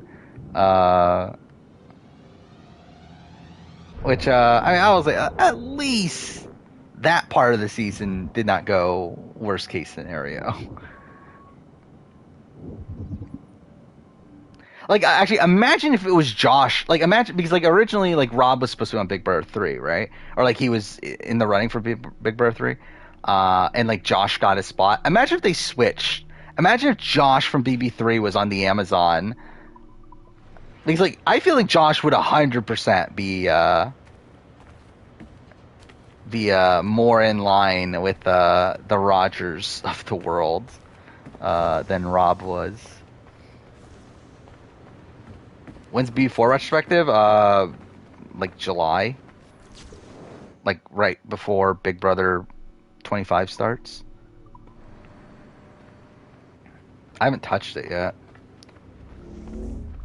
I will be somewhat soon. Like, so the plan right now is get caught up on the Australian Survivor review, which that'll probably take me till Friday, I think. Considering it's like 2.5 hours of audio. Yeah, that'll probably take me to the weekend, I think. And then after that is the Total Drama Island video, which that should be relatively quick. Then the pre-jury and post-jury rankings for Big Brother, which are both also relatively quick. Then yeah, I mean, really, it's just like a few short. It's like 5 videos there in a row of like kind of just quicker videos. And then after that, I'll edit the BB4 retrospective. Till next time. Then I got my Sasuke tournament ranking. I'll edit. Australian Survivor First Boot ranking. BB4 player ranking, Kunoichi ranking, Star Trek ranking, and then I'll do my last week's video. And then that's it for this batch of videos. So I'm like, I'm kind of nearing the end to a degree of this batch of videos. Like, I don't know, how many videos do I have left? I have 12 videos left. So that's not too bad. The problem is that the Last of Us video is one of those, and that's gonna take forever. But it's fine. I'm genuinely scared to edit the Last of Us retrospective, the game retrospective. Like I don't know how long that's gonna take. Like it's gonna be such a massive fucking video, and also I'm worried that like I don't even know if my computer can handle it. To have a fucking 8.5 hours worth of audio in one Premiere file at once, with also like that, like I think I might have to edit it in chunks, is what I'm thinking. Is that I might edit it like chapter by chapter and just merge them together at the end. I think might be the approach there. Oi, where you going? The market? No. Start Doctor Who this year. How many Doctor Who episodes are there? My parents have asked me to come. It's probably a ridiculous amount too. And I'd like to. Oh, what do you mean, live with them? You live here with me. I'm sorry, Edward, but my father. I just realized I never did end up you finishing. Have a decent wage when you work the farm. Looking up how many Why Power can't you be Ranger satisfied episodes with are there. With me? Decent wage.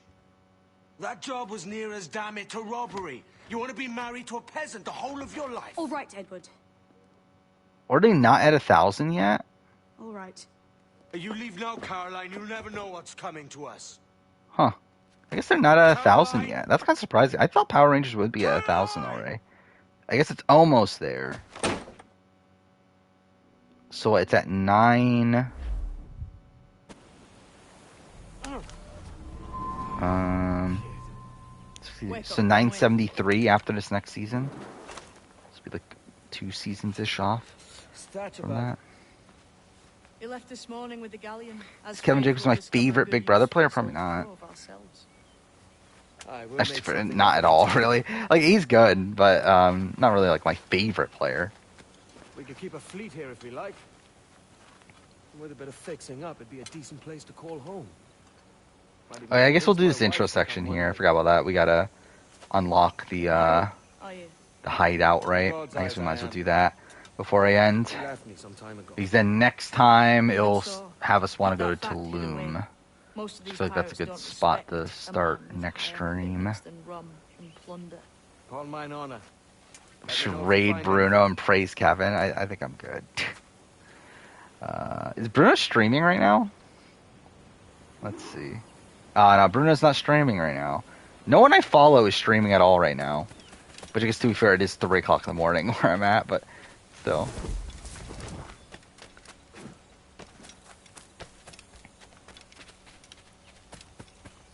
But yeah, I did end up making it further in than I thought I would. In the game. Like, I thought I would just reach sequence... well, I guess not reach sequence 3, but like, be like midway through sequence 3.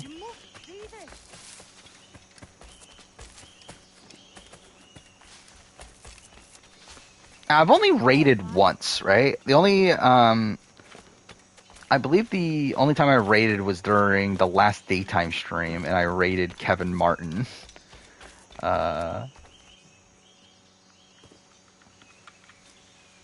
Odd-looking things, aren't to no applause. Is this what they call Mayan? Or is it Aztec? I'm not big into raids, personally. Actually, something I did do the other day is actually I turned off raids for this channel in terms of accepting raids. Mainly because, like, I don't know, I don't like the idea of like just random people showing up. Because I feel like with this stream, because I feel like this, I feel like we're so focused on talking about reality TV, which is like such a niche thing, that it just feels weird to have this like random grouping of people come in that like aren't into that sort of thing. So I think that's just better to like turn them off, I guess. Oh, right. I know this feeling.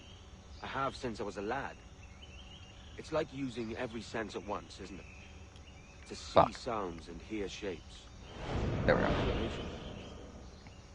Jessica better than coding BB-19? Yeah, that's not really a question. Every man and woman on this earth. Most forgettable Survivor player? That's memorable to me. You are a gifted Brianna from Guatemala. Is it worth something? Brianna Varela, that's her name, right? If you find all of them, it will lead to some land. How many? Who else? This way. Who else would be forgettable? Papa Bear. I say that, yeah, Papa Bear was actually the last person I got on my thing when I did the Sporkle of every Survivor player. Now this has the makings of a mystery. It's good, isn't it? Only wait till you see what lies at the end. I want to redo the Big Brother one because it bothers me that I didn't finish the Big Brother one. Again, it was because of time, but still, it's like I feel like I gotta get the Big Brother one done. Here we are. Yeah, I got fucking Australian Survivor. It's like, how the fuck do I get Australian Survivor but not get Big Brother? Like, that's just sad. Actually, maybe I should do BB Can. Is there a BB Can Sporkle quiz? Like, I feel like I should just do it for the sake of it, just, like, for my own satisfaction. Even though, obviously, like, I know I can do it. Like, obviously, I just did a ranking of every fucking Big Brother Canada player. But, like, I feel like I should do it. Okay, yeah, here we go. I got one. Yeah, I'll definitely, I'll do that for my own sake.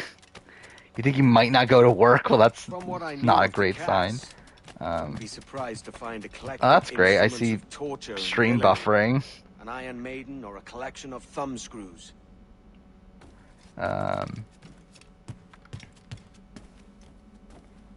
And to be honest, it doesn't really matter, does it? Even if the stream were to crash, it's like, well, I'm about to end anyway.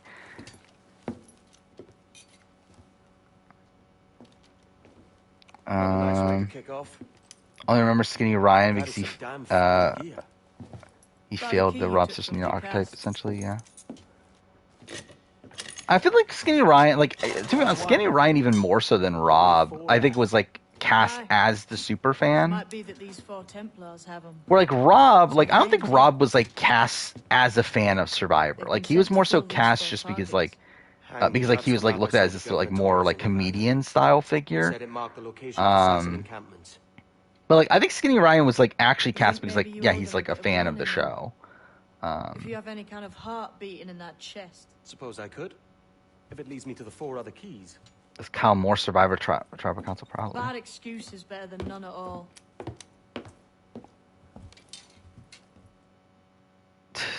Don't feel like going to sleep. I'm probably going to end here in, like, a second. I think this is it, right? Oh, no, we have to say farewell to them on the beach. Ugh. Anyway, after that, I'll probably end.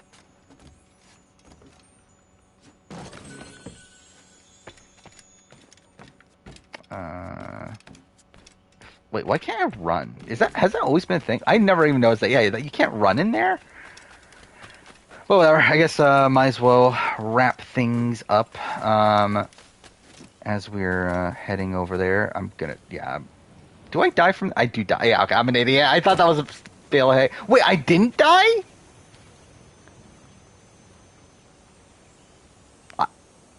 Yeah. I guess. Quit job earlier in this before. Yeah,